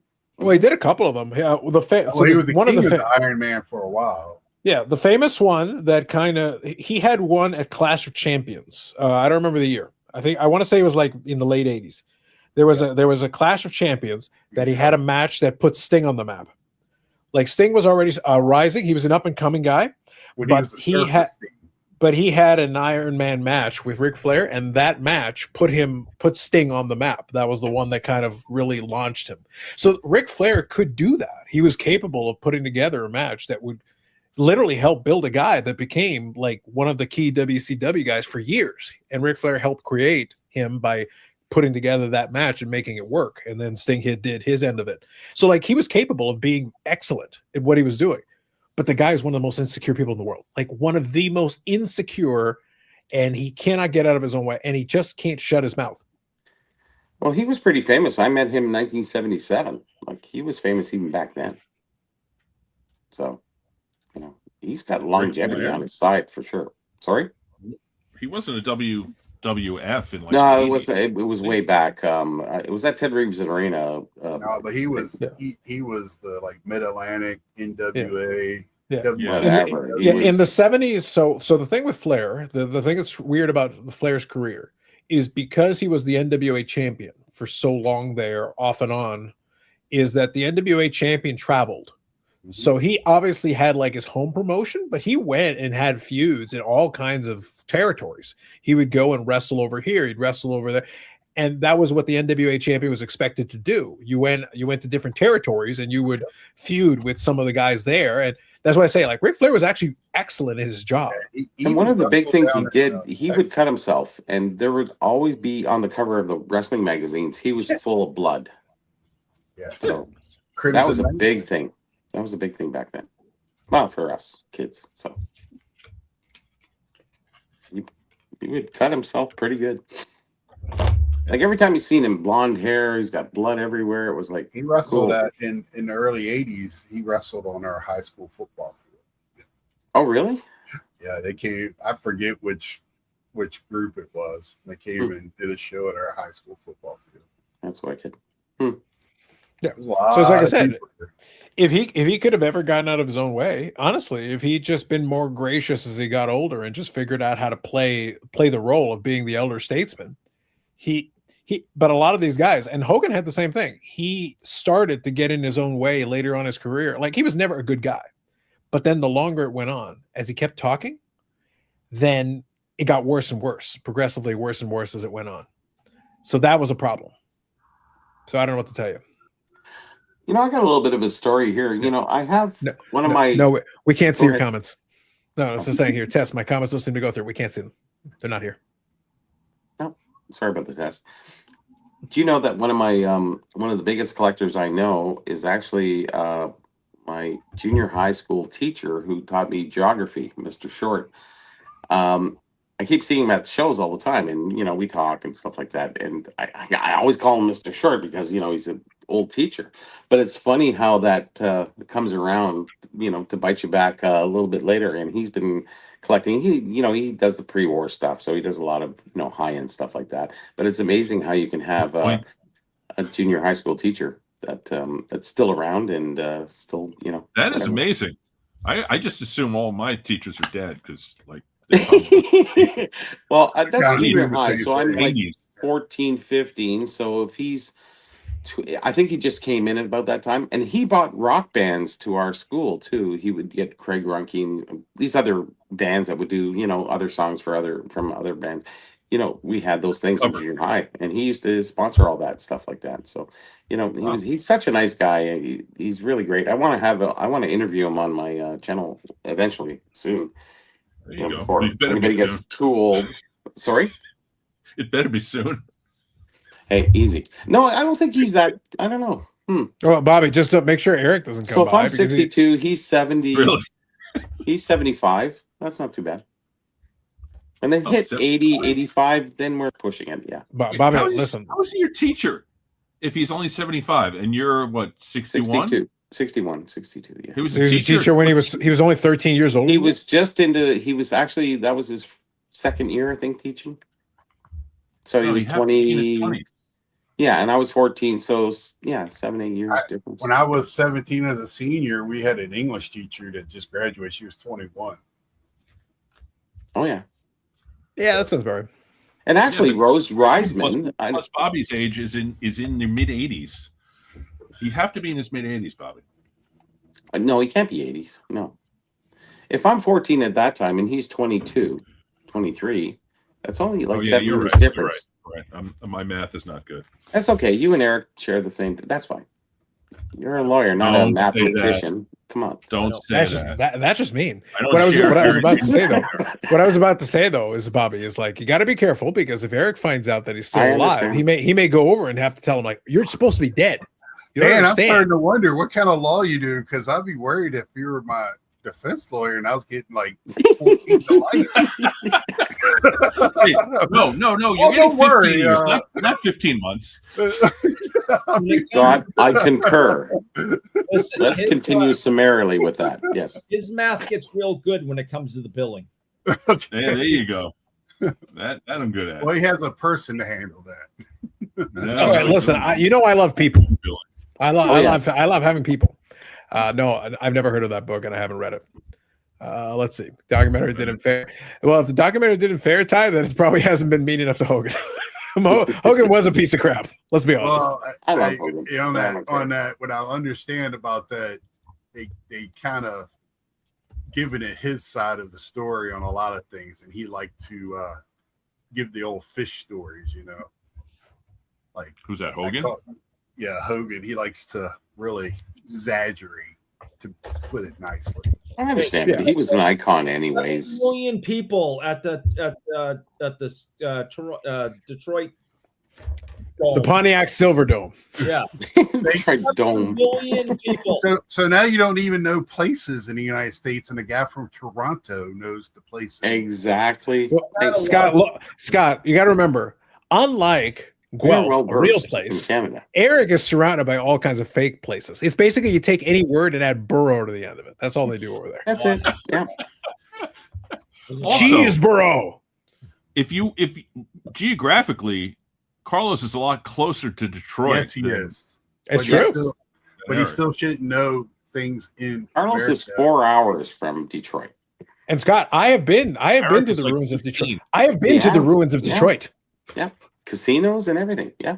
Yeah, I've been to the saddest, nice-looking casino in the world in Detroit, and I have visited the ruins of Detroit. And They're I made ruins. fun of Detroit Lions fans while watching a Packer game in Detroit. And Carlos is going to be in Detroit in 28 for the National. Yes. I shall not be, but that's wishful thinking on your part. I will drive you down there, Carlos. Don't worry. I'm going to be there. You thought you were On going On this the year. back to of my Detroit. motorcycle, You I should've will went drive you this down year. there. Bobby, step one will be figuring out what year it's going to Detroit. Bobby's going to We don't- You're not sure. It's 3 years from now. Eric will be in Halifax when he figures out where it is. When is it? I don't. Do you It's guys going to be in know? July. It's going to be in July. Oh, Yeah, maybe. July. Oh, yeah, that's right. We want to get up there. Is that official, or they just told you that? No, it is. the Halifax show is it's Hey, official. Mike, you're 100%. Is it correct. 2-day or 3-day, Carlos? It was. I'll see if I can double check. I think it's 3 days. I'll double Yeah, check. 3 days is too long for Nova Scotia, man. I think you would be very surprised, Bobby. I think the locals will support it very well. I think they will, but you only have so many locals. If you talk about the Expo and what happened there, Well, I can. All of PEI will be there. Anybody who's a card Yeah. collector What, for PEI. all will be there. July 600 July people? 10 to 12. Yeah, Bobby, at this stage in the game, I don't think they're gonna have any problem. I think they'll be fine. July 10 to 12, so 3 days. It I wouldn't have- be worth it for me to I go have an down. open All right, I'll invitation. check it out for you. I'll check it out. I have an open invitation there, as you guys do. So Yeah. maybe I'll take that person up on their offer and go to the show. I can't see there be enough people going through there to really sustain the amount of business you would need to, to recoup your accommodations, let alone, everything else too, your traveling time and what have you. So it'd be tough for me. I've been thinking about it, but I said, I don't think it's advantageous for me to do it. Really. Go ahead, Scott. This is an opportunity. This is your moment. So, Yes. so Mike, tomorrow night will be a show, 8-year anniversary for me on YouTube this weekend. Actually, Sunday would be, but I'm going to do Saturday night. And that's something I'm looking at, but I work a lot of weekend overtime. We'll all come on your show if you want. I don't want to come on your show. Oh, I don't want to. oh, that's bad. You want to talk baseball? I don't You're want like, to. he's worse than Ric Flair. Fuck. I'm sorry, Eric. I thought I was a nice guy. I thought we were friends. Yeah. No, Well, you thought. I thought we were friends, Eric. I don't have any It friends. ain't so. Bobby says he's my friend. He'd come on, but Eric's not my In a friend. second, I don't have any friends, and you're going to talk baseball, so no. Carlos would be there. Dan would be there. Bells on. Come on. I got hockey. I got signed hockey pucks in my room as well.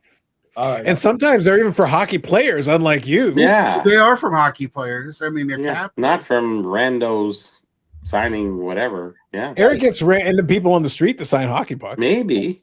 That's Yeah. Fitzpatrick. He's not a rando. That's Eddie Munster. Dun, dun, dun, dun, dun, dun, dun, dun. Eric, how old is Eddie Munster? He must be 70 something. He Well, taught- 60. he taught, Yeah, he would Bobby. be about my age or a little older. 65. Well, per Eric, that means he should have died 12 years ago. Everybody who's true 53 enough, is yeah. already dead. Oh, yeah. He's long gone. Yeah. Jeez. Him and Bork, too. Yeah. So I don't know who the hell Eric was talking to, but you should figure out who that imposter is. Nobody goes to the National anymore. It's too crowded. I like your yogiism. You Well know, played. I can understand that actually. After this last expo, I sat there and I went, wow, this was busy. It was hard to get around. It was hard. I can't imagine the National trying to get around and trying to see and meet people. Boy, that'd be tough. If it's twice the size, like I'm saying, right? Wow. Well, most of that happens after the show, not so much at the show. What do you mean? Getting around? Like meeting up with people and stuff. Like, Well, you know how you'd see people and whatever. Oh, You yeah, project- yeah. yeah. I know the after dinner parties and whatever stuff like yeah. that. But I mean, it's spread out, but you still see it because everybody kind of hangs out in the front at places. So it's not too bad. I've been going for quite a while. So I've seen it small, and now I've seen it. To me, it's too big now. I mean, it's just I've been asking for years when it's too big, and I think we found out last year. Well, I think that kind of plays into kind of that conversation we were having a moment ago. The reality is that so many of these shows that technically shouldn't have worked have been working. So, like obviously the National, Dallas, a bunch of these different shows are working. Philadelphia is a big show, but it's been very strong. Strongsville was a big show. This spring expo was probably the strongest one they've had that I remember easily. And again, they had more space than ever, and yet they had no problem filling chunks of it out for some of the days. It was the busiest Friday I've ever seen. Saturday was strong. So it's one of those things where I'm looking at it. So even like I said, Bobby was talking about the Halifax one. It would not shock me at this point, given where we've been at now. They had a strong show in Saskatoon. No one wants to go to Saskatoon. People in Saskatchewan don't want to be in Saskatoon. Not a real. And they had a successful show.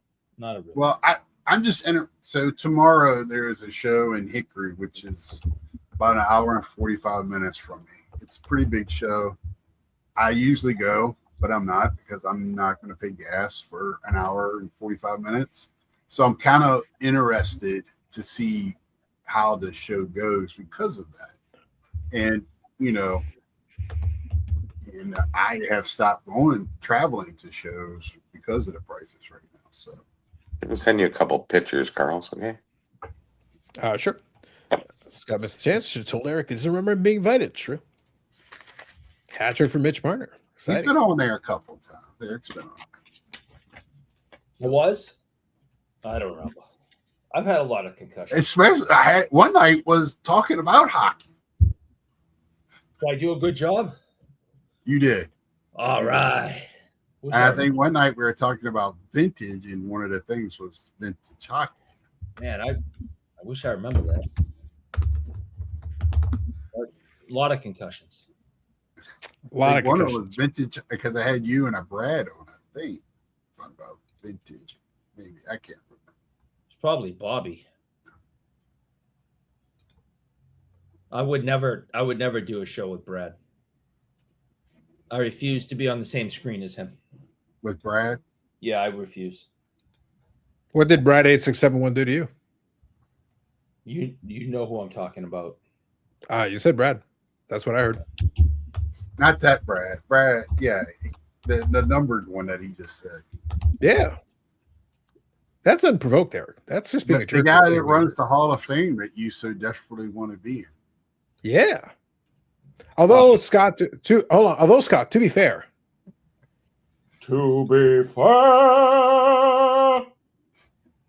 Boo. Brad promised us things, and I got to tell you, he didn't deliver. No, I was promised a proper rigged election, and what did we get? not a proper rigged election. It's unfortunate. Listen, It's unfortunate. nobody has ever promised a one-man kazoo parade.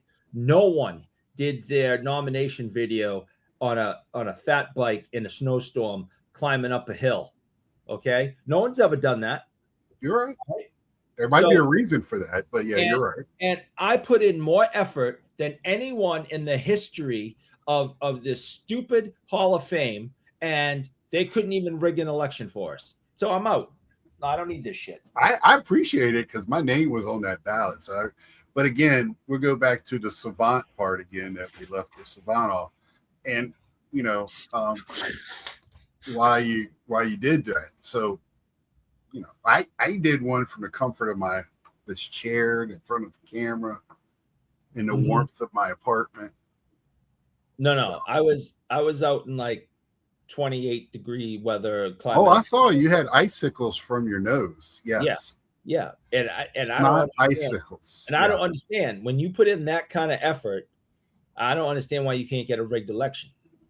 I don't understand what effort You had did. Brad on the show. I just said I sat in a chair and did the same thing. I didn't put any effort into it. Eric's not very efficient at all. Not I'm at just all. saying. I mean, I'm Dan went back and did a second video. You only did one. Dan did two. Yeah. I'm pleased. So he Well, this admitted coming it in the year, first one. This coming So you year, I put have in a very more. different attitude because I'm actually going to be eligible this coming year. Right. So So I'm going to vote for all people that I have no expectation are going to win. I've got a strategy going on. So that's She was going to vote for Geoff and fill the whole ballot. Just listen. Geoff. Has Geoff, anybody seen the Geoff, video nine, floating around? Dustin 9 times, and then myself. Go ahead, Scott. Has anybody seen the video floating around of him like Of making who? some announcement or something? Yeah, it's That- fake. It's AI. Yeah, the That's not announcement wrong. thing's fair. Yeah, the announcement Like thing's people fair. are like saying it was. I was like, I've seen 2 videos this week of him, and both of them look AI as hell. So Well, one of them was him finally bowing to public pressure and denouncing the. So there was a guy who is on a registry. Let me phrase it this way: there was a person who is on a registry that was in a video that Geoff went at a card show, and then obviously it got called out. Now, people were kind of saying, "Hey, Geoff," and by the way, just to be clear, the people that were tagging Geoff were not saying that he's the problem here. They were saying, "Hey, given that you have a platform, could you speak on behalf of saying, hey, maybe it'd be good if some of these show promoters did a little bit of screening of some of their dealers?" Which is not an unreasonable request. Right. Realistically, it would be because, again, these shows have kids. And if you're on a registry of some kind, it would probably be best if those folks weren't allowed to have tables at your show. Well, he's he supposed wasn't to just let that on do. a registry. You can be on a registry for any kind of sex offense sure. that meets certain criteria. He was What? on the registry for trying to meet with like a 14-year-old. Oh, through the internet. I understand. So kids should be especially, Yeah. And it was one of those things. Now, a couple of folks were very aggressive about it, but in the end, Geoff did make a video. He did use his platform to kind of say, "Hey, it would be good," and basically he was kind of phrasing it that way, which is the right way.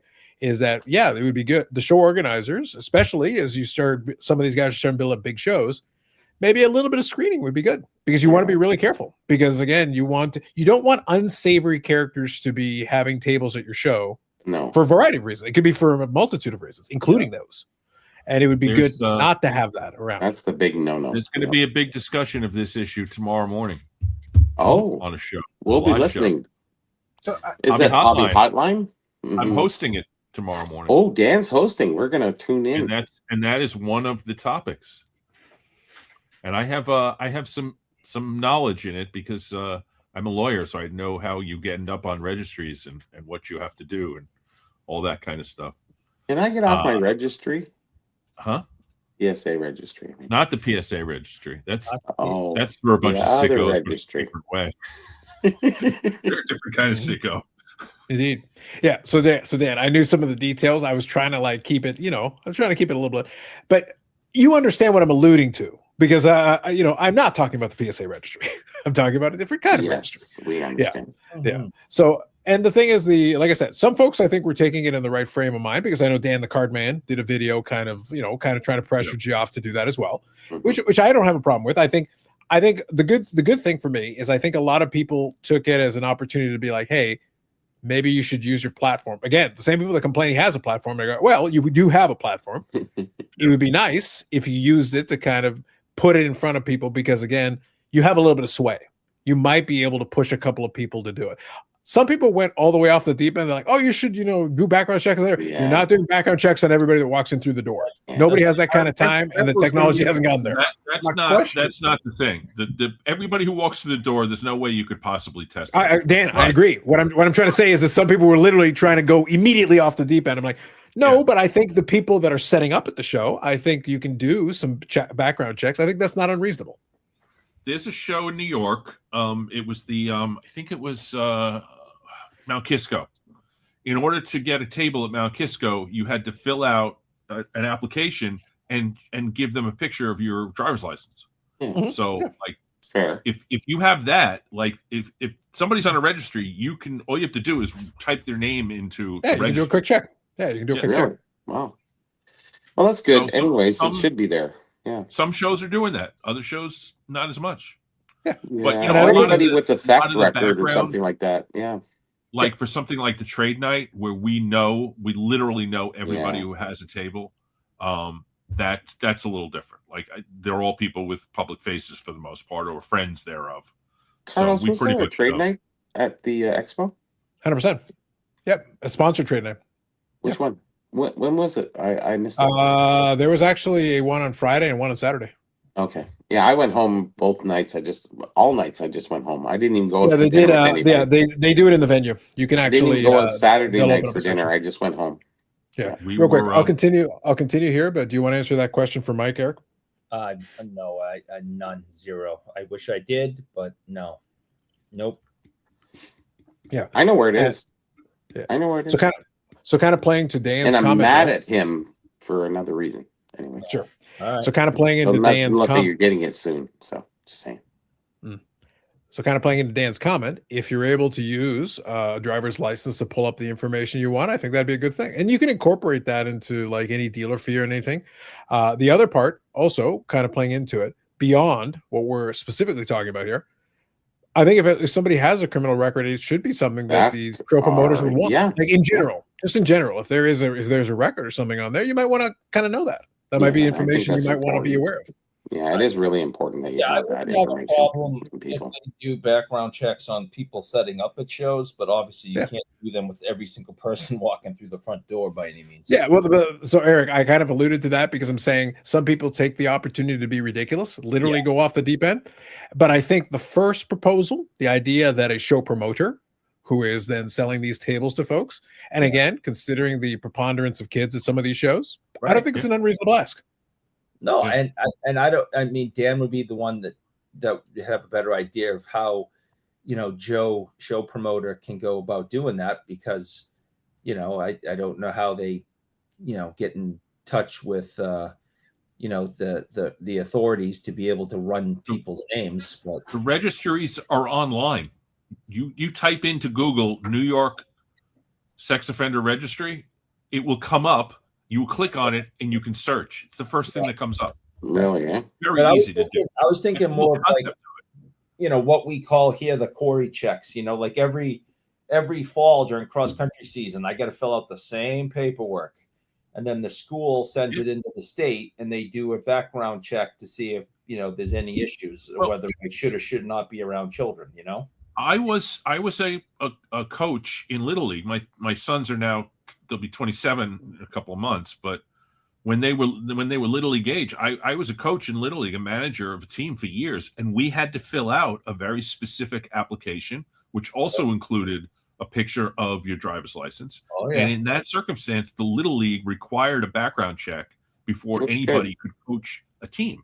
And that's, that's to protect, not only is protecting the kids, it's protecting the kids, but it's also protecting the Little League itself from liability. So if a Little League can do it, then a card show should do it. Same concept. Mm-hmm. What if somebody's, charged with theft or something? What do you do? Yeah, you see that. That's not going to be but something. We take Mojo, which they bring up from the United States to Toronto. Like, hey, listen, guys, it's true. Wow. Right? See, Dan, the man of peace is like, pull the pin. It wasn't that. When the truth is the truth, I'm not pushing it. I'm just saying, hey, listen. I thought Bobby was serious there for a second, and then I am serious. I'm very serious. I thought you were talking about Eric. I can tell you right now, there's going to be a lot of those Cards, dealers that have he's known for charges, some type of charges. Yeah, he got charged like 20 grand, and there's going to be a lot of them, because a lot of these guys are not. But we invite him up and we pay for him at the expo. So I'm sitting there going, "Who's we?" Is we as a group of the expo sort of. Yeah, I was going to say that's Steve Menzie. I'm sorry, that's part of the promotion. I'm not. It's not even Steve. It's whoever it is that brings him up. But I'm just saying, that stuff goes on. So are we bypassing standard when it comes to something like theft? When it comes to something like kids and the potential about bad things that's happening different, to kids, of course. Different standard. That's totally different. After they get the background check, they can make a decision over who they want and who they don't want at their show. If someone got busted for, robbing a convenience store 50 years ago, but hey, what's wrong with that? I was only 4. They have, that's right. So, they have a right to make a decision. What if Shriners found out that there's a guy that comes in with his store every day and during the Shriner show and here we go. The Claw. I was waiting for it. He's Dan. known as the I Claw. was waiting for it. Yep. You see the subheading there, Dan, underneath his name? Mm-hmm. Allegedly. I always got to have the allegedly in there. It's actually big serious topic, serious point here for a second. Obviously, there's different types of checks you can do. Obviously, there's the one that Dan was describing, and all that is part of it. But kind of playing into the other side of it, I'll give you a quick example. I've talked about this before. That I've worked for the banks over the years. Well, when you're working in the banks, whether it's full time or whether it's through a contract, there's basically companies that will do background checks for them. They literally hire companies that do that, and the thing is, it makes a lot of sense to do it because, look, you're in the financial sector. You want to make sure that whoever you're hiring, you're okay with it. And when you do it, it obviously then, as soon as you're done, that takes care of it, whether it's full-time. And I've done both. I've worked on full-time and I've worked on contract. The funny thing is that the policy is the policy. Like, they're stringent about it to the point, Dan, that, and this has happened. I've worked on a contract for multiple go-arounds, including extensions. And what happens is if there's any gap, though, if one contract expires and you restart it, you have to do the background check again. Even if the last time you did the check was for a contract that just expired like 30 days ago. It's the same background check. And you're providing the exact same information. So what I've done is I've actually downloaded the answers so that I can literally give the exact same response. I just copy it over because the form doesn't change. The information I'm filling in, and this is, again, for a role where I've already worked with them multiple times and I've done the exact same checks over and over and over again, they check the exact same information. Welcome to like half the documents I file. But they could find out. This is a problem. They could find out that you have been associated with known clause. I have scrubbed the internet, Dan. I've got Men in Black technology. You don't even understand the levels. You don't even understand the levels. Go ahead, Scott. You're saying sorry. Yeah, they do background check every 2 years on us at my job. Yeah, but that for some industries and for some type of work, that's standard. That's standard operating procedure. I'm only explaining it because it is a thing that is done, and there are by the way, some firms that specialize in that. And now sometimes it is a little bit funny. I kind of have a little bit of a laugh, Scott, because sometimes they'll be like, now some of them don't really try very hard because literally I have to provide them all the information, and after a while, it's like, what is it you guys do? Because they want to check your work history. They want to check, they'll do a criminal background check. That's part of it as well. Of course, you want to, makes sense. Yeah, it makes sense. And then they also want to make sure, and even to the point of checking, sometimes technically they say they check your education. I'm sitting there like, are you really going to double check my degree from 20 years ago? Are you really? Listen, if you want to check it, that just for Eric. Not a real place. I'm just saying. I should just provide a picture of the water bottle is what I should do. Just for that. That's not a real place. What can be more damaging to a car show than allowing the claw to attend? That's right. That's fair, Zach. All your nicknames. That's yes. Was the movie Strikes where they asked about a criminal record? They replied, convicted? Oh, no, never convicted. Yeah. And that's always like and so the reason I brought that up is that, again, for the dealers themselves, the one check you want to do for sure, for the reason we just talked about. Because if you're going to have kids at the show, you want to make sure you're covered in that regard. It's for the show promoters' benefit too. It's for everybody's benefit. It's so that everybody's more comfortable and you're less concerned about that. But then there are ways you can do. So I don't know, Dan, stateside, like I said a moment ago, there are some firms that specialize in doing these background checks. They basically have a form and you fill in certain piece of information and they validate it. Yeah. So I don't know if they do a similar thing. Like I said, I don't think a driver's license wouldn't be enough for that particular thing, but it's not really like especially if they're not asking for too many things, it's not really that invasive. It's a couple of pages in a form, but I don't know if that's something they can do at a speed. Some things have driver's license numbers. There's a way to search for somebody. It also has dates of birth on it, addresses. So you can, it's a good way to do a search for somebody. And I think there are databases where the driver's license is information that brings up certain background stuff. Yeah. Because I think the idea here is to make sure that you don't miss something critical.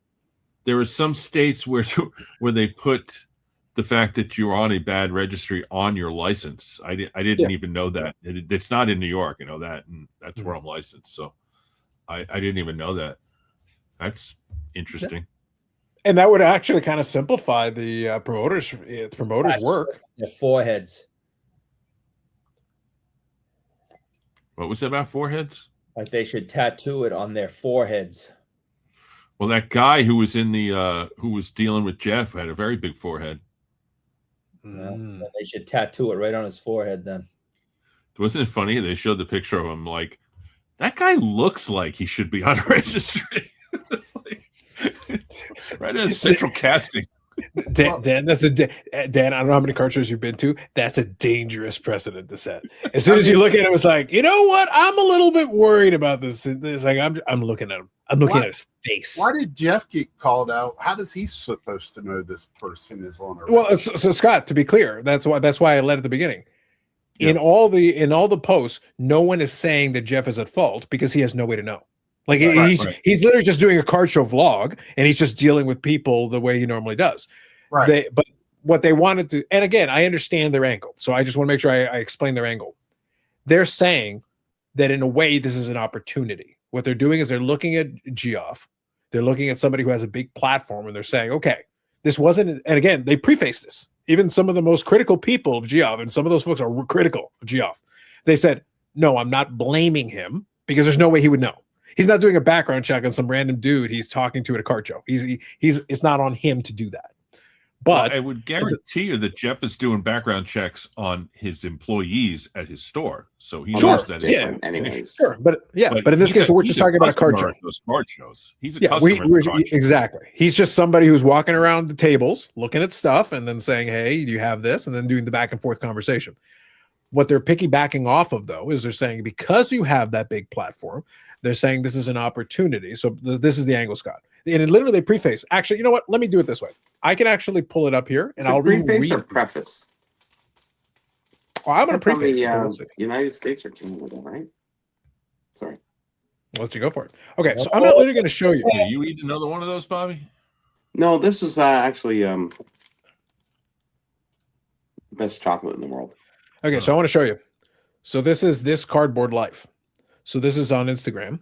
And this is one of the folks that has always been critical of Geoff plenty of times. I've never seen this one. But what I want to do here is I want to read you. So obviously the image is very provocative, but I want to read you the actual description. Okay. Literally. And again, this is a person, I'm saying this right now by saying this is a person who has no trouble being critical of Geoff. But it said here, this is not an indictment of it's Geoff Wilson, sports card investor, but an opportunity. The opportunity to use your voice for some good. I'm sure it's uncomfortable finding out that you unknowingly made a deal at the same show where you set up with your wife and even before with a registered sex offender and then citing the individual. If card shows vetted dealers, it would only take seconds to make sure that they are unwelcome in the space where children are, et cetera, et cetera. So right at the beginning, Scott, the very first sentence is that he's not blaming, but he goes, well, let's take advantage. Let's kind of piggyback off of it because this is from the vlog. And then this is the individual that we're talking about. And this is the information related to it. The picture is a bad look. But my favorite part about it, you know, besides the fact that the guy he just looks like somebody who should be on a registry. He works in a card shop. He works in a card shop in Jacksonville, Florida. And the jokes write themselves. The name of the card shop is Dick and Jane's. Oh, no. Oh, no. Yeah, look it up. It exists. Dick and Jane's card shop. You can't make that up. Florida. Eric, use one of your tabs. Hey, use one of your tabs. Look that up. Man. Crazy. Yeah. So you see, Scott, that at the very beginning says this is not an indictment on Geoff, but they decided to piggyback off the fact that he does have a big platform and that by making, in this case, he made a video on Instagram basically saying, okay, so this is what happened. I didn't know this, but now that I do, I think it would be a good idea I'm paraphrasing, but he basically, I think it would be a good idea to have those background checks because, you know, there are kids at these shows and he goes with his kids to card shows. He has kids, yeah. Exactly. So he's saying, no, it would be, we, the attendees, have no way of knowing these things. We don't have access. We're not going to specifically vet every single, but if the card show promoters do some of that, it would be really helpful to us because then we know especially we have a safer dealers, Yeah, exactly. Because the dealers is a finite number of people. It allows them to show promoter because the show promoter automatically background check on the promoters. You could. Oh, never thought of that. Because I can tell you right now, there's some down here that are horrible. I don't know their background, but I know they're assholes. But you know, that's another story. Yeah. So kind of to Brad's question, I think you would go with what Dan was talking about. I think you would just use the driver's license just to make sure that here's what I would put it. You would do that if for no other reason than to make sure that the person you're selling the table to is actually who they say they are. Because because from what I understand, again, I caught bits and pieces here. I believe the individual in question used a fake name. Oh, really? So if you're using a fake name, then it would lead to question, what are you trying to hide? Yeah. So even if forget everything else, I just want to make sure the person I'm selling the table to is the person that I'm actually dealing with. He's pretty much not working at that card shop either. Yeah. Imposters? Are you talking about imposters? What are you talking about, Eric? Yeah. So I would say, Eric. So what I would say, what I would say, Brad, is I would probably just do, again, I'm not saying you have to do this multi-part, multi-layered thing, but no, do a high level background check. I think will pick up a couple things if there is an issue, and if there's not, then you move on. The idea is not to give everybody the 10th degree. The idea though is to ferret out anybody though that you want to. And as a promoter, it's also your liability. It's your liability. At a minimum, you take the names of the 50 people who are dealers. You put them on a list and you put them into the registry one at a time. It takes you about an hour, and now you've done all of the possible due diligence you can. Just got your last name, Dan? 5 Joe Smiths come up, but now you've got a date of birth. There's your difference. So, I mean, it's at a minimum, if that's what you're doing. The problem is for these guys is, there's like the bad vibes of it and the bad look of the picture and everything. But if something happens, like God forbid something would happen at one of these shows, these guys are on the hook, like big time. And that, if I was running a show, I would be involved in having something like that. Yeah. So you want that, for sure. Yeah. Kids are at a lot of these shows, and they should be protected, especially with the Pokemon. Yeah, exactly. There's a moral element to it also. Just remember, the bad guys go where the kids are. That's the other thing. That's a good point. Well, exactly. So this would be the key here. I'll just add this, and then I don't really want to discuss it anymore. But I've done a lot of work in a lot of different fields in my career. I spent a lot of time dealing with drug and alcohol, but there was a portion of my career where I worked with this clientele. So I know way too much about it. I got stories that I will never repeat to anybody. All I can tell you is bad guys go where the kids are. Yeah. And I'm just going to leave it as that. I did this work and I did it long enough to go, I don't want to do this work anymore. Yeah. Well, I mean, that's part of the law is that if you're a registered sex offender, you can't go within a certain distance of like a grammar school. There are requirements, and that's because, and that's why the registry exists. I'm a defense attorney. I shouldn't like things like this, but I'm also a parent and of children and hopefully someday a grandparent. But the reason that these registries exist is exactly what Eric is talking about, because there are modes of behavior that are predictable, and that's one of them. And so that's taken into account public safety. And in this regard, when you are a person opening up a card show to the public, which will include lots of kids, you have an obligation, and safety should be the number one obligation. So that's what it certainly is. And I know there's other things too. When guys are selling reprints of a lot of things, they shouldn't be allowed. There's so many things that are let go. And I think we went from I'm just trying to levitate to another. I'm trying to get away from that topic, and I'm just trying to say there is other things that do happen at shows, and that's where the sponsors should be on top of that stuff. There are those guys that try to refurbish Kojak boxes with tape. Easy. Who loves you, baby? Not me. Anyways. Wow. Just wow. Carlos, I'll send you a couple pictures there, and I'll sure. them. Yeah, give me a second here. I'll answer Hockey's question, and then I'll get to that. Yeah.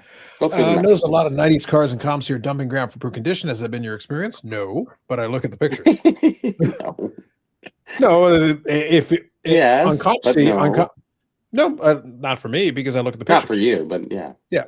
The reality is there are going to be ones that are going to be in poor condition, but ComSeed usually takes pictures on a lot of the different things. So if you're giving a little bit of scrutiny, they take 3 pictures, which is good. They take one single front, one single back, and then 2 combined, and that's what they do. And they put their logo in there, so I can't copy the pictures, the bastard. They're not faking the pictures like some people on eBay might do.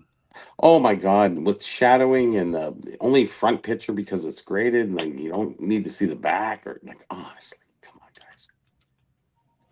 And details, no details, like PSA 8, that's it, done. Yeah, the other piece as well is that you also want to make sure that there are going to be some situations where if it's like an older item that's been there for a while, sometimes some of those pictures aren't the best. In that situation, then you kind of let it go. You just let it slide. Because if you can't see a good enough picture, it's a little concerning. Mind you, it's important. On the podcast, we talked about this.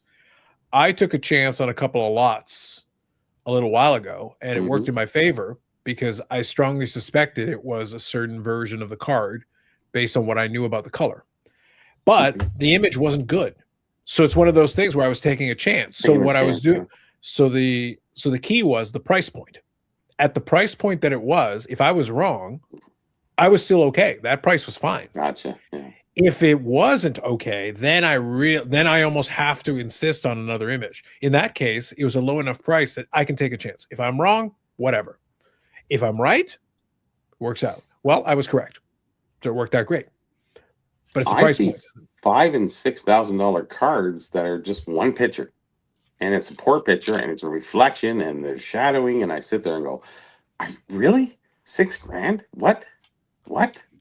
Like, could you take some time with that? Like, it's $6,000. We're not talking about $60. We're talking about $6,000. And I'm sitting there going, one picture. Like, ooh. Yeah, Just for the higher price item, I feel like you have to take a certain level. And Jay Can, I see your comment, but I'm not going to put it on the screen. But I see your comment. I get what you're saying. I have to make sure, like, I can't put every comment on the screen, but I see what you're saying. I got to let it go. Dan, I don't know if you know this. There's some people who have been doing this for a while who still put comments on the screen even without pre-reading them. You got to pre-read them. Yeah.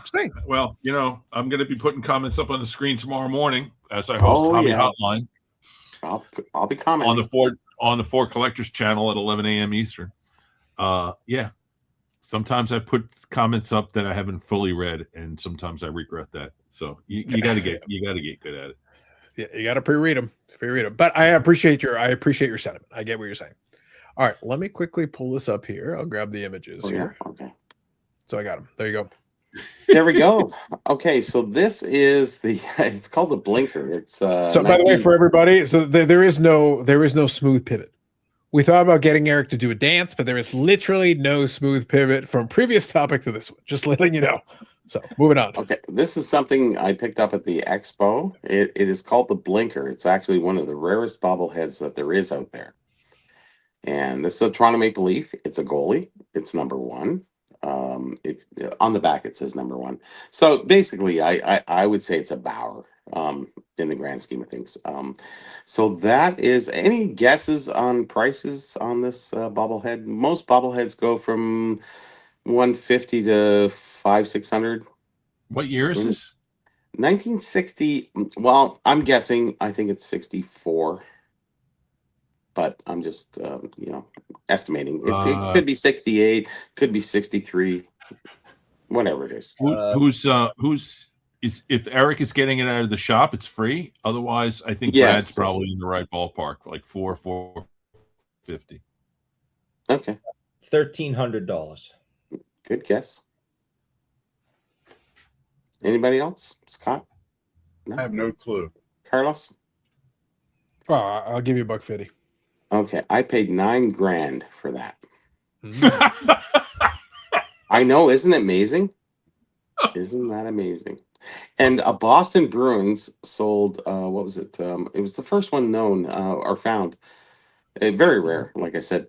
23,000 US. This was $9,000 Canadian, so like 7 whatever. Just to let you know what's out there. If you can find one, make sure you keep it.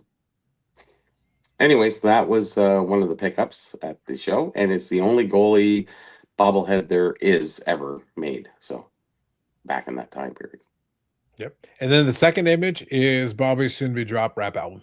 Okay, so this is the boys. We got together because I sold the Stanley Cup card for $50,000.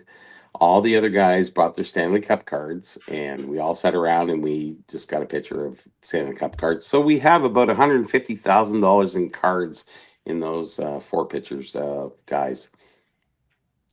Anyways, I just thought it was a fun picture that we took together. So those are the Stanley Cup cards from 1925, Champ Cigarettes. Who's the guy standing up with the black shirt on the right? It's Dana Meyer, and I sold him the card for $50,000. That's the card that I sold him. Do I recognize that guy, or No, I don't think you do. I don't think you do. He's from BC, Canada, so no, I don't think so. And the other guy's from Newfoundland. The other guy's from East Coast, and I'm from Scarborough, right here. Scurvy area. Anyways, we're all holding Stanley Cup cards. I thought it was a fun picture. There's been a lot of mutations of that picture, and we're all sitting in hot tubs and other things like that. But it's kind of fun. That was my booth, anyways, behind in the background. So that looks like a fun booth. I wish it was a fun booth, and that's the I funny like your thing. signage. My signage is nice, and I had the shelving and stuff like that. I see a lot of the show where a lot of guys just put display cases and there's nothing back behind them promoting their business or anything. It was just display cases and that's it. And all behind them is just storage and whatever.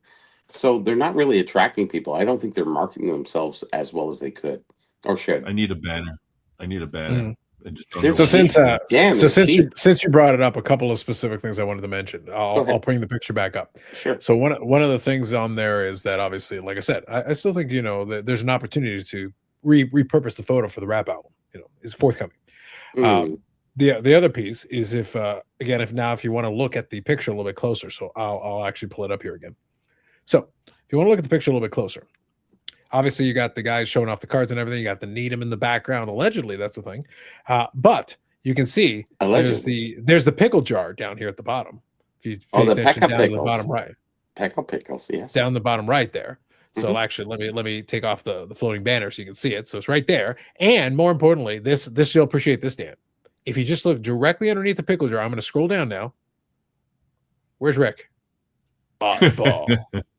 Oddball. Is that a couch? Is that like it's like a maroon colored couch on the That's right a there? red. So this right here is the Burrell throne. That's the Burrell throne where he held court when I visited the booth.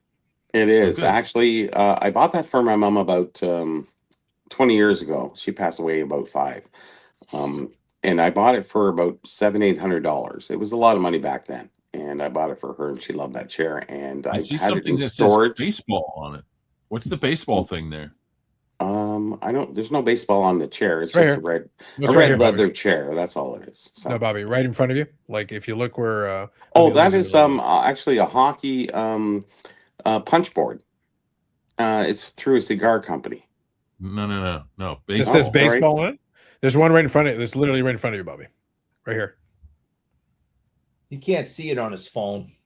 Yeah there's a thing that's literally right in front of you that says baseball on it. Oh, actually, that's an album. A little album that you flip through and you insert your cards from the 70s. Okay. So sort of a flip album, yeah.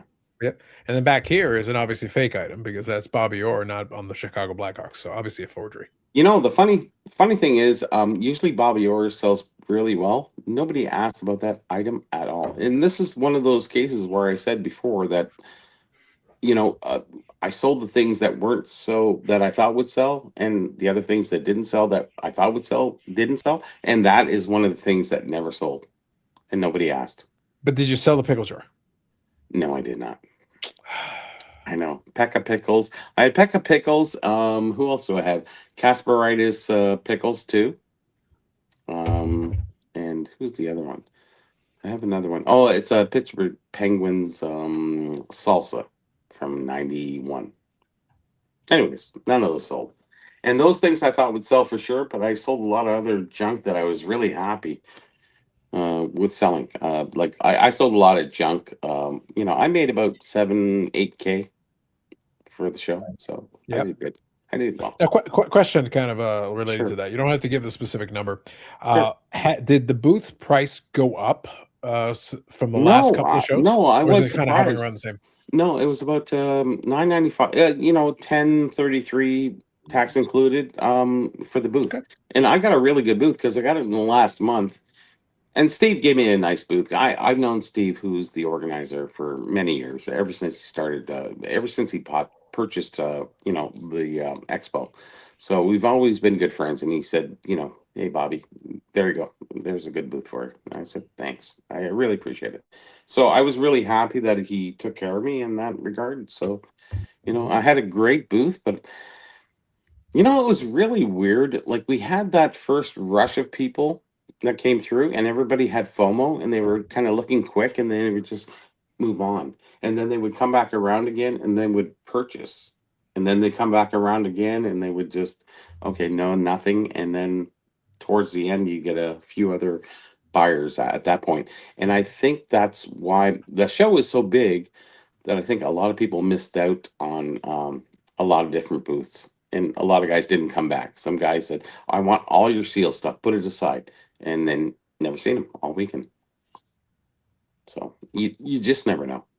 So, but Based it on was a that, good is the plan to show. set It up in was the just fall? busy. So Based on that, Sorry? is the plan to set up in the fall? yes, it is. Yeah, same place. I that's a great place. You know, it's really kind of funny because all the other booths, when you come through the doors, it's a long line, and then there's that red carpet that goes all the way across.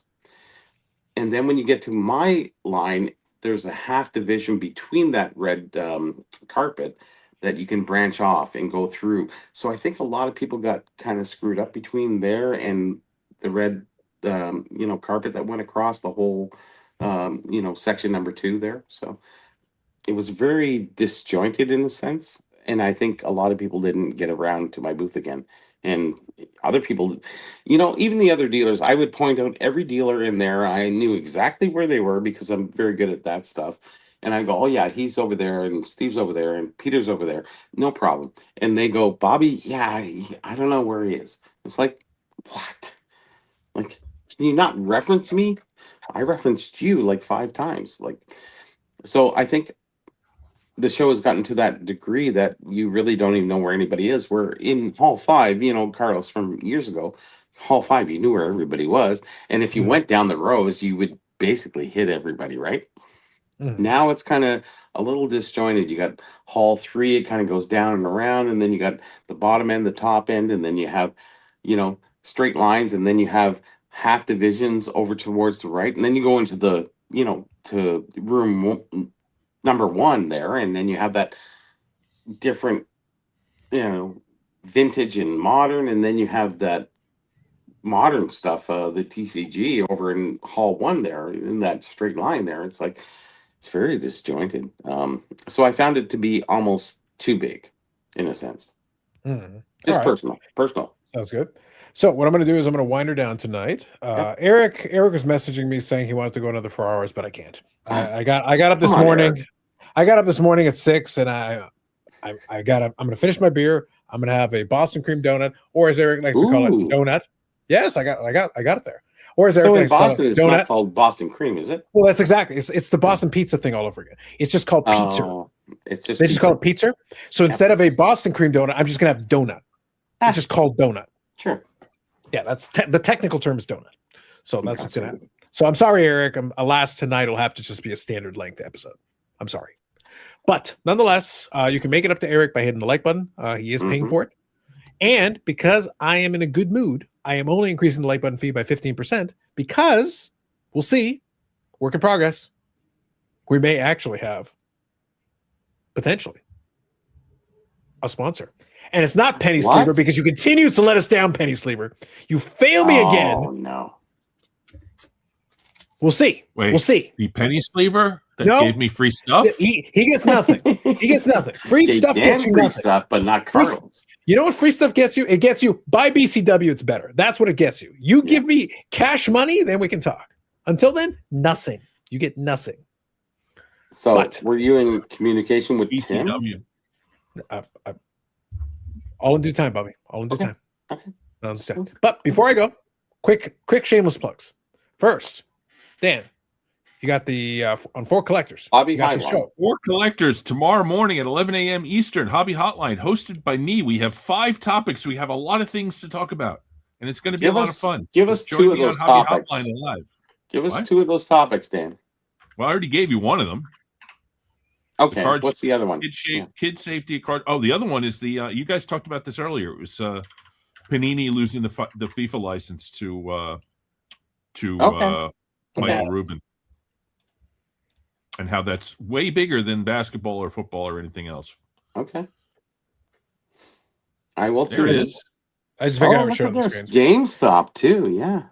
I got to be honest. I don't understand why you would make such a big deal out of the coaster making, not making coasters. Holy wow! I got to watch this tomorrow. Like big deal out of what?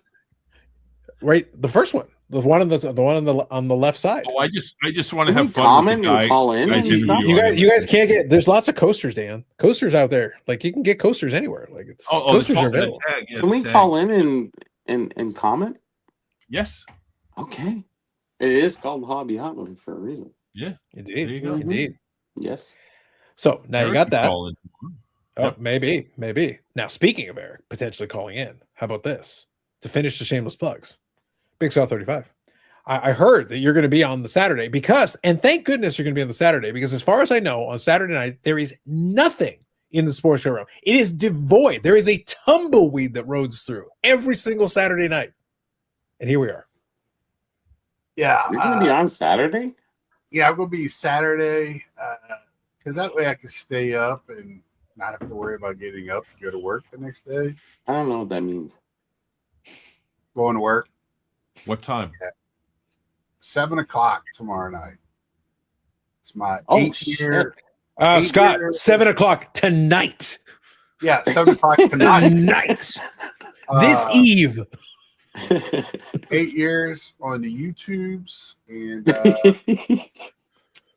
just chatting it up, hobby and what I have done over the 8 years, pretty much. So, Wow. Whole history. Who are your guests? well, not the whole history, but I'll have friends. Well, 8 years. What do you want? You're gonna have Like, I guests? don't know. I'm gonna have guests and Partial? friends. One of them is sitting way over yonder. It's the other way. It's the Reverse other way. it. Reverse it, Scott. The other way. That's Yeah, it. There you go. Thank you. All right. So, There we go. Wait, Eric is going to be on the show? Awesome. he Not has Eric. been No, on my no. show before, but not this time. Here, I'll help Scott out. I'll help him out a little bit. There you go. Now you can do your point. Now you can do your point. So, But we got some stuff tomorrow, so that's Yeah. good. Because otherwise, So- there's nothing else on Saturday. You're trying to separate yourself from Eric so you can pass that background check. yeah. Now listen, the more separation I get between, unfortunately, see, Dan, I used to have, I actually have custom StreamYard setups, and there used to be one where we literally did put Eric in the corner. Yes. But since StreamYard has done its updates, it's been a little wonky. It doesn't always work the way I want it to. I would like it to, because if it worked the way I want it to, it would be awesome. Like I'll try it. Let's just see it. Let's just see. So we got this, and let's see. Can I get Eric in the corner? No, it doesn't let me. Really? See, that's the problem.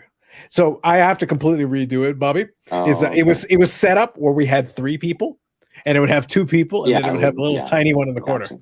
Yeah, but we have 5 people, so it doesn't work. Can't you interchange though? You did it before. Yeah, but it was set up for 3. We have 5. I actually have to add the additional spots in it for it to work. Okay, yeah. I have to basically Yep. custom do it. Got it, It's yeah. more.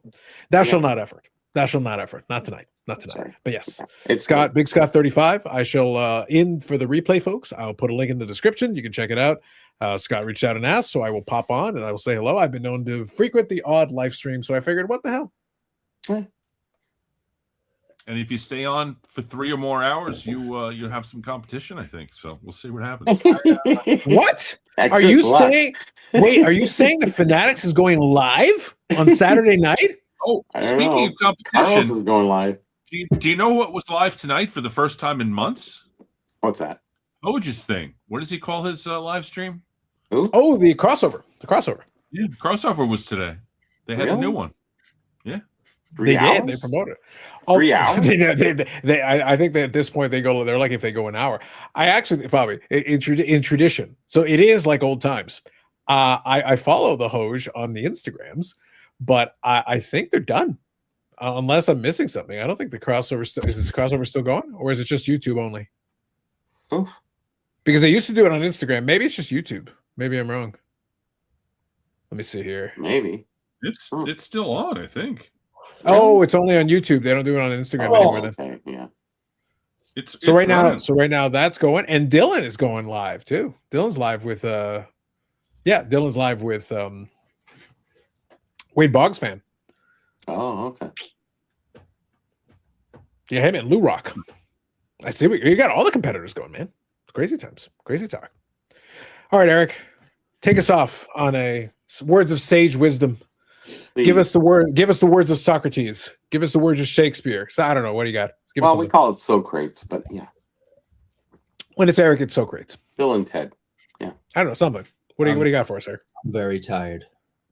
All right, hold on. What time did you get up, Eric? I got up at 5:30 this morning. You Come on. got up at 8? Hold on. You're 8. worth the sac. Dan, I've been this up worth the since sac. 5:30, no nap. Come on. Yeah. First of all, yes. I'm And the still Burrell good is for older than you, another Eric. hour. Yeah, and the Burrell's older than you, Eric. And I hate mornings, and I was up at 6. 62, And I was for up at fuck's 6. sakes. And I don't do mornings. I was up at 5. Yeah, I get up at 8. Okay, I get stop. at 5, I 4:30. got up at 7:40. So that's it. Hold on. All right, Dan everybody, likes we're to all sleep. leaving. Good night, everybody. We're leaving Eric. He's all by himself. He can stay for the next 2 hours. Okay. I don't wanna. I'm tired. I'm gonna go Ciao, sleep. Benny. Tired. Unbelievable, this guy. Dan, unbelievable, this guy. Tired. I don't You even did do no mornings. talking tonight. You did nothing. I Power didn't walk take a nap. out from the deck, and then I went and rode my bike. I'm tired. I saw One of your these bike video. What is with that? Like you rode up a fucking like a fucking rock. It is a big rock. It was It's like really grade steep. 3 shit. Like fuck. It's really steep Oh, it's really steep. and tiring. Oh, yes it is. Yeah. Yeah. If it wasn't for the fact that I actually got up in the morning, which again is against my religion, if it wasn't for the fact that I got up in the morning, I would literally torment Eric for another hour. But I'm not going to. Tonight, I Bobby, I would 100% do it, but I am literally tired and I want my donut. So I'm going to have my You're goddamn going, donut. yeah. It's happening. It's going to happen. All right. So you guys can check out the 4 collectors there with Dan. You can check out the Big Scott 8-year celebration spooktacular because I've decided everything is a I'll be spooktacular. watching. Everything's a spooktacular. So we got that. All right. Links in the description to everything. Thank you to AMG for supporting as always. We appreciate them. Yes. Scrolling ticker across the bottom, links in the description. Good stuff. Podcast episode just happened. And as we get closer to it, we'll talk about the Halifax Expo. Eric may be Yes. there with bells on. Who knows? We don't know. We'll find out. Longest running episodic, whatever it is. We're 291 episodes deep. Eric, 9 away from 300. Yes. It's getting Dan, closer. Scott, It's Eric, creeping. Carlos. It's creeping. Enjoy the rest of your weekend. Have a good night.